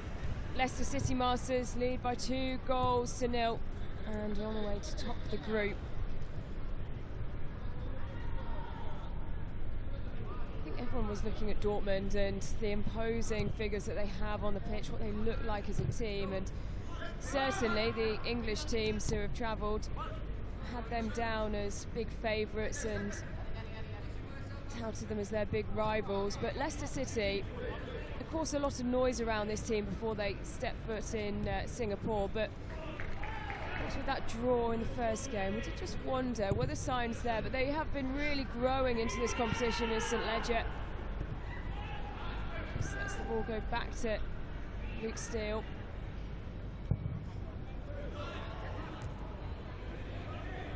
Albrighton on the pitch. He's been superb. Vasilevsky.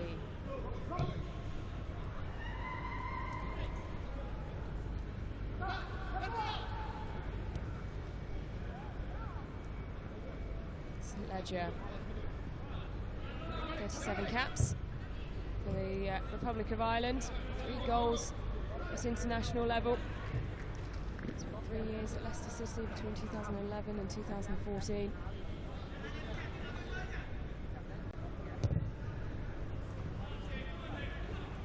Waghorn now on the pitch as well, so they have put those forwards back on now, Matt.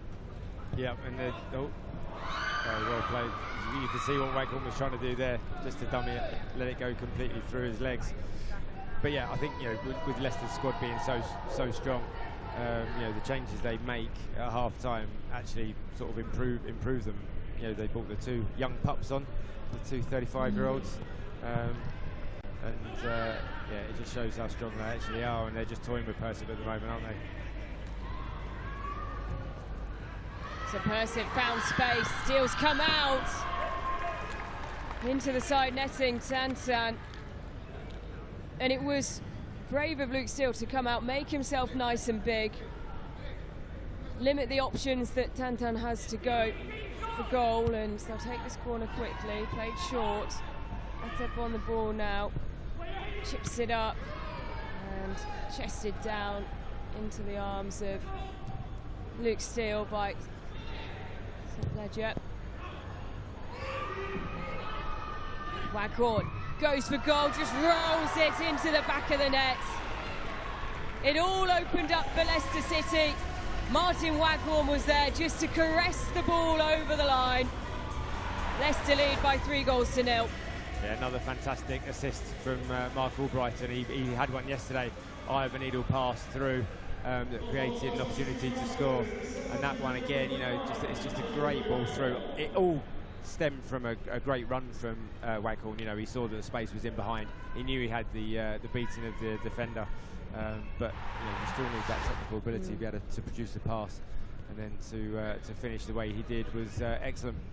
Yeah, it has actually gone down as an own goal now, the second goal for Leicester City. I'm not surprised about that at all. I did think it had gone over the line before Vasilevsky got there, and that now confirmed on the graphic. Vasilevsky will be fuming. He will be fuming.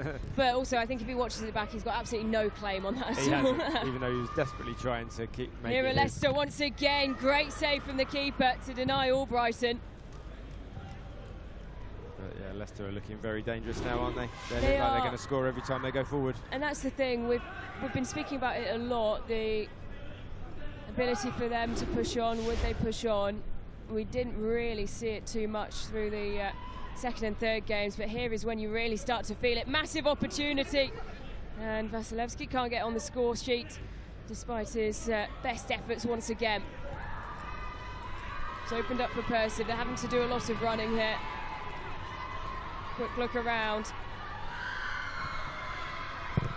Oh, and for the first time, Leicester City concede. A kiss of the badge from Tantan, who was in a perfect position. Sukmara with the delivery, and St Ledger was trying to get his body on the line to clear the ball away and just didn't get in the right position. That's the first time that Luke Steele's been beaten in this competition. Fair play, it was a good finish, wasn't it? There wasn't a lot of goal to aim at. And on the volley, it wasn't the easiest technique, but he made it look simple. Made it a little bit interesting. And the skip's come on. It's nice to see him come and play for the last 2 minutes of the game. And there he is on the ball. Wes Morgan.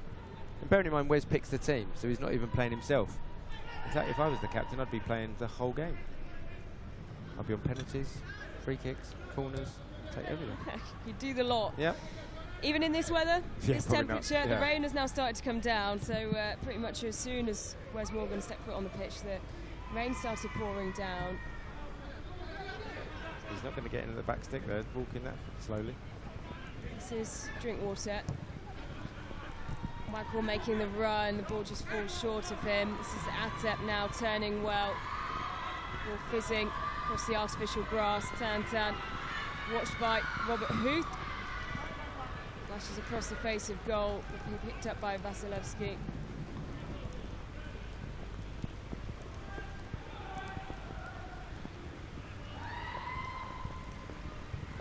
Would have loved to keep their perfect defensive record. One that Borussia Dortmund hold as well.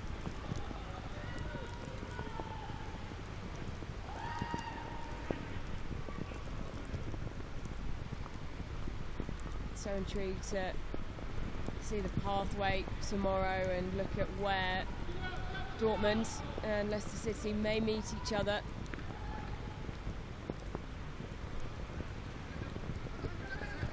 Look over the shoulder from Waghorn as well. The rain coming down is truly torrential. Waghorn making the run, he's going to get there! Couldn't quite control the ball. And it slides out of play. Well, this weather, Matt, we saw a lot of it yesterday, but it does affect how the ball travels and moves. The time has run out officially. We're waiting on the referee's whistle. There it is. And Leicester City dominate Group A. Finished here. Leicester City Masters 3, PERSIB Masters 1.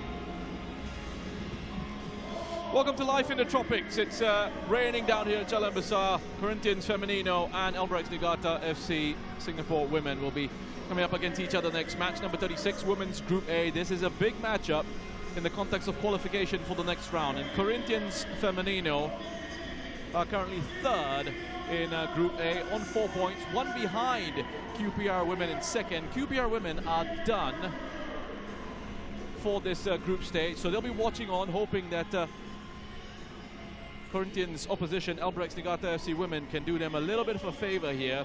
Corinthians essentially need the win to go through. A draw won't be enough because of goal difference. Yes, head-to-heads come into it before goal difference, but there was a 1-1 draw between QPR Women and Corinthians Femenino. And QPR Women currently are leading by a goal when it comes to goal difference. So Corinthians Femenino coming into this, if they want to make it into the top two and qualify for the Cup semi-finals, then they will need maximum points from this one against Albrechts Niigata, who are also playing their final match of the group. For Albrechts, bottom of the standings, just 1 point so far. They need to win themselves to sneak in to the plate competition. This could get dramatic. Kickoff here at Jalan Besar. It's Albrechts Niigata Women who get us underway, playing from left to right on your screens in the all-orange as the rain comes pouring down here at Jalan Besar. A bit of relief for the players who are baking in the heat up until about half an hour ago. So they'll appreciate this little bit of rain, but Matt, it also changes things up on the pitch as well. You're looking at a slicker playing surface and potential for maybe a few errors as the ball moves quicker.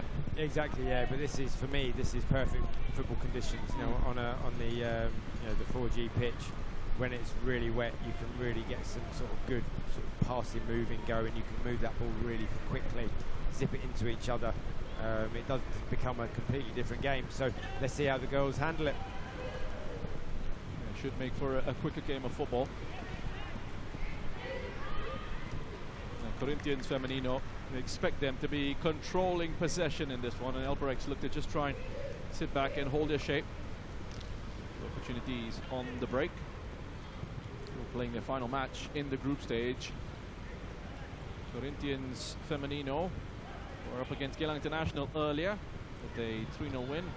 Nice and easy for them there, and they need to win in this fixture as well. They had a 1-1 draw against QPR Women yesterday, a game in which they were leading until the closing stages of that match. QPR Women coming up with a late equalizer. Make things interesting in this group. Yes, Helena goes into the box for Kasia Souza. Nice footwork. Couldn't find the opening for the shot there. Kasia Souza has had a good tournament. He's contributed to a number of goals for Corinthians Femenino.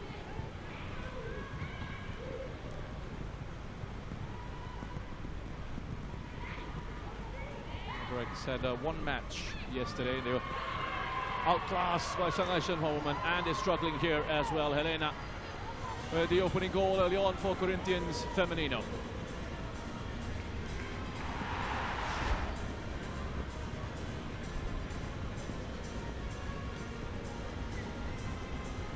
Easy that for Corinthians number 9.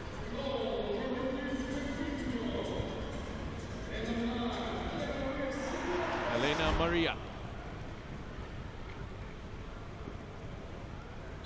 And Manami Fukuzawa. We kick off. Approach there. See players kicking off and going all the way back. She's just sent a long pass forward. Thais Amorim. Takes it away from Verona Lim. Correct, who need the win themselves for a response. A lot better in possession here, and try and pounce on these mistakes. It's taken a deflection on its way through. Effort from Fukuzawa going just wide. Will be a corner to Elbrechts. Yeah, it's funny, isn't it, how Corinthians go up the end and score, and then automatically they then put under pressure. The amount of times you see a team score a goal and it can see straight after. It's just that concentration levels that they need to keep up. It's a corner now. They need to mark their opponent closely. Don't give them an easy opportunity to score. And Corinthians Femenino being very physical in their marking in the area. And once more, Elbrecht's players have spoken about this, getting that experience, coming up against this sort of physicality. Not something they're used to in the local league.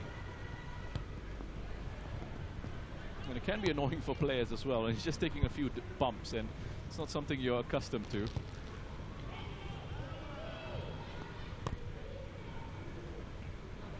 Here's Marcela Umeko.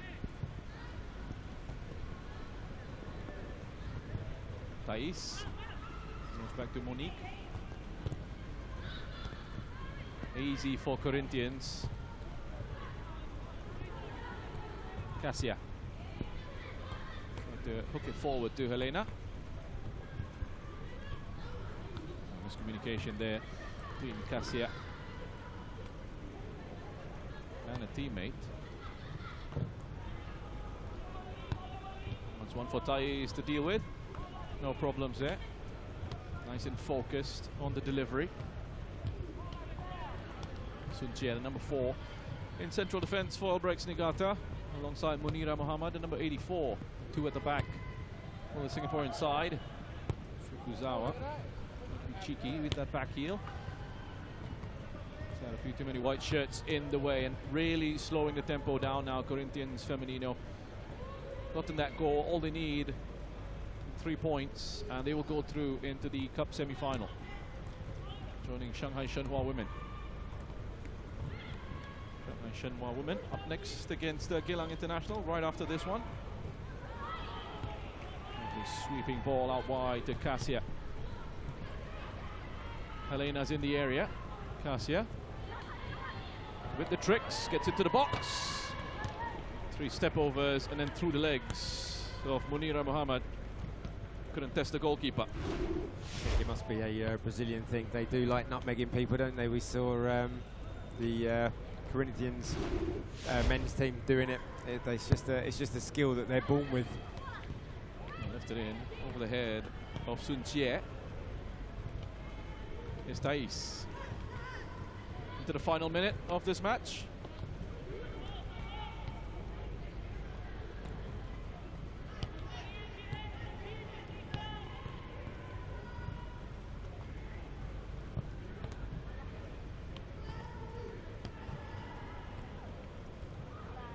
A lovely bit of skill there from Verona Lim.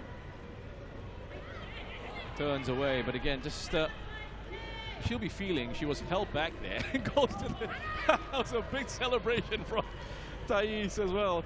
After that recovery, she was spun around and then did well to get herself back and recover to make the challenge.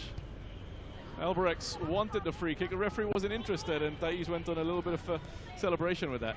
Yeah, I know there's a competition for who can celebrate the best celebration for a goal, but I'm not sure there's an award for the best celebration after a tackle.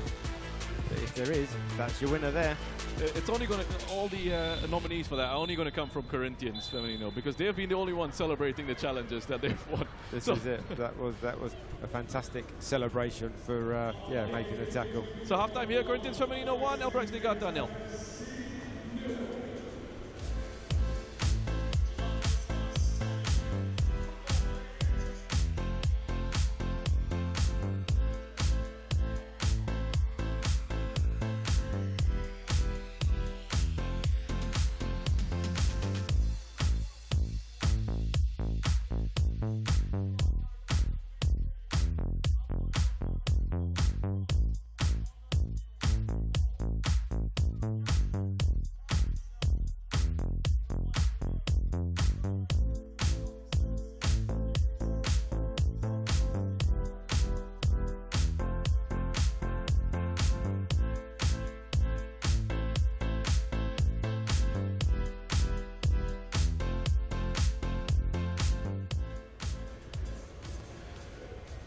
Back here at Jalan Besar, ahead of the second half between Corinthians Femenino and Alberex Niigata FC Singapore women.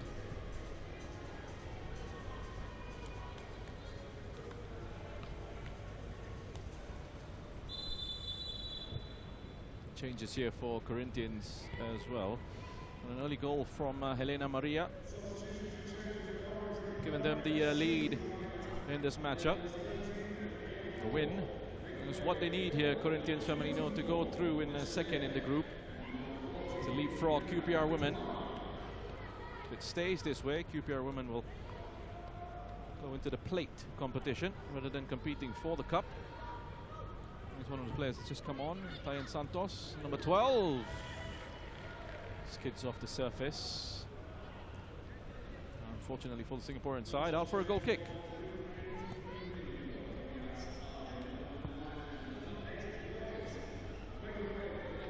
Helena Maria and Thais Silva are out. Maria dos Santos Balsini and Taya Nascimento Santos, two players who have come in for this second half. Not been troubled at all, Matt, this Corinthian side.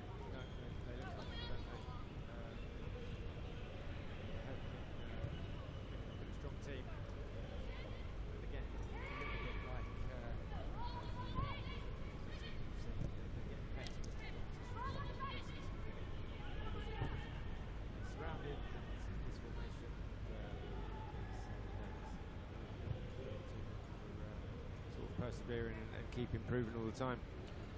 They seem to be growing into the competition. It was a surprise the way they performed in their first matchup. 4-1 defeat to Shanghai Shenhua women, and Corinthians Femenino coming into this initially as one of the favorites to go on and lift the title. I was a bit surprised at that opening day performance, and they've turned things around very nicely, and they look like they'll be progressing into the cup semi-final. Alberex, if they don't win this, will be out of the competition. Currently bottom of the group. It's Kana Kitahara. Good player, but needs a bit more support. Yeah, she definitely can't win the games on her own, can she? But she, as you say, she's very composed. You know, she always finds the right pass. She finds space on the pitch, and she, you know, normally the decision making she has is the right decisions. Oh, decent effort off the frame of the goal. Verona Lim. Great strike, wasn't it? Goalkeeper was nowhere near it. She's been good at number 20 for Elberex. Yeah, no chance for Monique. She went flying across, but had that been on target, would have beaten her.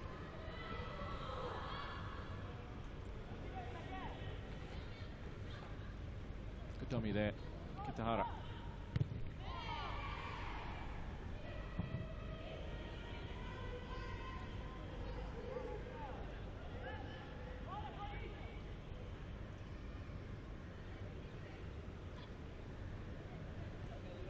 Trying to turn away was Fukuzawa. There's Kitahara. And for all the dominance here, Corinthians Femenino, still just the one goal in it. And that always gives the opposition a little bit of hope. Of course it does, yeah. There's always that chance, isn't there? And I mean, you know, it's been one-way traffic the second, you know, this half so far. It's Katayama, there you go! Waiting for that one big chance. Corinthians Femenino looked comfortable. And then the number 2, Riho Katayama, comes up with that excellent strike. It was a fantastic strike. You know, Corinthians Femenino just stood off her, allowed her to get the ball out of her feet and have a shot on goal. And we saw what they did a couple of minutes ago when they hit the crossbar. But this time, this one nestled in the top corner, and the joy on her face says it all. What a great goal. Well, it gives Elberex a lift here because they need the win to stay in the Soccer 7 series. Corinthians Femenino need to go for the winner here. It was 1-1 between them and QPR Women, so head-to-head, no difference there. And then we go to goal difference, and QPR Women are in the lead by 1.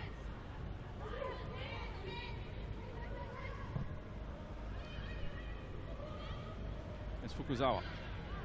Kitahara. Channel for Verona Lim. Corinthians Femenino looking all over the place suddenly. Fun, isn't it? How a goal changes the complexion of the game completely. That's Diane Santos. Should be a foul on the goalkeeper. Yeah, there you go. That's been given.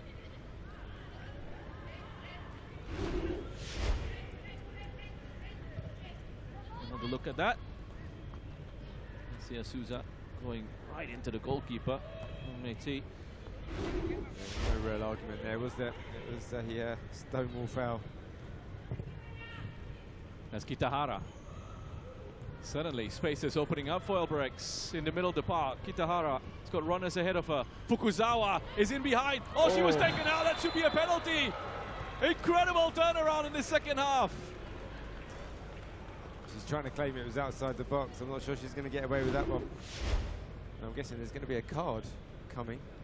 Oh, that was right on the line, which is right. That's a penalty. It is a penalty, but is there going to be a card? And if so, what colour is that going to be? Well, big moment here for Elberex. It is the last game of the group stage.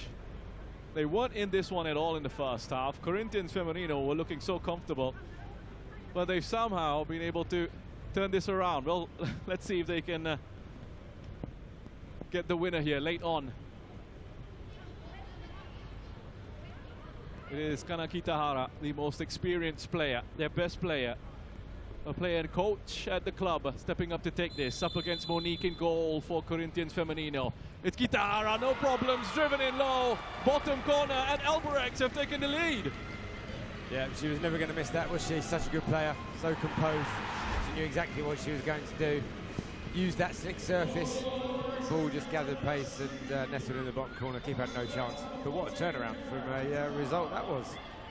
and QPR women as well, who are looking at falling out of the cup competition, will be delighted because they've been done a favor here. Albrechts Niigata FC women have picked up an unlikely win. It finishes in this one. Albrechts Niigata 2, Corinthians Femenino 1.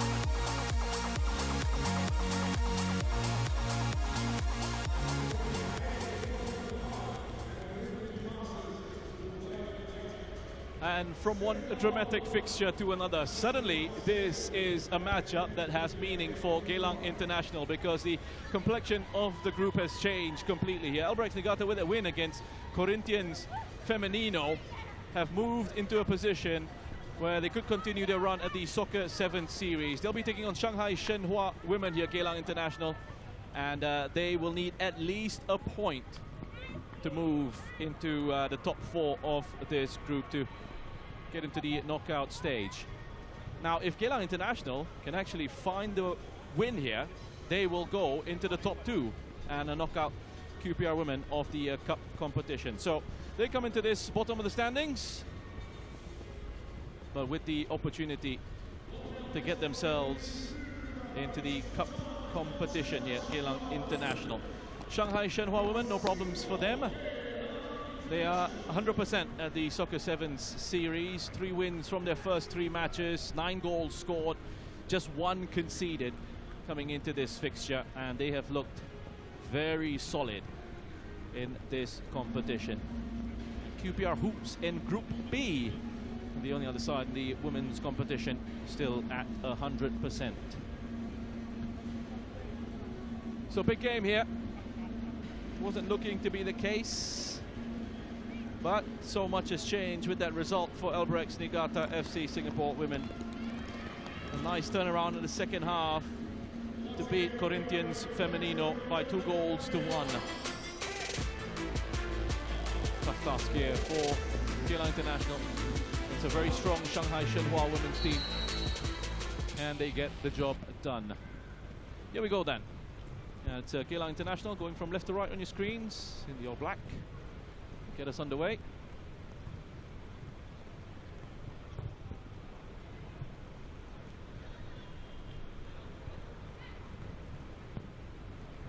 I expect the Shanghai Shenhua really control the game here. I thought it would have been a great opportunity for them to make a few changes to the squad, but they're still going for it. A strong 7 that they've put out here. Shanghai Shenhua going to try and keep the momentum going. There's To Chui, the number 7, Zheng Jiayi.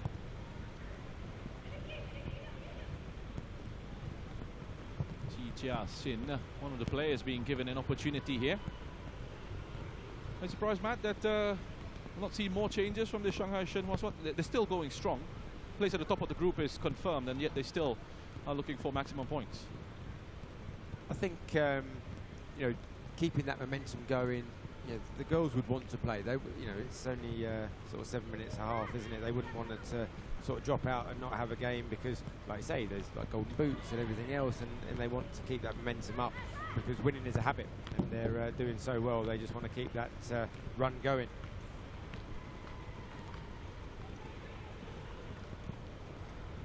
Likely to do so, with the quality that they have on the pitch. It's been taken short. Fu Yi in the box, easy finish, straightforward goal for Shanghai Shenhua. Off to a great start here, and it's another one for Fu Yi, the number 23. Yeah, no, it's a good ball in. Came in at pace. You know, she controlled it well, and then the finish was sublime, wasn't it? She yeah, found that corner. Goalkeeper again, it was sort of fairly close range. She had no chance.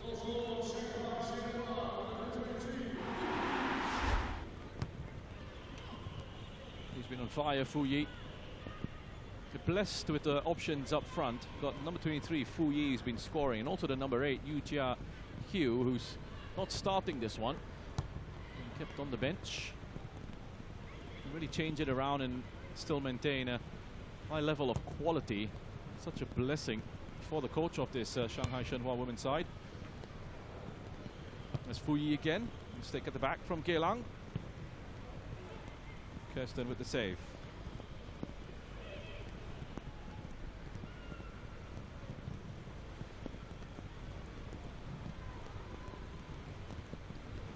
Kirsten looks to have a bit of an issue. Not sure if the referee has been alerted to that.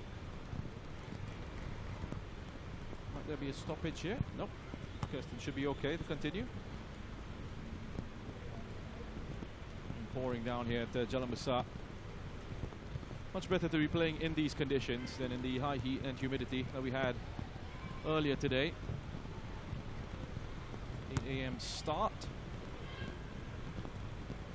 Still got another 8 hours of football to go at the Soccer 7 series. As the captain of Shanghai Shenhua.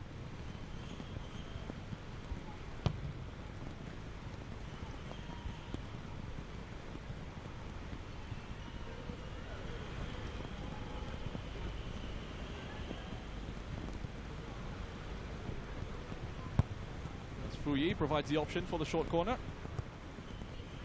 So Chui back to Fu Yi. And there from Chong Shui Sin. So coming up after this, we have Men's Open Group C. A couple of matches there. Coventry City against Ratchaburi FC and then Taichung Rock against Singapore FC. And then got Men's Open Group D matches. Corinthians against PERSIB, Shanghai Shenhua.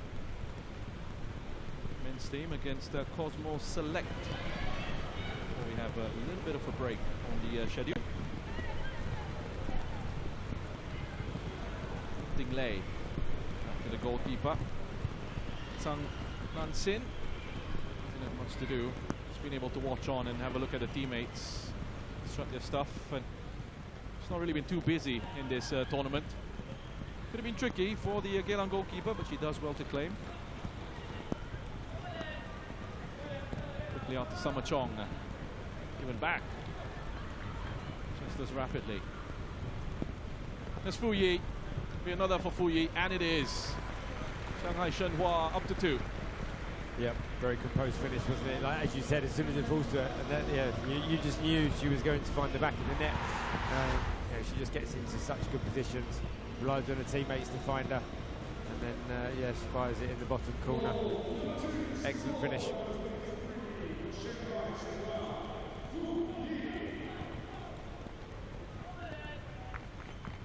So that makes Fu Yi the top scorer for the tournament now. And she's been enjoying herself out there. 4 goals, Fu Yi.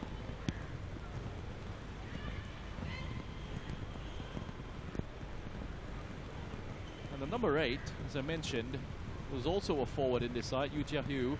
He's got a hat-trick yesterday, but Fu Yi has now overtaken her on the top scorers list with 4 goals today. Yeah, well, we can see the number 8 just itching to get on and to add to her goals because there's definitely more goals in this game. Fu Yi is on a hat-trick. Plays it out wide. It's another one for Shanghai Shenhua. Chong Shui Sin with another goal. Yeah, they look very dangerous now, don't they? They look like they're going to score every time they go forward. This could become a fairly large score pretty soon. Remember her scoring a couple of goals yesterday as well, the Shanghai Shenhua captain at number 2, so she should be up to 3 for the tournament now.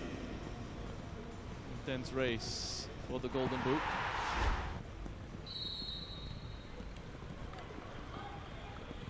I have to say, they have been the most impressive side in the women's competition in the Soccer 7 series. Very organized, quick, composed possession, and there's a good structure to this team. And they can score lots of goals, which is always handy.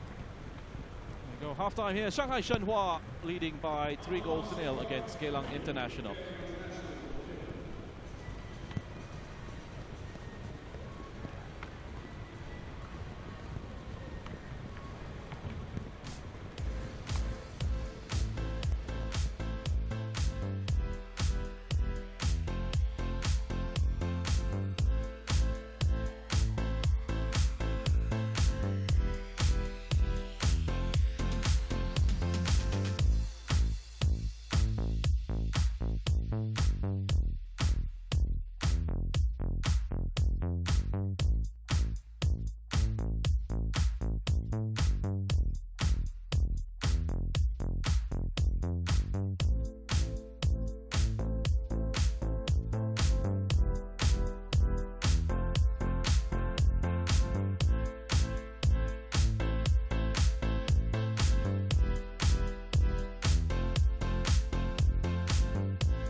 back out here at Jalan Besar for the second half.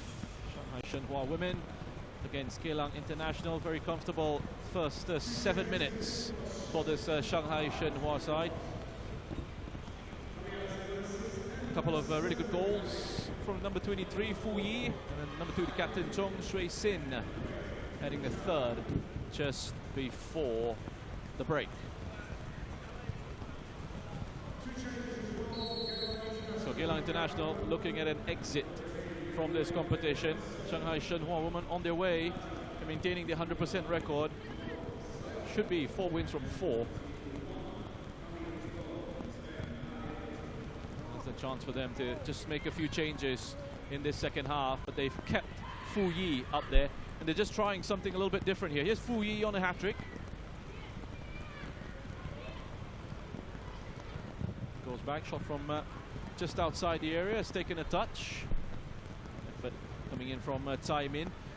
Matt, they've kept their goal scorer, Fu Yi, scored 2 goals in the first half. They brought in the number 8, Yuchia Hugh, just to play alongside her, so they're looking for more goals. So just trying to see how that sort of pans out for later on in the tournament, perhaps. Yeah, again, I suppose that's the thing, is the coach looking at it for future games, where can they play together, can they get that partnership going and working, you know, a way to fit them both in the team, because, like you say, there's definitely goals in this team. I mean, they are a very, very well-drilled team, very talented. As you say, probably the favourites going into the latter stages. QPR Hoops in Group B might have something to say about that. They'll be in action a little bit later on. Right now it's all about Shanghai Shenhua women. This Altun, Geylang International, they found it really difficult to get past the halfway line. Just in behind Fu Yi there, that pass from the number 20, Chi Chia Xin.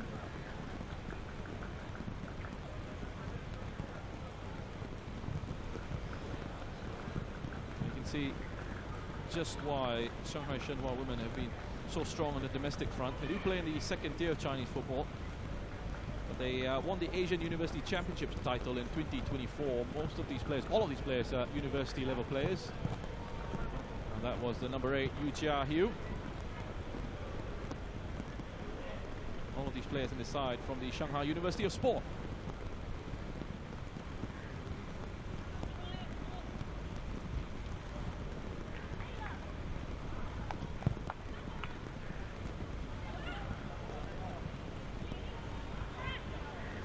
There's Chi.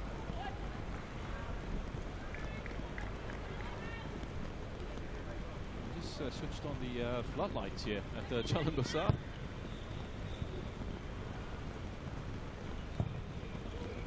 Not a bad effort. Time in for goal number 4.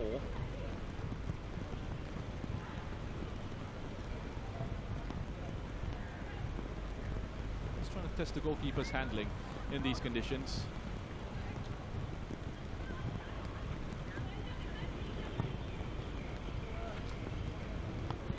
Setzman.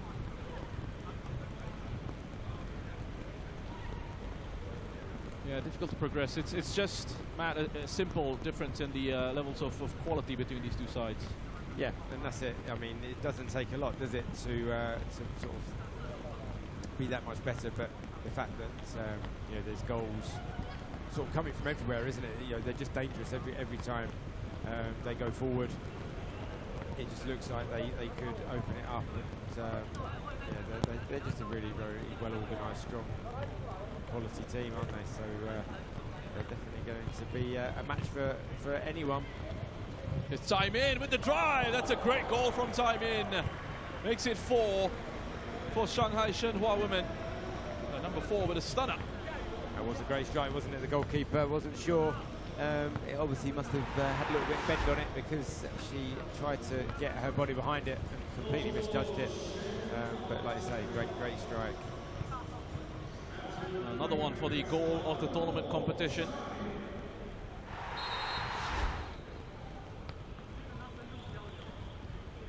It's another 4 goals for Shanghai Shenhua women. 3 of their 4 group matches now where they've hit the 4-goal mark. Held to just 1 by QPR women. It was game they dominated, though. Let's have a look at the rotations here from Shanghai Shenhua women. Players just popping up in different positions as well. And that makes it so hard to defend against, because as that defensive team, you then need to be talking to your teammates to say, right, you stay there, take that runner, and it is so hard. Yes, Fu Yi on a hat-trick. Oh, she's left it. Has that crossed the line? Officials say no. There's a bit of apology there from Chi Jia-sin to Fu Yi, because I think she's saying, I'm sorry I took it away from you. It's Chong Shui-sin. Into you. There you go, this should be it, and it is the hat-trick. Unselfish play this time around. It's Yu Chia Hiu. She could have gone for goal herself, but she's laid it on the plate for Fu Yi. Yeah, she couldn't miss that, could she? Even though we have seen a couple of the men's teams missing sitters today, she didn't take her eye off that ball. She wanted the hat-trick and thoroughly deserved it. Fantastic play from Shanghai Shenhua again, and deservedly winning this game comfortably. 5 goals for Shanghai Shenhua women. And goals from everywhere. Very solid attacking threat.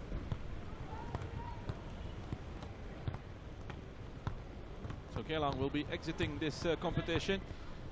Alberex with that turnaround against Corinthians Femenino. Going above Geylang, who were looking in a decent position to progress into the plate knockouts.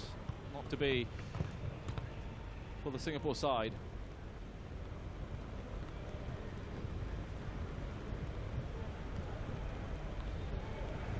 Summer.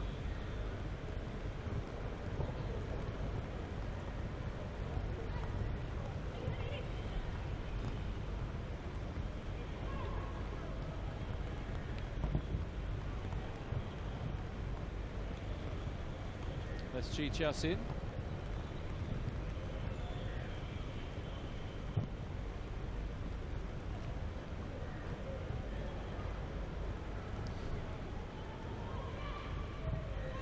Five goals for Shanghai Shenhua women. And a dominant performance in this group. They have cruised into the next stage of this competition. Serious contenders for the title here, the Soccer 7 series. Another big win for the Chinese side. Comfortable. And they've crushed Geylang International here by 5 goals to 0. Shanghai Shenhua women go through into the Cup semi-finals, top of Group A.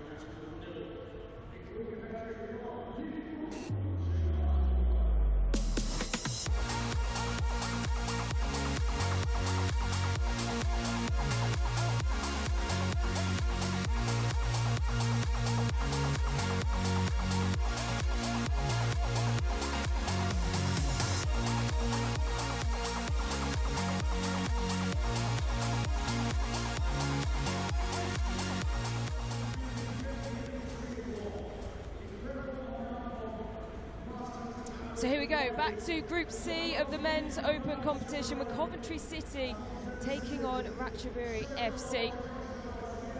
Coventry, top of the group, level with Taichung Rock. And things looking up for Ratchaburi in their last game, thanks to the man who is at the back there.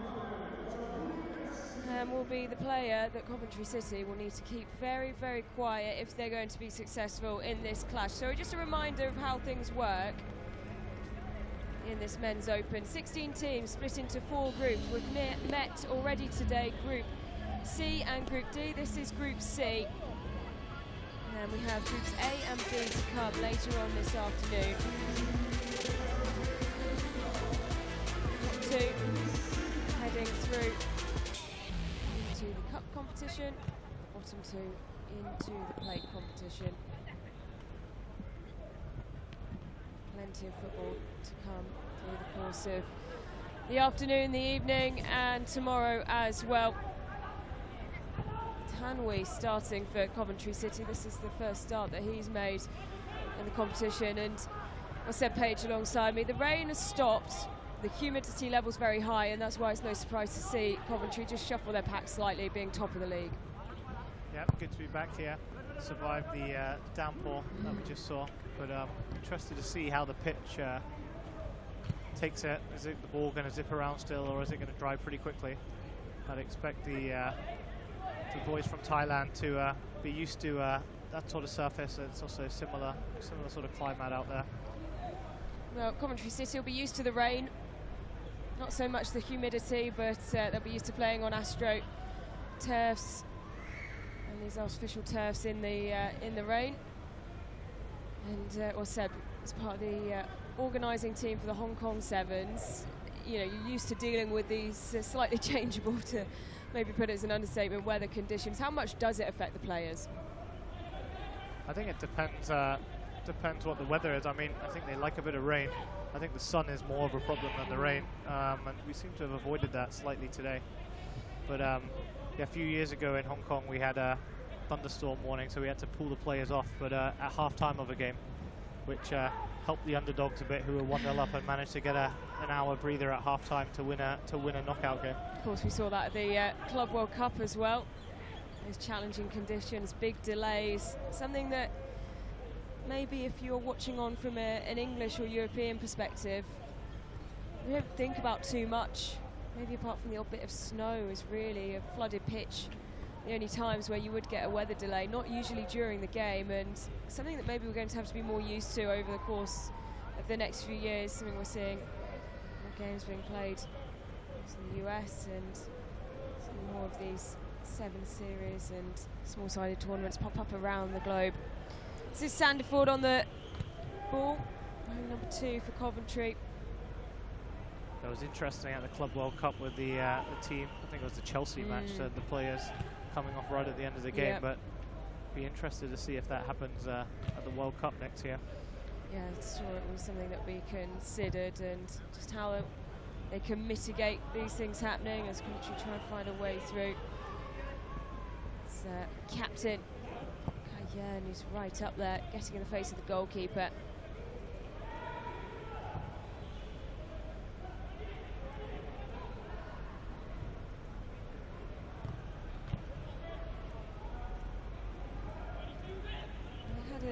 Interesting collection of games so far.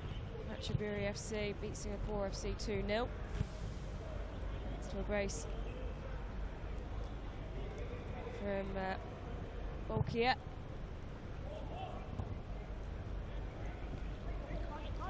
So have you got the standings in this group? This is both teams having won a game, and this is their 3rd game each, right? Yep, so Coventry currently level on top of the group with Djadjang Rock, owing to a draw and a win, and exactly the same for Djadjang Rock. And then it was a defeat to start with for Ratchaburi. So currently not in the top 2, but of course a win here would see that swing. It's an important game then. It is important. Ratchaburi want to see more of the ball than they have done. 3 minutes left on the clock, 4 played. Tamwe through the Coventry youth system. Majority of these players still teenagers as Siaran sends a fighting ball forward. It's met by the check blue shirts of Ratchaburi.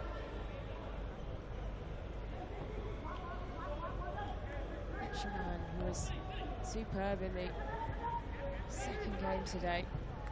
He put a lot of effort in, and that's fallen just a bit short of him and Charlie Finney. And of course finding the back of the net as well. Someone who's featured in the FA Youth Cup, the Premier League Cup as well. Sent out on loan to Rushall in the National League North towards the end of last season. Well, the task is very clear, you can see that, and that is to keep Bolkiah very quiet. I'm wearing 77. Previously in Chelsea's academy, Leicester, Southampton, all playing in the youth ranks there before settling now in Thailand. He was actually born in the USA. Represents Brunei, part of the royal family there. Wow, that's some background. It is indeed, isn't it? Great garnered a lot of attention when he moved over to particularly Chelsea. Sanderford threads a lovely ball forward. The back heel wasn't quite there from Charlie Finney. You could see what they were trying to do. They've had a lot of the possession, but as we tick towards the final 60 seconds of this first half, it's still level, 0-0. Perhaps just adjusting to the conditions on the pitch. Of course, they played a lot of football already today, 2 games prior to this one. And hearing from some of the players earlier, including Kai Yen, who wears number 10, the captain, just 20 years old, spoke very, very well when he was leading the team out the tunnel with Ash, saying how they were stepping on the pitch there, having to adjust quickly to the conditions within the first 30 seconds. They're out of breath. Having to manage that is really important as Chiburi trying to find the right route through. Jumodum couldn't find the right gap. And now here come Coventry with Charlie Finney. Brilliant save. Superb save. Great work from the goalkeeper, Ugrit.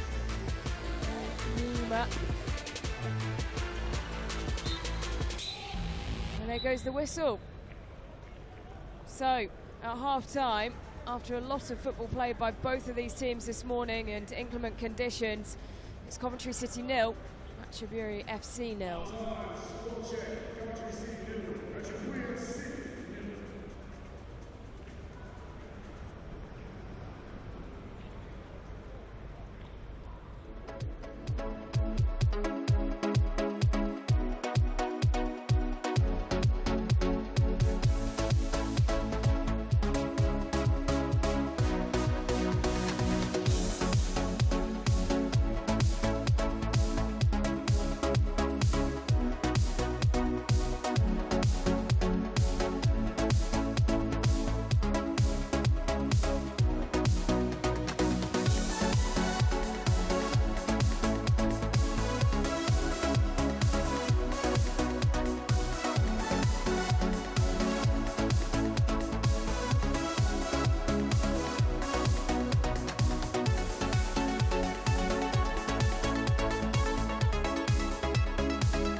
So the players making their way back out of the tunnel.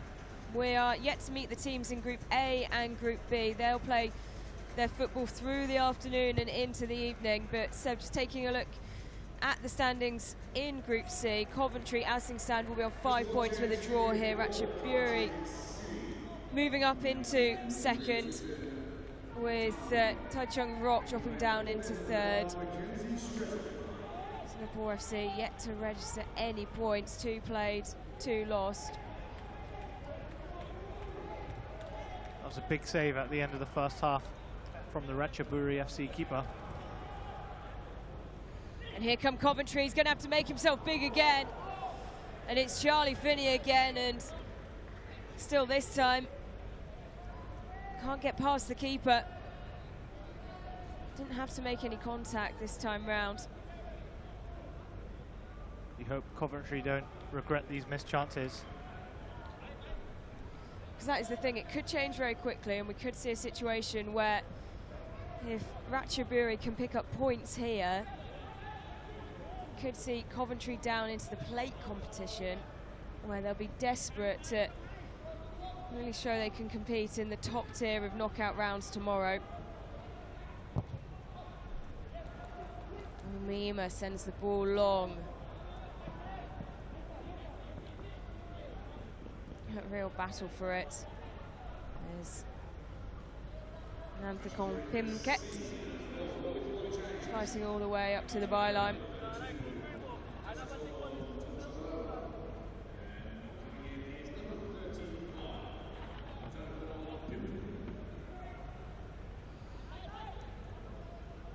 Well, these are younger players. Of course, you already said Coventry, mostly teenagers, a couple of 20-year-olds in there. Still, struggling to adapt to the heat and not wanting to do too much of that running. Riskham Award, this sevens format on these pretty much full-size pitches. have worked the ball well into the area, Coventry, but have to settle for a corner. Putting the pressure on a bit now, this half, Coventry. Ratchaburi having to do quite a bit of defending. Stresson running out, playing the corner short. Touch from Finney. Can't control it, into the hands of the goalkeeper. You can see they're soaked through from when they've been warming up. Space behind each of the goals for the players to warm up between games. And really fast turnaround for these men's open matches. There's a rush to get on the ball. Or does just get there. Had to be a foul, that one. Yeah, really battling for it was Sandefjord, who gave away the free kick in the end. Like Bolkier. Will he take it himself or leave it for one of his teammates? Does look like it will be the American-born man. Is he going to strike this? Well, it's certainly in a dangerous area. He has his eyes set on goal, looping, curling ball all the way through, nearly into the back of the net. Well, he's a man that just oozes talent and class on the ball. Let's take a look back at this in slow motion. Good shape on it. Any sort of touch could have put that into the back of the net. Ball running away from Riley Siddle. Player also spent time in America in the collegiate system.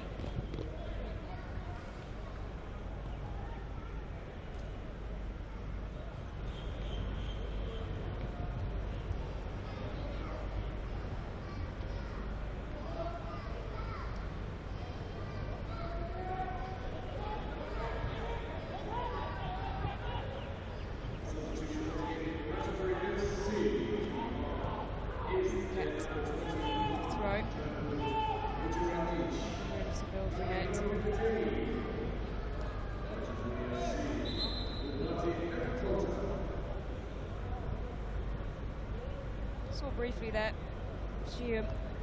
Odom of Ratchaburi, at the club since 2019, made a total of 192 appearances in the Thai League since 2012.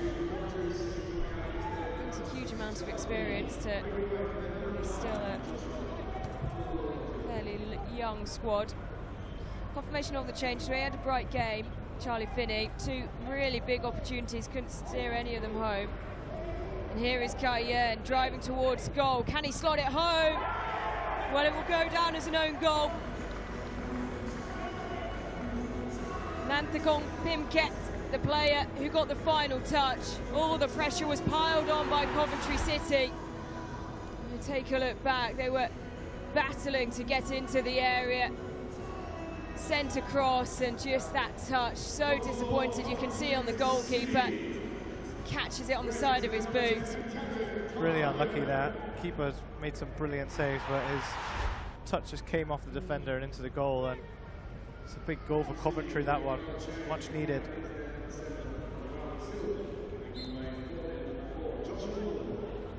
One that would, if this stands, confirm their place in the cup competition. Confirmation of that own goal. Kept prepared to get the final touch. Had to work hard though, Coventry. 50 seconds left of this game. Still plenty of time. Try and find an equaliser. We've seen lots of late goals.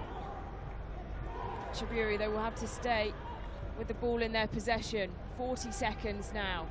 Clock ticking down. Coventry City on the verge of making the cup competition. They top the group at the moment. Level with Taichung Rock. Can the youngsters in sky blue get it over the line? Need to stay awake now.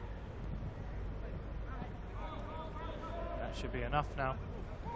Defended well, Coventry. Did what they needed to do, and they can look forward to a cup quarter-final tomorrow. Lots more football to come. And of course you can catch all the Soccer 7's social media. There is the final whistle. Coventry will go through to the cup competition in the knockout rounds tomorrow. It's finished here. Coventry City 1, Ratchaburi FC 0.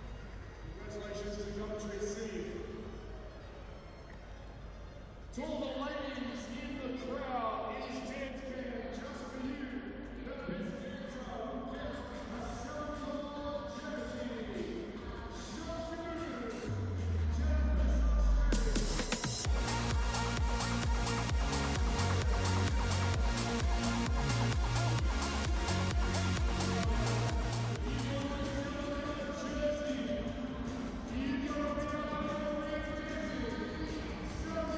Taichung Rock up against Singapore FC in Group C.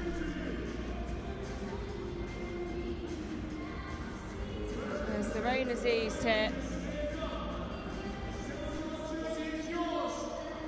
Just waiting for the players to emerge from the tunnel, and they do start to make their way out. Well, Singapore FC have had a tough time of it so far. Yet to register a point. 2-1 defeat to Coventry, 2-0 loss to Ratchaburi. And their final game, which doesn't get any easier, is Taichung Rock coming into this final round of games. We're level at the top of the table with Coventry. Coventry have seen themselves through to the cup competition. Singapore, and they will be going in the plate and then have an opportunity to contend the shield. Jajang Rock will be hoping to go all the way through. They're playing in blue. And it's Singapore FC who are back in the white kit with the red sash.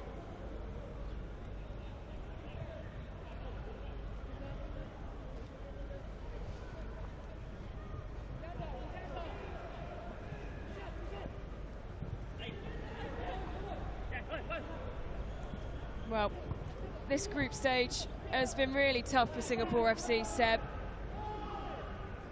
Yeah, what do you want to see from them in this this final game? I'm sure they'll be a bit disappointed with that.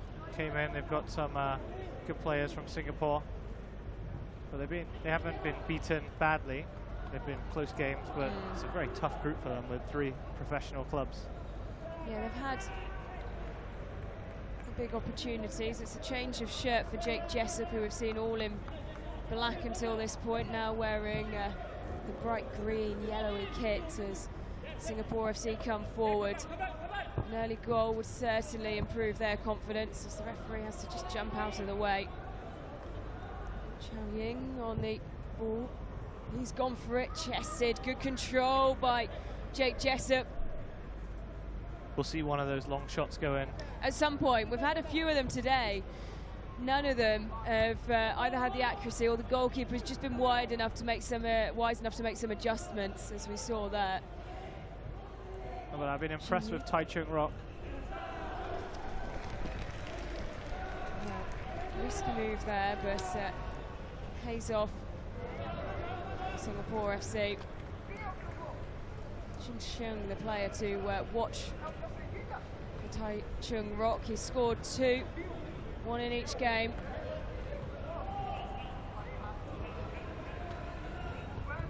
It's been a real bright spark of Singapore FC. So Reece Henry, Gabriel Quet, they've had some good moments. Only scored once, and that came from the captain, Joe Claridge, against Coventry.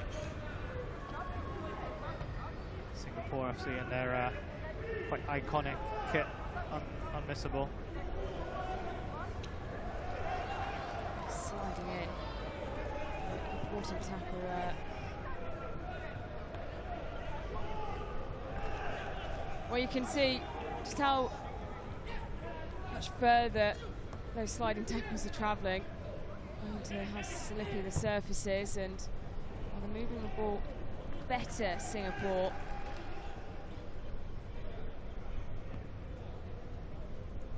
Yeah, they've started brightly.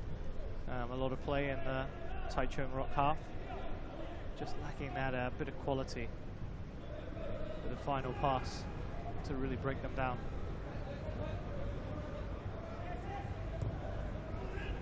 Just taking a look at the numbers, I think Oliver Heth is wearing 25 rather than 2.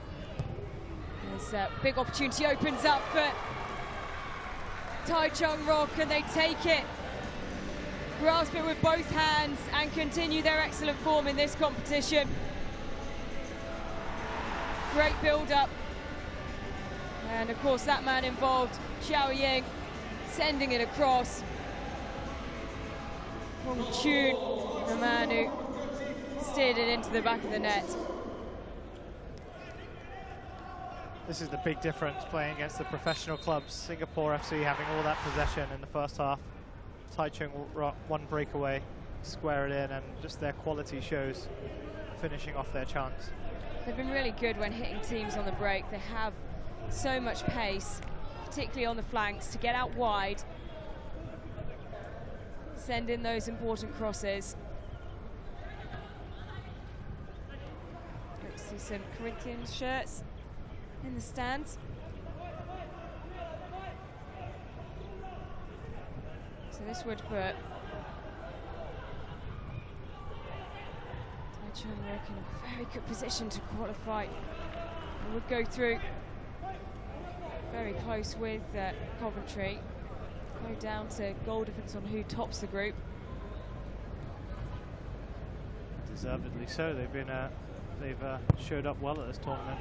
They have indeed. Can they continue that good goal-scoring form?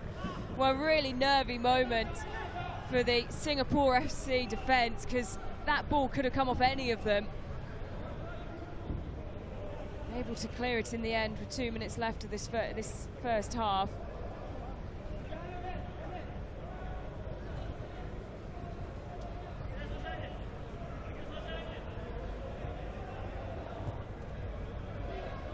Quick.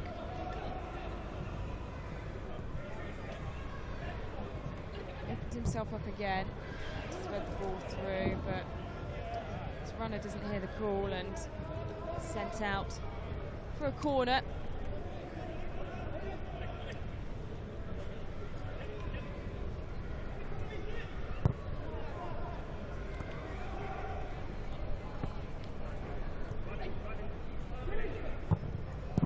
Samson fizzing the ball into the area, but well defended. Chung has done his defensive duties very well, as showing that he has the attacking prowess. Forward-minded player. Xiao Ying. Under pressure, less than 60 seconds to go of this first half. Some runs being made. Xiao Ying receives the ball to his feet. Goal scorer in the last 2 games, Jun Sheng, making the run forward, and here he is on the ball now. Good goalkeeping from Jake Jessup, who once again shouts at his team. Can understand the frustration. They're really slicing them open constantly with these balls, not tracking the runs inside, and keeper Jessup's keeping them in the game at the moment. Well, the goals we've seen him score already, surprised not to see. So Yun turn that one home. Final 10 seconds. Can Singapore FC find an equaliser here? This is Heth. And that is half-time. Djadjang Rock leading by a 1-0 as we go in for the break.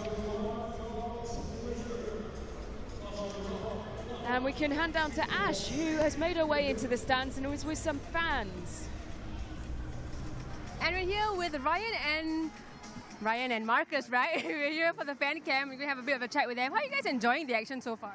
I think this is my first time watching like a 7-a-side format, so quite interesting. I mean, because it's always like 11-a-side, so not bad, not bad. I think it's interesting that there are many different teams, and then you still see many games back to back. Let's talk about the teams. You mentioned it. Any teams that caught your eye so far? For me, because I watch a bit of like the Indonesian league, so maybe like PERSIB, or like, okay, because in the Thai league also Racha Buri, but I mean normally I watch Buriram, but like yeah, but those couple of teams, and also like the Premier League winners from like Leicester also, very interesting to see them here also. Yeah, I think I'm interested to see Leicester, maybe teams like Dortmund as well. I'll see what you guys think of this concept, because it's fast football, 7-a-side, on a big pitch as well. Yeah, I think it's nice because there are a lot of goals, and the thing is that in some like normal, like let's say Premier League matches, there are clear favourites, but because the format is so different, we really don't know who is going to win. Yeah. I hope you enjoy the rest of the weekend, guys, and it's back to you. Thanks, Ash. Lots more action to come, of course, over the rest of the evening, the afternoon into the evening, and then tomorrow a full day of action, and it's all knockout games. Really looking forward to that as we're back underway. Taichung Rock up against Singapore FC, and it's Taichung Rock who are driving forward once again. They just find ways to carve through the defence, really scatter the Singapore FC players. And despite being used to this format and these weather conditions, finding it hard to stick to their men. Marking has been a real issue for Singapore FC, because Taichung Rock can just glide around. It's something they're really good at with their way they just float around, nimble on the ball, really hard to close down, Seb. Yeah, if you look at it, they don't really seem to have a set formation. They've got runners coming in from deep. I think all the teams have been struggling with so far, so that's something to look out for in their next game when they reach the knockout stages. But yeah, like you say, Singapore FC, it's difficult when you come up against the professionals, you know, when it's down to fitness and just quality on the ball. You see these passes in the final third from Taichung, really decisive and to their man, and that's where Singapore FC has struggled a little bit.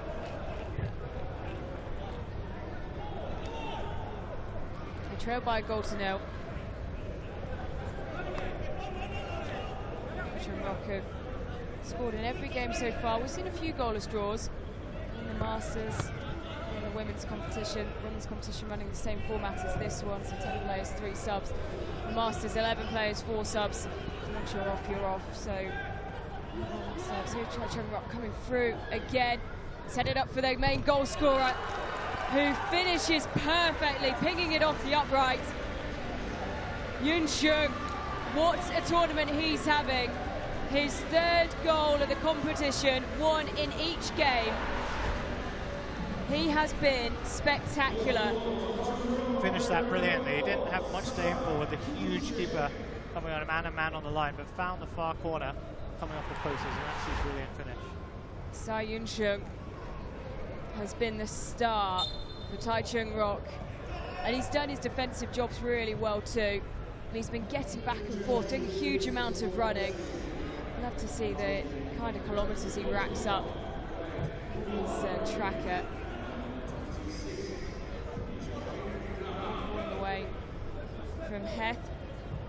Hit and hope a bit now from Singapore Football Club, and that's what you really can't do in 7s, is just give the ball back so easily. Seen so many teams made to pay. It's exactly what happened to Singapore FC when they kept giving the ball back to Coventry.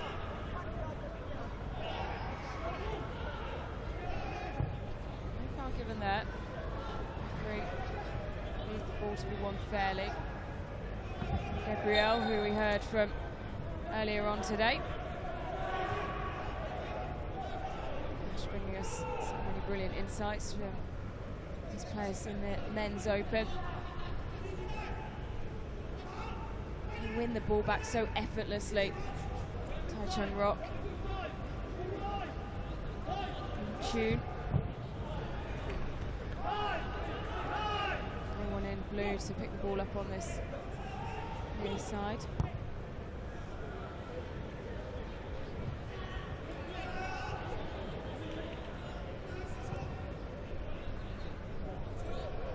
Give it back cheaply again, but somehow Singapore Football Club come away with the ball. Yeah, stroke of luck there. Claridge. Really struggled to penetrate the Taichung Rock area. Deployed plenty of bodies around the outside of the box.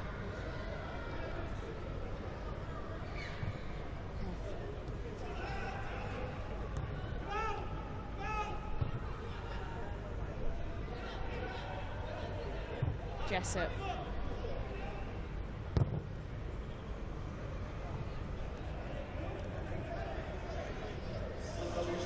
2 minutes 30 left in the second half. Jake Jessup bringing the ball forward, just assessing his options. More control on the far side by Shafiq. I think they'll be disappointed with this one, Singapore Football Club. It's been a fairly routine win for Taichung Rock. Obviously 2 minutes to go, but... And they're through once again here. Surging forward. Jajjang. And there's the finish.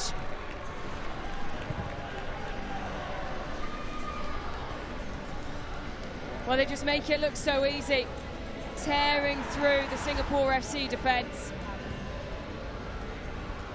They have been excellent. It all started with that wayward pass again from Singapore Football Club, gifting possession straight back to Taichung. They went up the other end, and it's well finished. Just a pass across the goal and a tap in. Wait, Che. The player to slot home after the hard work done by Xing Tang. And here they come again. This time, there's better work at the back from Singapore FC. Shafiq turns, has space to run into. Some support ahead of him, but not too much.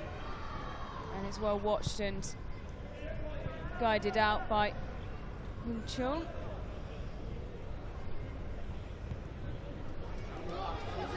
Lots of PERSIB fans in the house. Such a big club here in Asia. Supporters across the globe as well. See that with the interaction that they get on social media. They have a massive following. 30 seconds left. Can Taichung Rock keep the clean sheet here?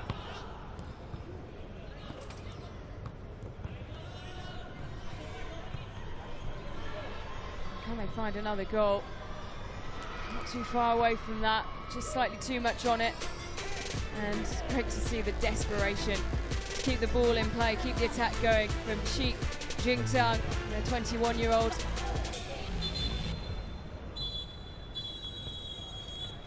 So Taichung Rock safely through to the cup competition. A comprehensive win here against Singapore FC, who they've beaten by 3-0.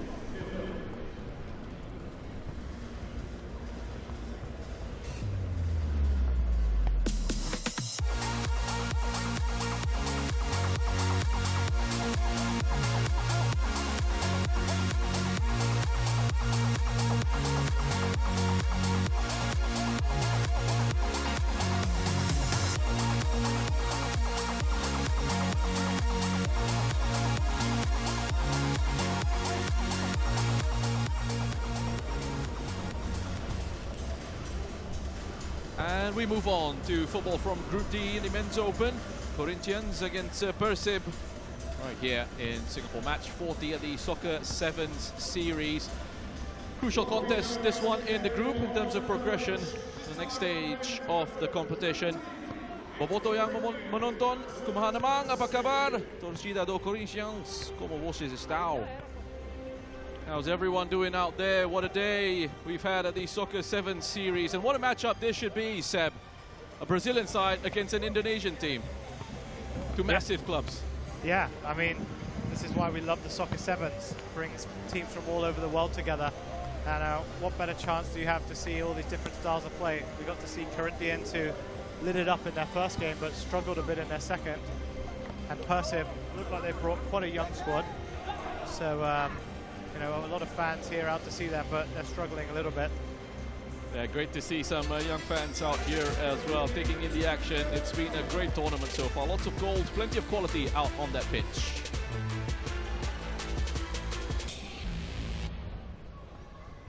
And here we go. Football from Group D and the Men's Open. Corinthians against PERSIB.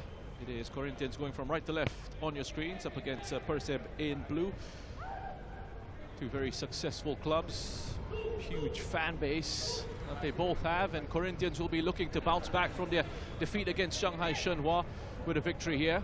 They will want a strong performance. Heavy favourites coming into this one against what is a very young PERSIB Bandung side. They found it difficult in this competition so far. Get it into this fixture. Defeats already, and it's an early goal. Corinthians off the mark very quickly in this matchup. No problems there. Great start for them as Carlos Alberto, also known as Juninho, opens the scoring. It was all a bit easy though, wasn't it? He just waltzed in, dummied, and it struck it low. I think it went straight through the keeper. He'll be very disappointed with that. Just 40 seconds into the game. PERSIB find themselves 1-0 down. Final match of Group D here for these sides. Corinthians, 1 win, 1 defeat coming into this one. PERSIB, back-to-back losses. Their first outing was against the Shanghai Shenhua, 2-0 loss for PERSIB there. And then they came up against Cosmos Select, 4-1 defeat in that game for PERSIB. For Corinthians, they strolled past Cosmos Select, 4-0. And then they came up against a very young, very energetic Shanghai Shenhua side who beat them by 1-0. So perhaps a little bit of a surprise there, but Shanghai Shenhua have been strong in this group.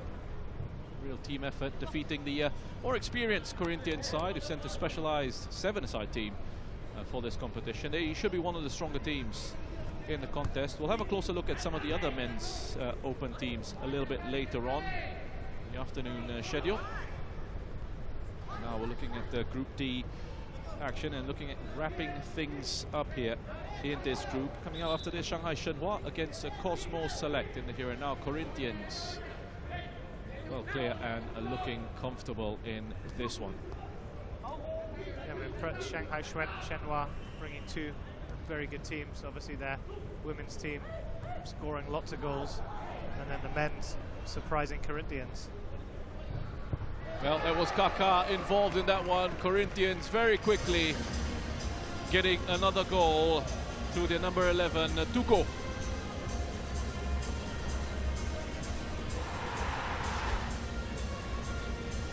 Gives it to Kaka, gets it back, Tuko.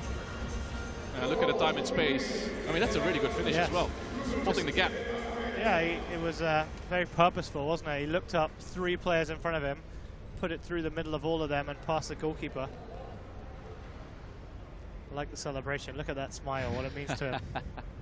They've got some great celebrations, both the Corinthians teams. Well, actually, I think all 3 of the Corinthians teams that we have at this tournament. They must have been practicing them together. That's a confident team for you. Yeah. It comes rehearsed on their celebrations, expecting to score a lot of goals. You can see that they get a lot of joy from the game. And celebrating their tackles as well, successful challenges. We saw it from Corinthians Femenino, a women's tournament. Each tackle celebrated as if they scored. Here are PERSIB, one of the giants of Indonesian football. And for the Liga 1 side, winning the title this season. They've been dominant in Indonesia. Referee lets that one go. Kaka wanted a free kick. PERSIB in trouble here again. Kanyoto decides to go for the chip. Oh, delightful. Delightful. Super technique from Kanyoto, the 24-year-old. That's absolutely beautiful. And we've been treated to some delightful goals from Corinthians, but PERSIB's so sloppy. We were not expecting this though. I was expecting him to take it onto the keeper, but he just looked up, spotted him off his line, and had the audacity and the technique to clip it home. I mean, if there's a highlight reel of all the great goals we've had, it's going to be a pretty long one. Yeah, that's what Sevens brings you.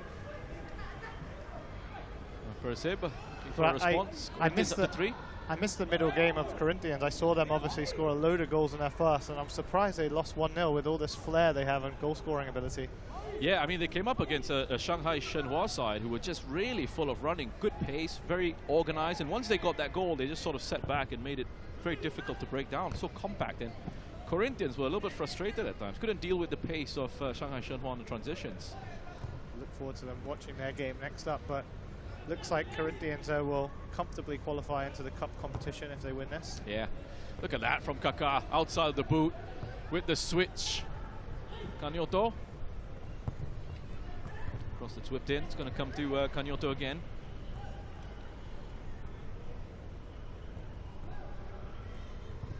It's got a really good left foot. Got the opening once more. Here PERSIB. Aska, the number 8, looks to drive things for his side. Too much on that pass. Straightforward for the goalkeeper of Corinthians, Ivo Alj. There's Kaká. Into the area. 3 step overs. Tried to set up his teammate, Tuko. Love to see that again.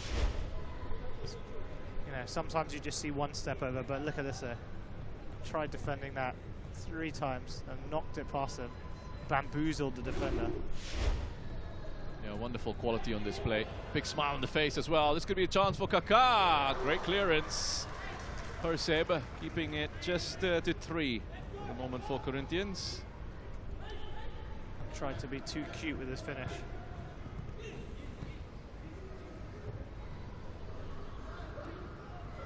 I'm not sure if that was a shot there. It was effort at goal from Bellet.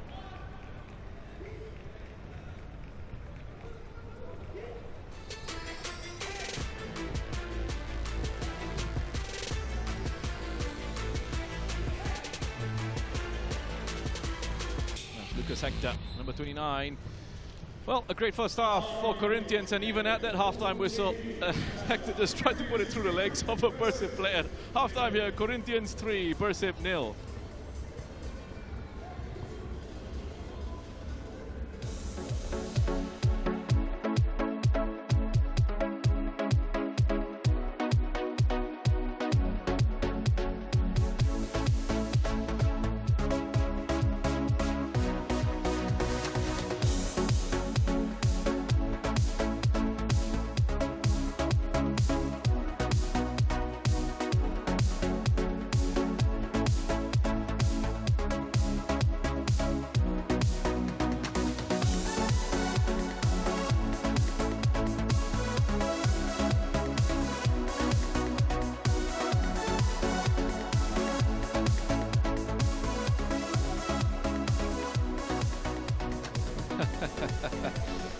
Yeah, great pictures here from Jalan Besar. These young spectators enjoying the occasion at the Soccer 7 series. They needed to get her on the dance off. That'll be a guaranteed victory. She's enjoying the spotlight. Absolutely loving it, Tim.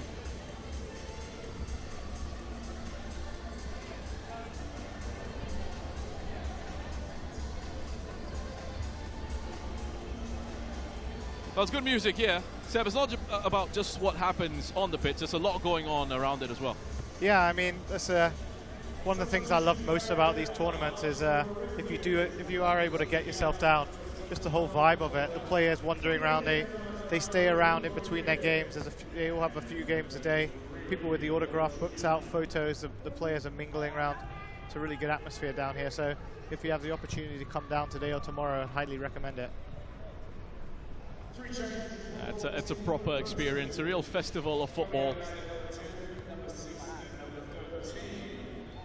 36 teams started out this Soccer 7 series. A couple of exits already from the group stage, but the majority of these teams will be progressing into the final day, the knockouts tomorrow, whether it's in the cup, the plate, or the shield. And the men's top 2 in the groups go through to the quarterfinals of the cup competition. And the sides that finish in 3rd and 4th move on to play in the plate event. Here's Kaká. There's also a shield for the men's open. That is for the sides in the cup who get knocked out at the quarterfinal stage. Kaká, lovely, lovely, wonderful again from Corinthians. Having lots of fun out there. And it's another one for the Brazilian side. Tuko. I mean, it almost looks easy, doesn't it? What to say, like, there's just the confidence of spreading the ball around in the box and plays it out wide, and it was not an easy finish, but he just first time, slid it into the corner, and a 4-0 up now. Now you have a look at the step overs and all the skills, the flicks and tricks coming out. Tough outing here for PERSIB. Yeah, it's tough for these young guys. The physicality of Corinthians, the skill, the intensity. This is a very young PERSIB team. No one in the squad over the age of 19, all teenagers. So there's a big gulf in terms of the experience levels between the two sides.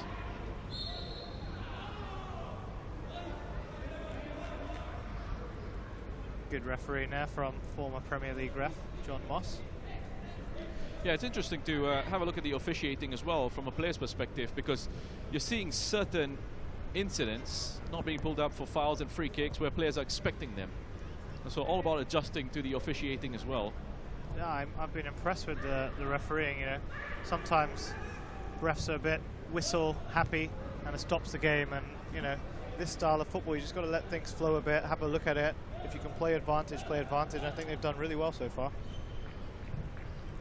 They have done a good job. No issues for the officials.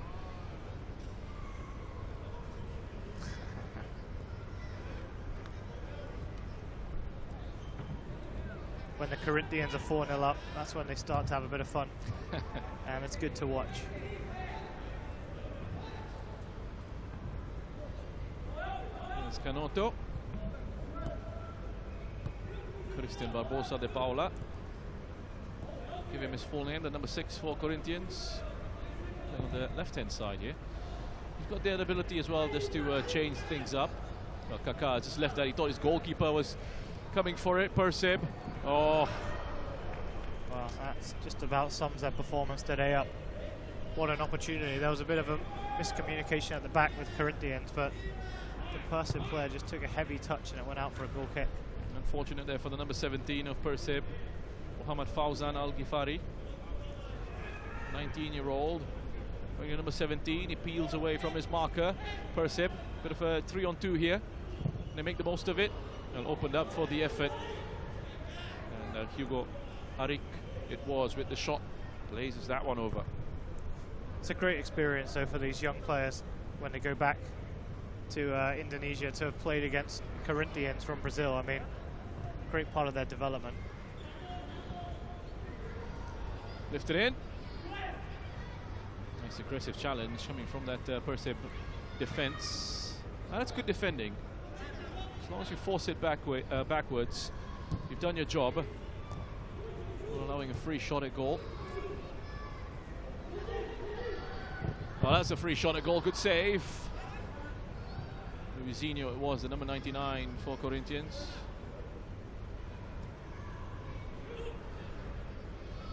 There's Juninho, number 7 for Corinthians. That's one for Canotto to chase. Look at that speed. Wow.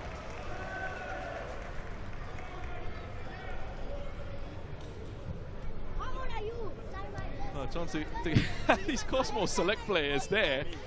Probably something that doesn't happen to them all too often, I'll bet. Amateur players asking for them.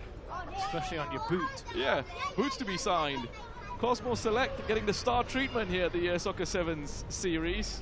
As after their 4-1 win against PERSIB, they've turned the crowds into their favour. They'll be in action next against Shanghai Shenhua. It should be a nice test for Cosmos Select. Taken apart by Corinthians in the first match. Not easy playing against this Brazilian side. Juninho quickly on out. There's Kaká. Wants it back. Oh. Ignored by Tuko. That nutmeg there was absolutely brilliant. I think we're going to see that again. Watch this. Lovely. There's that drop of the shoulder through the legs. PERSIB are free here. I thought they were. They could be now. And they've got a consolation. That's a good finish. PERSIB Bandung getting a reward for their endeavour. Pushing forward there. Askar Fawaz Asayid with a nice finish.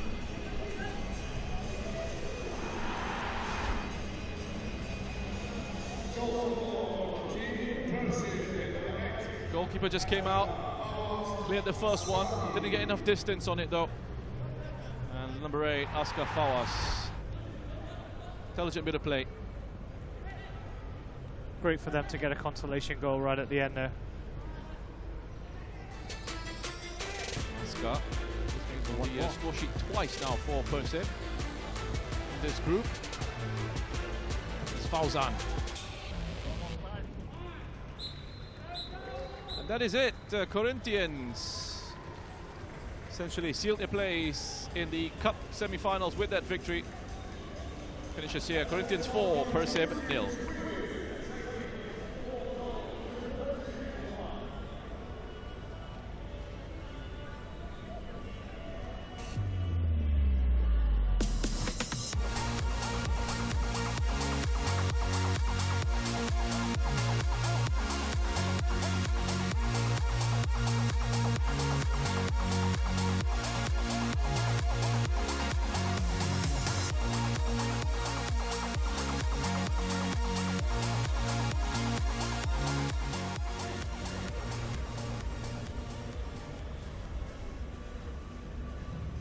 Back out here at Jalan Besar, Shanghai Shenhua in action next against the Cosmo Select. This is match number 41, Men's Open, Group D.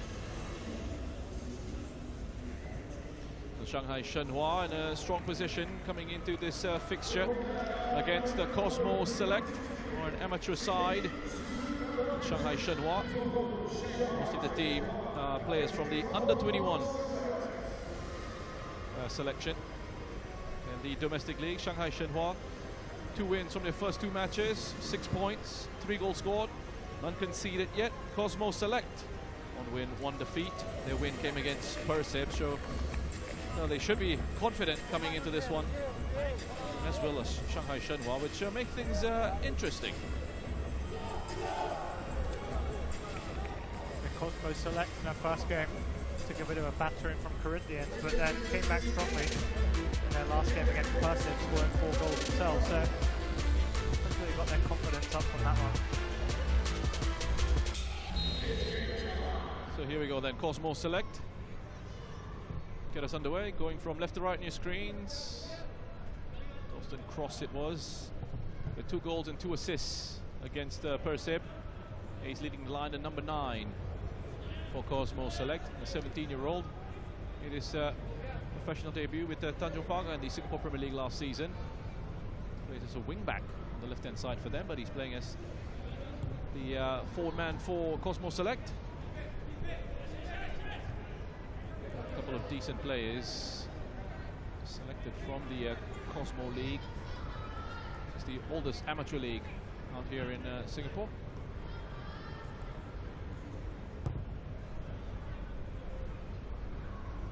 Shanghai Shenhua team will be nice and organized. There's good structure. They work really hard. Quite happy to concede possession and then hit on the break.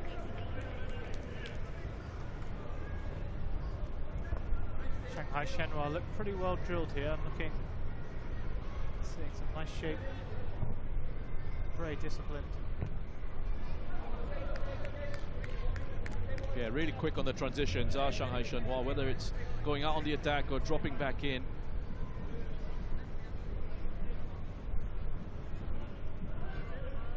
A solid goalkeeper there as well. Once you do get past that back line, still got Liu Haoran to beat. No one's found a way past him just yet. And the Soccer 7 series. Spell of possession here for Shanghai Shenhua. Yu Hang.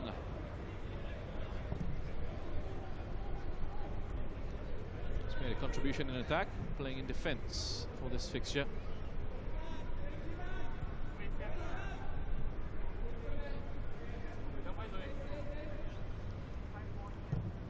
Gonna work their way down the left. Could move out wide through the legs again. Lovely nutmeg. That's Dipimpin, and number 48. So solid in the middle of the park. Can play in defense as well. He's very happy to step forward from those deeper positions, Seb. That's something you've noticed about this Shanghai Shenhua side. They've always got that late runner from midfield. Yeah, that's what I was saying. They look like they've either played sevens before or been training. They know what they're doing. And those are the hardest runs to pick up, right? You just can't track the run when he comes from deep. But Cosmo looking quite confident on the ball at the beginning of the game too. As Fraser Anderson has to go back to Freddie Tuma, who's very happy to step out, close to halfway.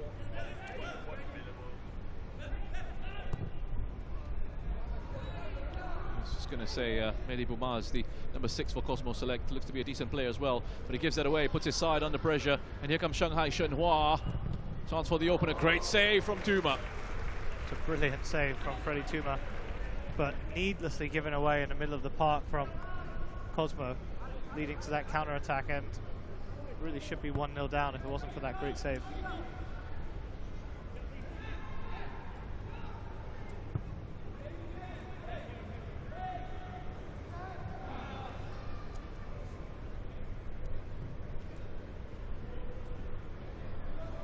Measured in possession, Shanghai Shenhua quite happy to just slow it down. Again, no need for them to rush it. We're in a strong position in the group.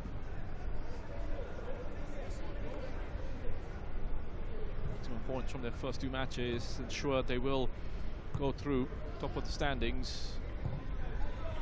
Leading in the head-to-heads against Corinthians as well after that 1-0 win against the Brazilian side. A point to just confirm it all.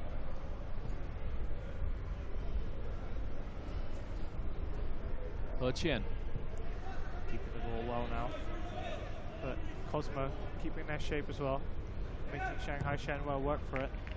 Yeah, they don't look like they want to press as well, Cosmo Select. They're quite happy for Shanghai Shenhua to keep it. You can see their shape as well, with the deep defender watching the striker.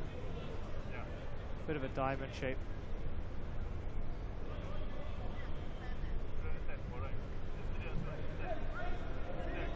Let's play the pass, looking for it to be returned.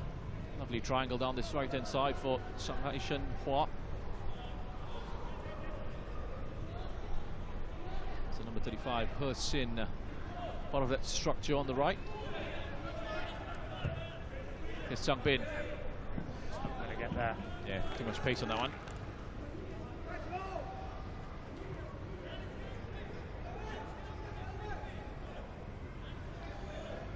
Well, thankfully, we had that rain, which is a spell of rain, which has cooled things down a little bit to make the surface a lot quicker as well. Yeah, definitely. Came at a good time. I think these players will be grateful as well. That normally you get in the tropics a situation where after it rains, the sun comes back out again, and you're struggling once more with the humidity.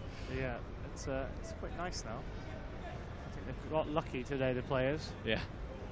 We were concerned, thinking about how these players would get on. Coming around to about 3 p.m. Local time here, 2:40 to be exact. There's Tuma.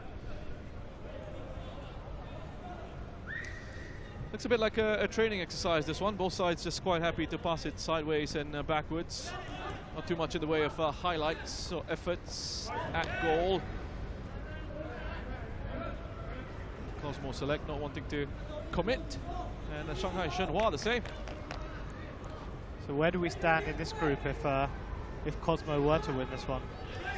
Well, if they were to win this one, well, hold that thought. Tuma takes the risk, and it's Shanghai Shenhua who are waiting for that opportunity, for the mistake to come. Herlin Han easily slotted away. Unselfish play in attack there. I spoke too soon asking about the table.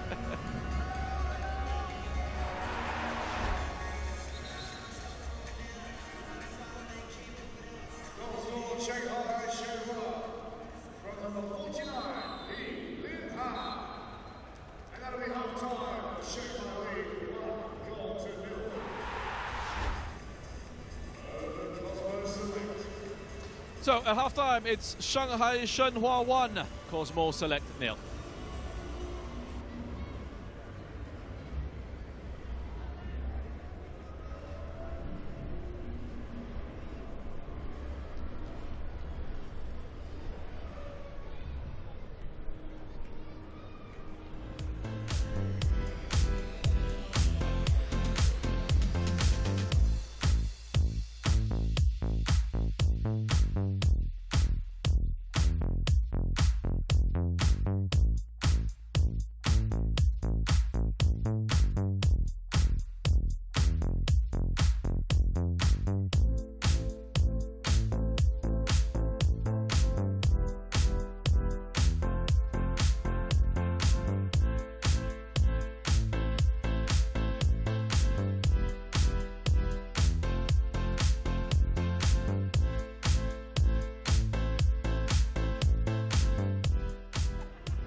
Back here at the Jalan Besar Stadium for the start of this second half between Shanghai Shenhua and Cosmo Select, Men's Open Group D fixture.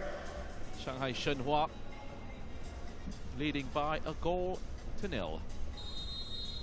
That one scored right at the end of the first half. Herlin Han. Bounce of a mistake by Tuma. Herlin Han wasn't going to be making any mistake. Uncarded goal.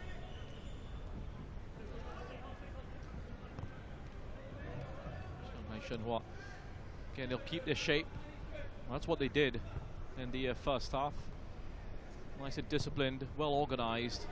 Cosmo Select weren't really interested in putting them under any sort of pressure in possession. Quite happy for them to keep it, but it's going to have to change in this second half. Here's Zhang Bin, crosses there to help out.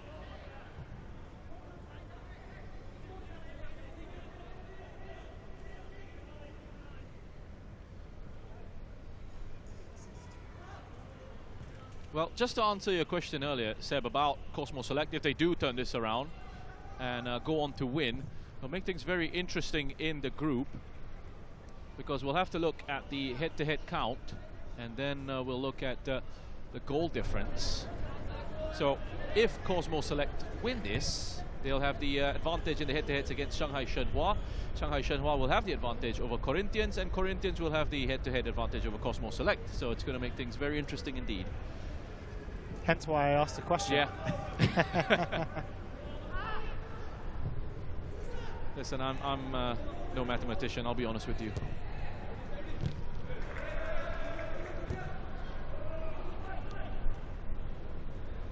But first things first, we won't have to worry about that for the moment. Cosmo Select have to find a way back in this one. Yeah.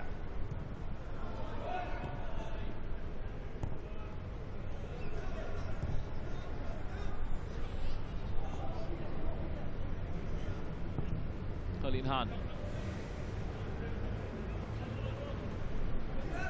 Shanghai Shenhua, one of the bigger clubs in Chinese football. Strong senior side as well that they have. It's Herlin Han in the area, number 49. Comes out to Zhang Bin. Again, popping up top of the box was Zhang Bin. Always positioned there. They're well drilled. Very. And they've done well here. I mean, Cosmo know what they're doing as well, but when Shanghai get the ball, they hold it and they wait for their opportunity. Defend very well too.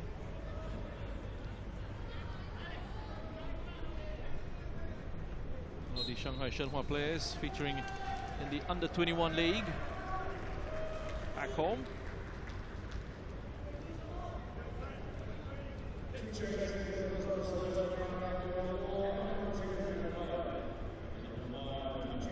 A couple of changes for Cosmo Select.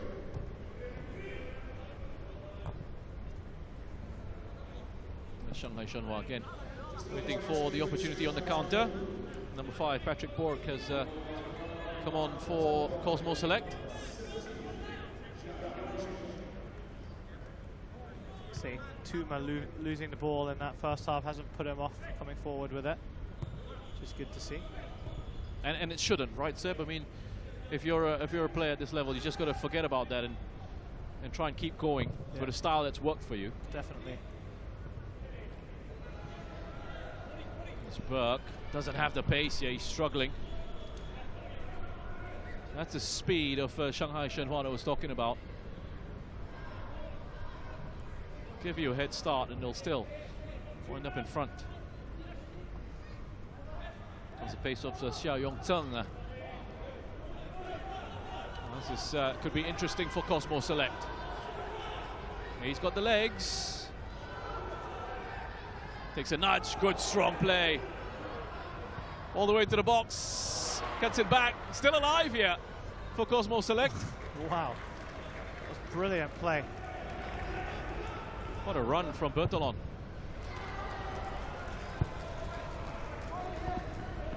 Number 7, the pace to burn.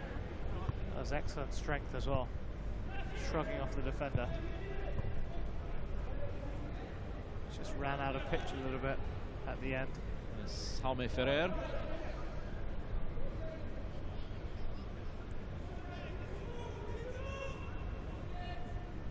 Cross.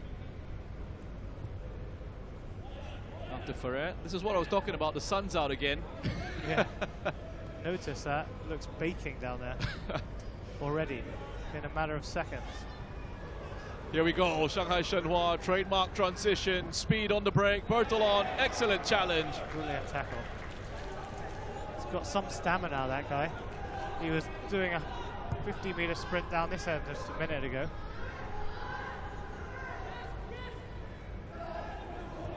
Jacob Soren, cross. It's getting squeezed out there for the moment, so it has to go back. Retreat, recycle. Ferrer here, a bit of space. An advanced midfield position. Anderson, not a bad idea. Had the late run there from the outside. He almost got there. So the time bar at the top of your screens, just indicating that we are into our final minute. Each segment on that time bar, presenting a minute in each half. 7-minute halves, 1-minute halftime break. Faster football, all moving along very quickly. I think we'll have a short break after this, Yeah. but we'll see some youth football on the pitch. Much needed break.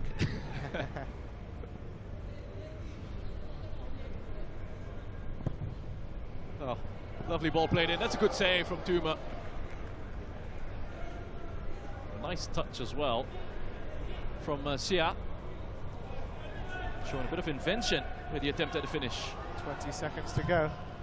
Last throw of the dice. Cosmo well dealt with by Shanghai Shenhua, and that should be that. Have to keep his concentration there. Yu Han watched the ball all the way through onto his boot. Cleared the danger. Time for another goal here. It's opened up for Shanghai Shenhua. Great challenge. Referees playing the time here. Heading it on. Bertolon. Out to cross. Oh, chance is gone now, surely. Job done again. Shanghai Shenhua, it's another 1-0 win for them. They will go through top of the group. Finishes here. Shanghai Shenhua 1, Cosmo Select 0.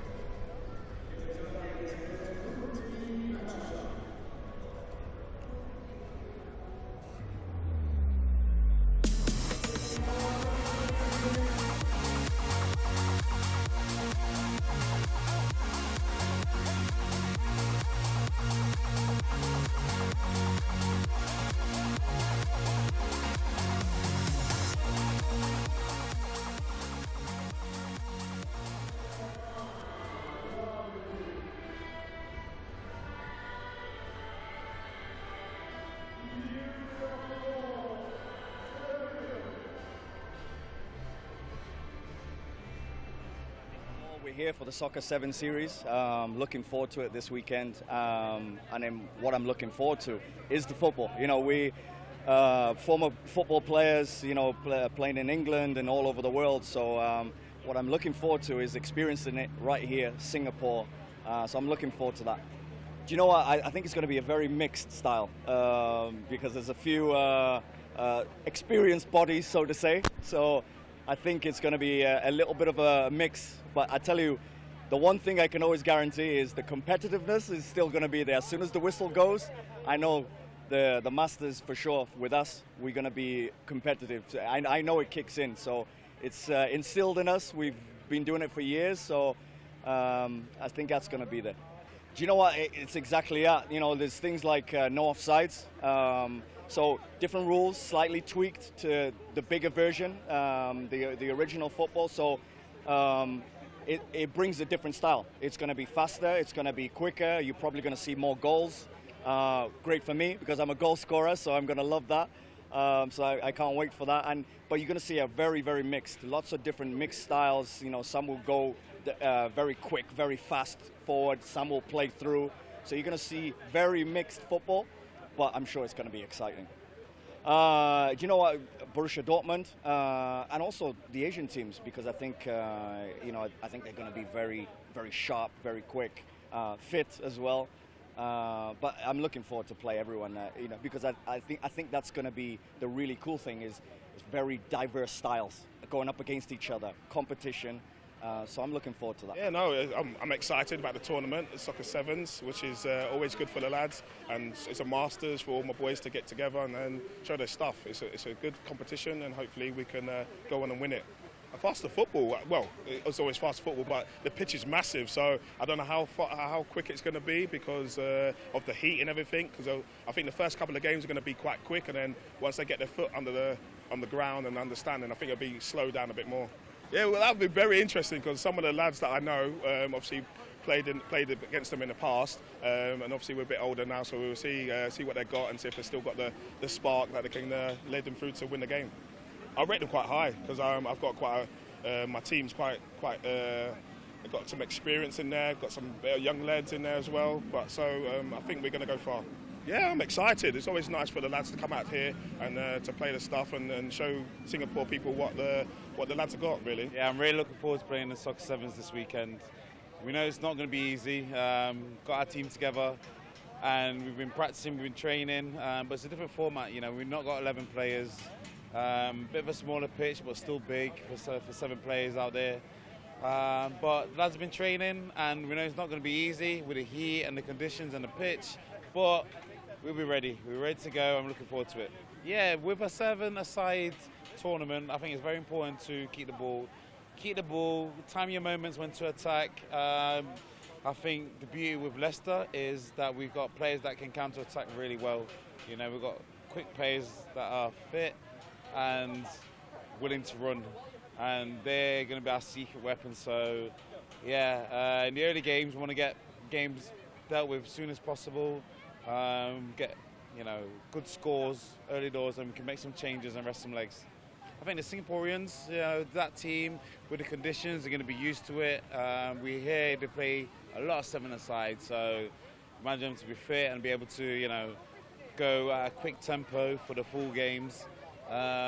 Corinthians as well, I think they're notoriously very good in any type of games they play in, any type of tournaments, so we need to be ready for whatever we face, but at the same time, we've had to dust off the boots, but the boots still work, so it'll be interesting to kind of see if we can combine together and how we play as a team, rolling back the years. Hopefully it'll all work out fine. Yeah, the message to the fans is, remember 2016, that's probably, for Leicester City, most successful period in their history. A lot of the players that played in that season, or building up to that season, are still playing and still involved, and I think it's going to be a bit of a reminiscence to, okay, we still got it, but at the same time, we played together for years, we should be okay, it's just rolling back the years.